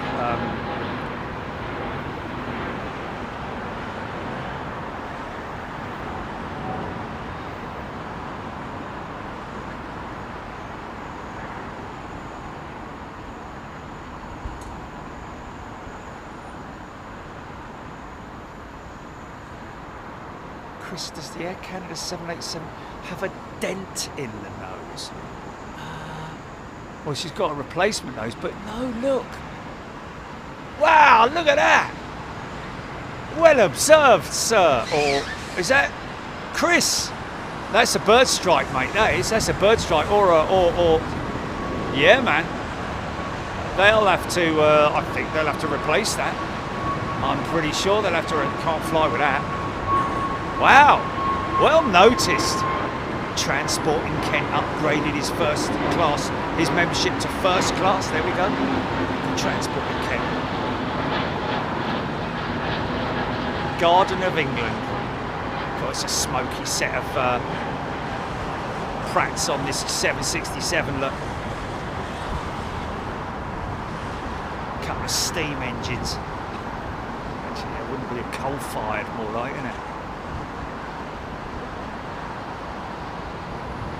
Hold your breath as she goes past.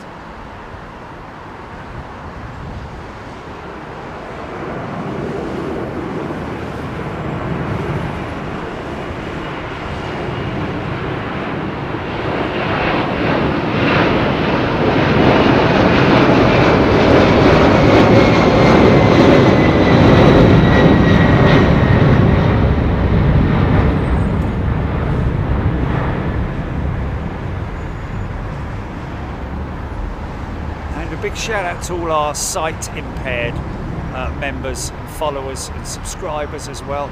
We do hear one of our members in Anchorage actually said how much they enjoyed the sounds of Anchorage, because obviously, you know, the wildlife, the sound of the wildlife, and you know, you kind of get to imagine it in your mind as to what the scenery is like. I try and, if I can, when I'm in places like that, obviously describe the scene, which is was wonderful to do at Lake Hood, I have to say. John W. United and Delta love their 767s.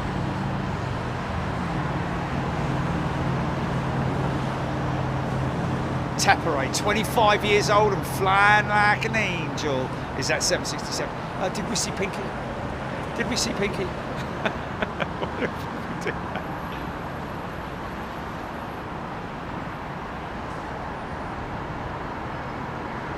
Okay, Rohit Solly, according to Stig, that Air Canada would be considered okay to fly as it fulfills the minimum equipment list. It would be replaced when back in Canada. Okay, thank you, Rohit. And that makes sense. You know, I'd like to say, but you know, if it's, I think that if the equipment itself had have been punctured as a result of the bird strike, you know, the bird was stuck in it or whatever was happened, because obviously if it went through the nose, it would need to, you know, behind that nose is quite a lot of sensitive equipment, the weather radar basically. So they would have to obviously, if it impaired the movement, no, it doesn't move. The radar dish doesn't move. It's a fixed position on the radar, but obviously it's not causing any issues. It might be slightly different on the aerodynamics, ever so slight amount of you know, odd aero over the nose, because obviously that's where it all starts. But I wouldn't imagine, like he says, it wouldn't make that much of a forgive the pun, but a dent in its performance.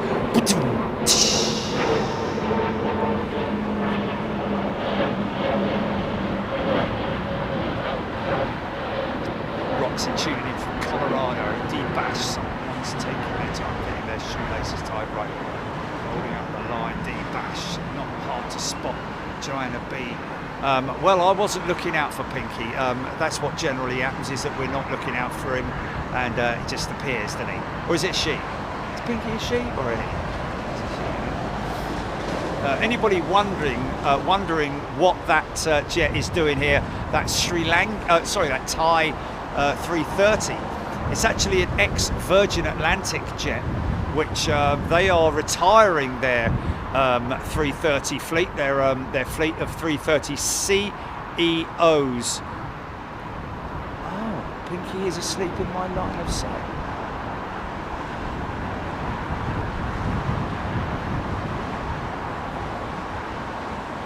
Snow plough.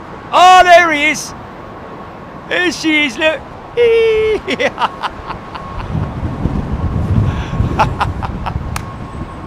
Oh, look, sleepy nanas. That's brilliant. Never seen her parked up without moving. Yeah, first time.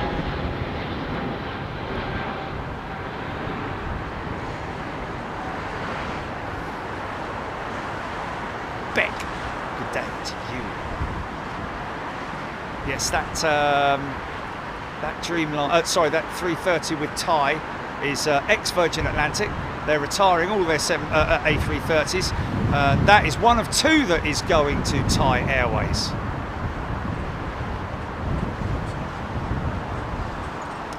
By the looks of it, yeah.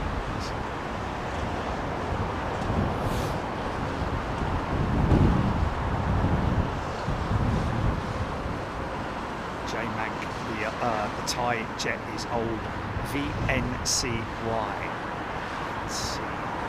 What was her name? VNC. Now, the one thing that's going to delay this 380 is that she's crossing the active runway because she needs not full length, but she can't taxi down Sierra like they normally would do. In fact, to be honest with you, they wouldn't taxi down Sierra anyway because they're too big.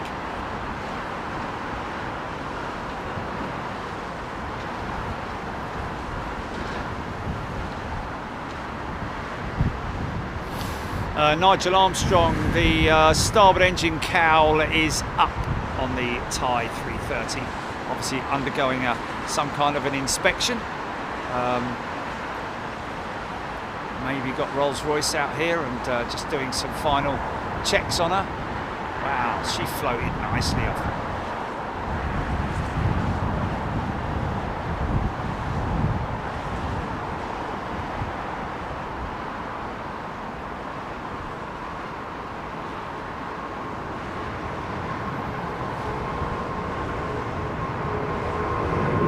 787-10.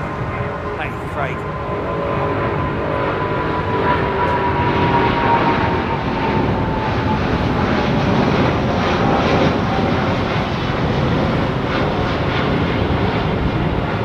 Oh, we all do that, Stephen.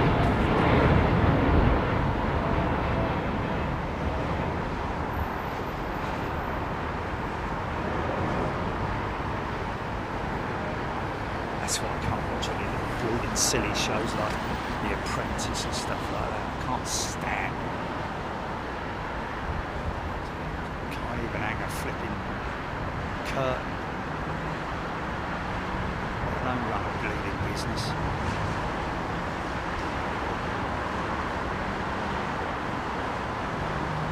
Triple 200.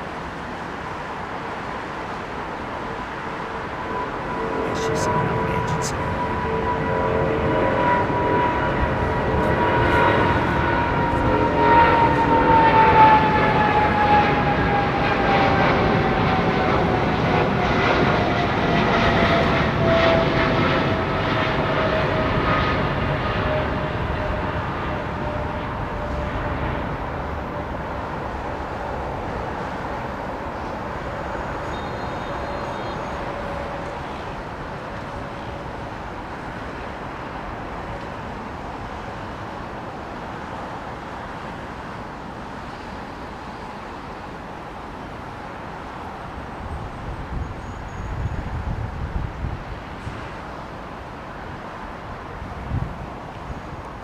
On the horizon there, but not going to affect me, not at this stage anyway.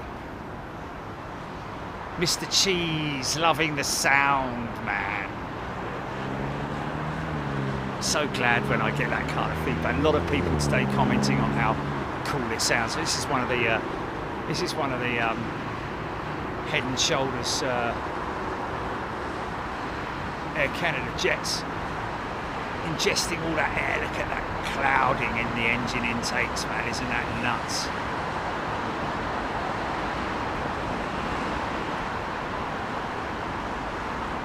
Climatic changes in the intakes, it's insane. Now she's in full set.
set.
Okay.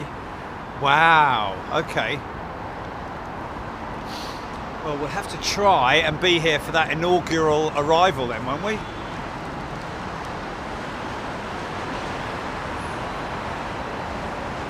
I agree with you, D-Bash. It's a wonderful sight.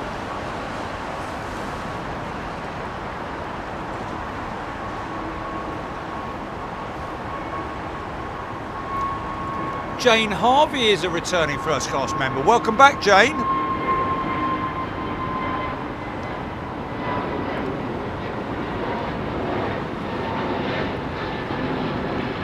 Rohit, are the economy seats on the EK 380s? Yeah, Emirates economy seats are blooming good.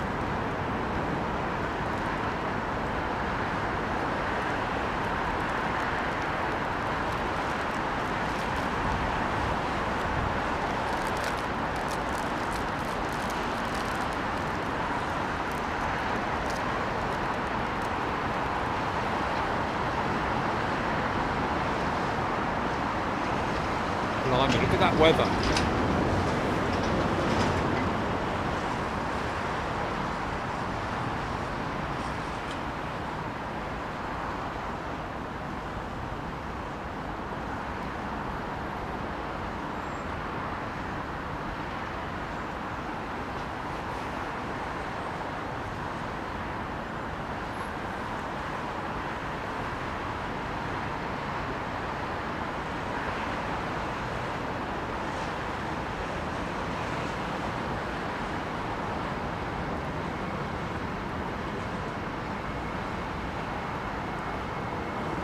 Yeah, but I have heard that economy seats are good.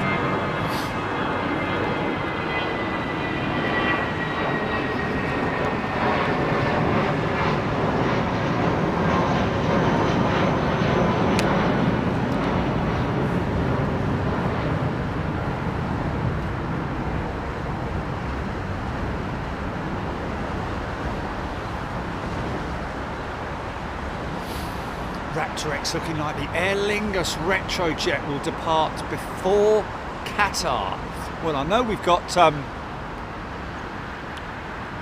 BEA in the lineup there. In fact, yes, that is the the Aer Lingus Retrojet in front of the Qatar jet. But before that, Dallas Fort Worth bound 380 finally lining up for departure after having been delayed due to an emergency, a passenger emergency on the aircraft. It was a medical emergency.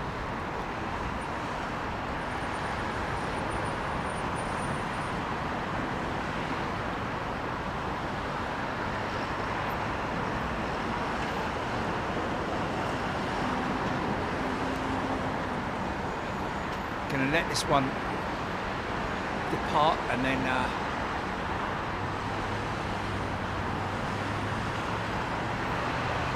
still got a bit of moisture on that runway, which is a good thing.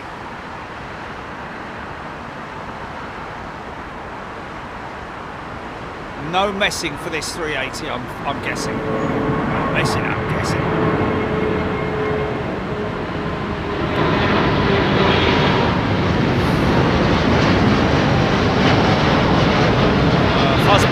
Negative.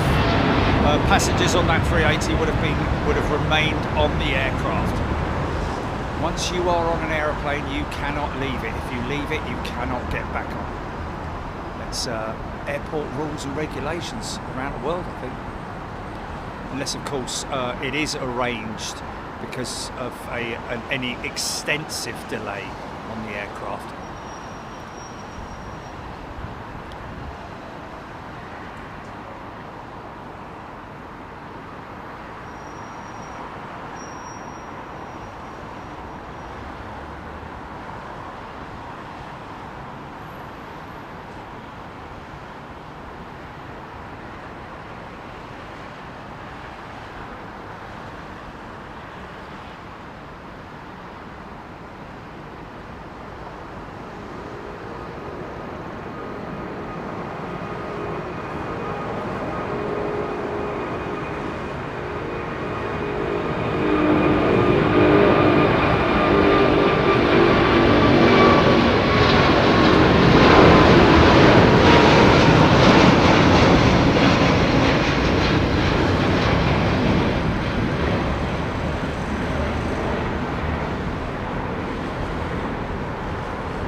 Obviously missed their slot, so they had to wait for a new slot, didn't they?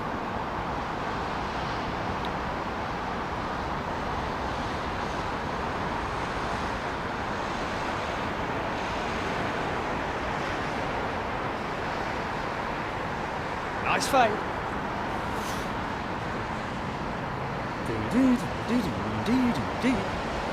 Nice old nice cell dumping a load of water over there. Look at that. All that water being dumped, man. It's crazy, isn't it?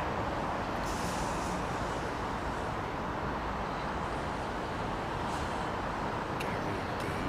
Nice low. Yeah, well, that's different if you've got a technical issue with the aircraft and you have to deplane, yeah. But when we were in San Francisco, we had that wing repair. Well, I say wing repair. We had that tape applied to the wing because of a customer who was a little bit nervous. The cabin crew did say if you leave the aircraft, you're more than welcome to get off the aircraft. But if you leave, well, we've got a gear problem on this Dreamliner.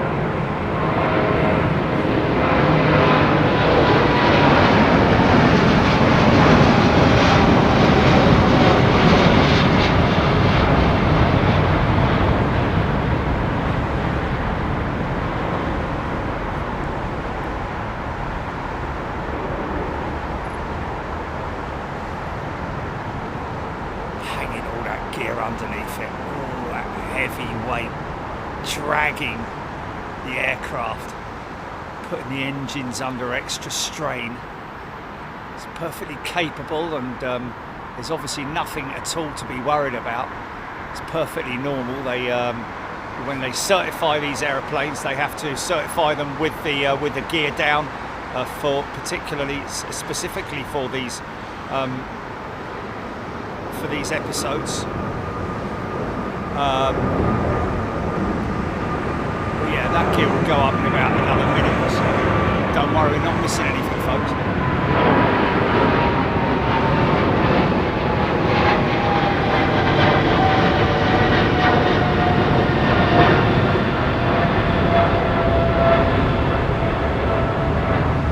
One of the wheels is continuing to spin, so they have to wait for it to naturally stop spinning. From the airflow. Of course, the airflow doesn't make it spin forwards or backwards, it's directly against the tyre, so it naturally will slow and stop turning, and when that comes almost to the point of, or up to a certain point where the onboard systems say, right, okay, we're good, we can now let that gear up, and here it comes now. So that will probably be the that will more than likely be, is that a display jet, Julie? Be more than likely one of these days, I'm telling you, one of these days. Yes, it is, it is! No.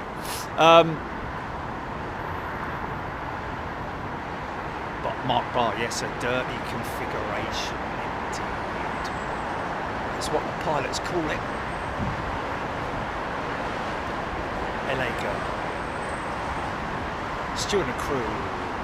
Yeah, more often on the Dreamliner, it has to be said. You know, that is down to the fact that it is electrically operated braking system on the Dreamliner. When I say electronically, I mean it is an electrical switch system that operates the hydraulic systems as well. But the actual very end of it at the wheel end is hydraulic, as opposed to the calipers being hydraulically operated, whereas the pistons are electronically operated on the Dreamliner, as far as I'm aware.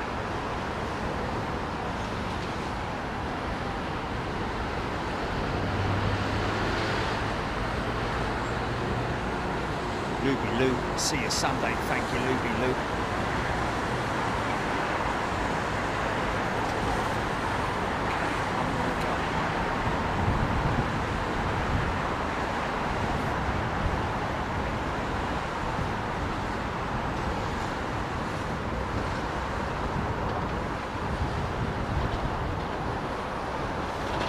Martin Smith. Martin, well, it will basically mean that well, the brakes will still probably be operational, and don't forget that each wheel has anything from sort of like 4 to 6 discs on each wheel, so therefore, as you can appreciate, the braking power of these jetliners is very strong indeed. However, if one of the brakes is it is! That is it! That's it! Oh my goodness me! Folks, seriously, I think the last time I saw this aeroplane was at Farnborough literally doing a flight display at Farnborough. It's paid off. It's paid off after all this time. That is the Farnborough display aircraft, folks.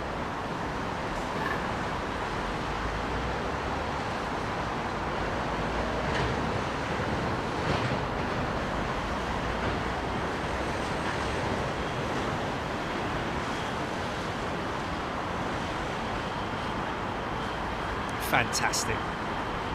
Good to see you, old friend. Where the bleeding hell have you been? I mean, you know, how many years ago as well? Like right back at the beginning of Big Jet TV, almost. We have an example of a display. Look at the big lad all stuck in the middle of that lot.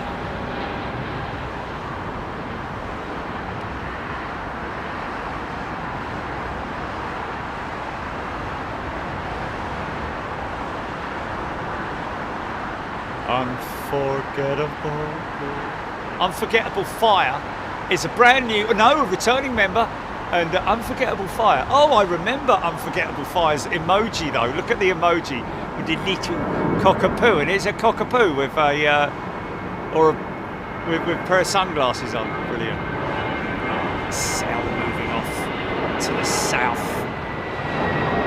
west, isn't it?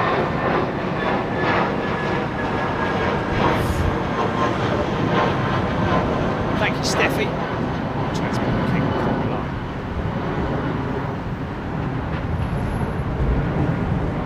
LFC, wouldn't that be a great thing?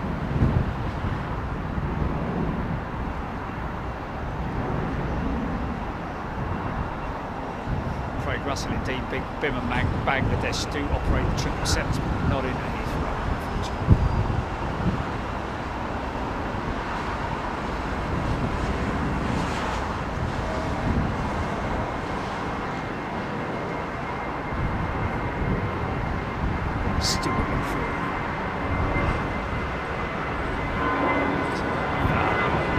A lot of hardware right there, isn't there? Wow. Oh, it's going to be around 40 minutes before that thing goes out, isn't it?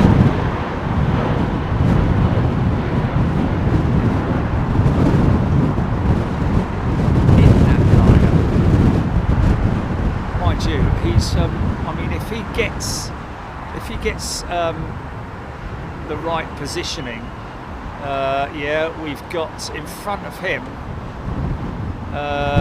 We've got American 139. That one that's moving into position now is going to Pisa, and the other one is going to Mallorca. There's one that's just pushed in front of him now. Oh no, it's not pushed in front of him.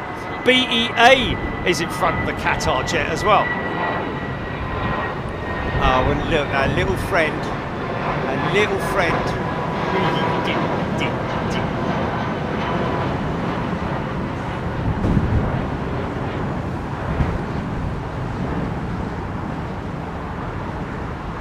So there was has it got a dent on the other side as well?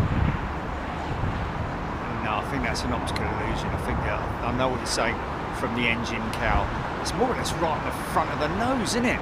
That thing. Pinky's still there? Where's he going? No. Yes, you could, yeah.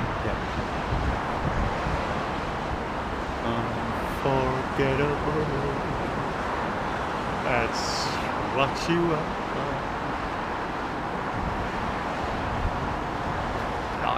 Some hardware down there and there. Aeroton's BE8 off to Charles de Gaulle. Pizza.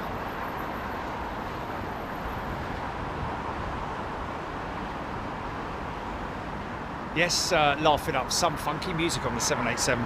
I think we should put that out there, Gilly. I think it definitely deserves a post, doesn't it? Amongst all the other thousands of posts that I keep saying, I think that deserves a post. But that. The Bimmer, you've got a timestamp, just put a timestamp. No. With me pointing out that finally seeing, after all that time, the aircraft, the Biman 787 that did the display.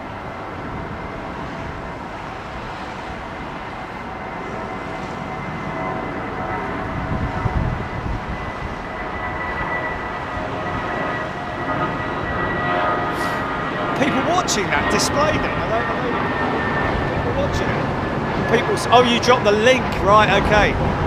Kathy Horvat tuning in from Anaheim, California. Yeah, it's a pretty cool post. Nev tuning in from Austria. Good day to you, Nev.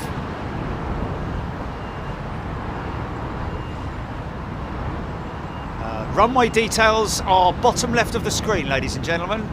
Oh yeah, I can hear someone saying. No, they're not apparently.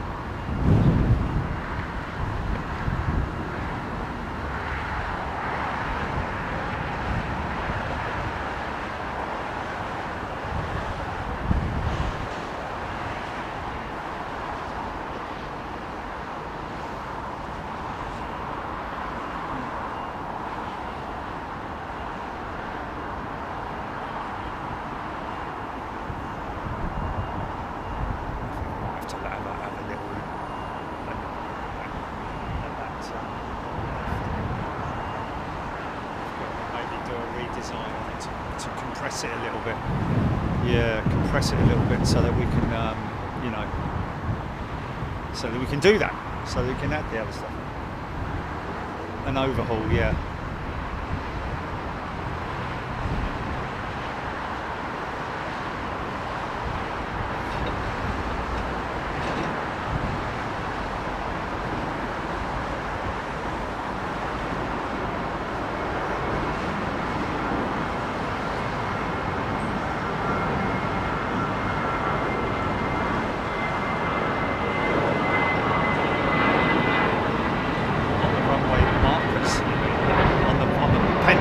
Yeah, no, absolutely, it should do.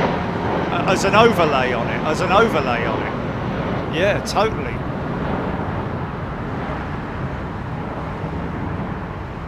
No, you would do. No, you would do, trust me. We'll have a look at it when I get back, yeah? No, we will. You will. Get that ready on Photoshop, and I'll come round and we'll get that done. Immediately.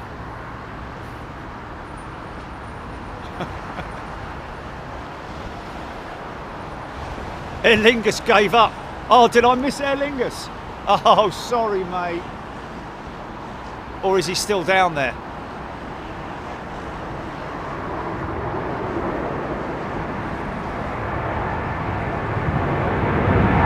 Should be the retro. Or is that him just gone out?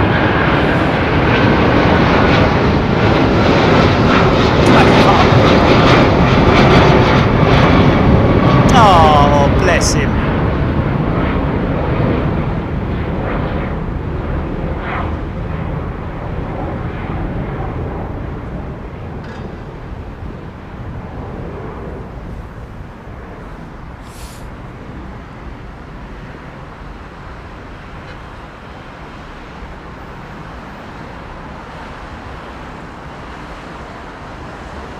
Yeah, someone asking for advice, anything that we can advise about flying out of Staines International. Yeah, watch out for the glued down vehicles.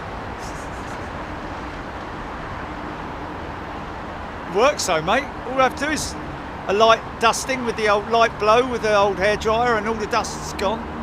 Well, mind you, it's gone somewhere else then, isn't it? It's moving it from one place to another. But yeah, well, you know, you blow out the door if I open it wide enough.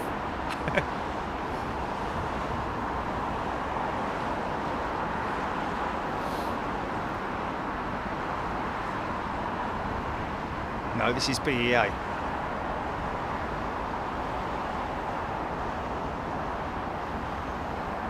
No, the Lingus Retro's got a little tiny dot on the nose, isn't it? It's a little boppy, little boopy one.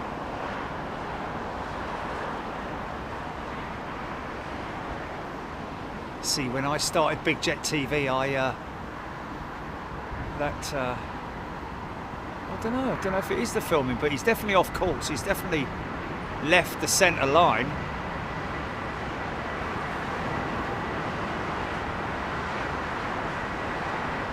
Look at the wings underneath, the red wings underneath, folks. Got there in the end. Can you see that, or is that, or have I just got a silhouette? Can you see the red? How cool is that? And when that were on the original Tridents, that was red on the top of the wing as well, you know. Okay, here we go then, folks. Good night, Vienna.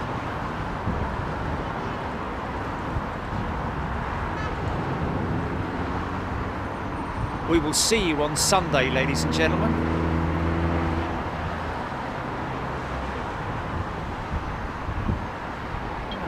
Because it changes. How can you have something on screen that changes, for God's sake? Air temperature. I mean, what can I say? How, yeah, I know. Oh, easy, son.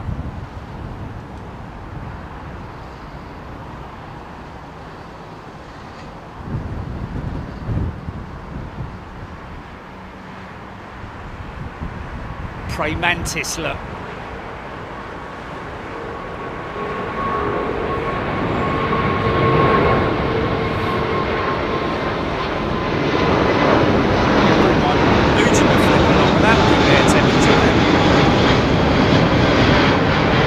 About 14 degrees at the moment, isn't it?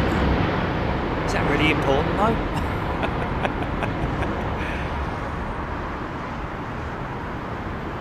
Surely you just want winds, don't you? And that is based on the runway operations. Easterlies 9s, westerlies 27s. Thanks everybody. Yeah, look after yourselves, folks. Be sure to download the app, ladies and gents. Download the app.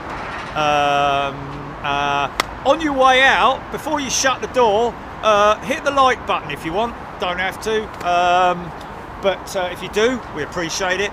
All you new subscribers, make sure you hit your notifications bell as well, so that when we go live you get a notification. Like I say, download the app. You can follow us on Twitter as well, and of course stay tuned. And anybody who's a new member, or been gifted a membership, make sure you look at your perks, because it is important that you look at your perks so you appreciate what it is that you get for your investment. Here we go with another one. Look at that, isn't that funny? I mean, you know, it's like flipping everyone now.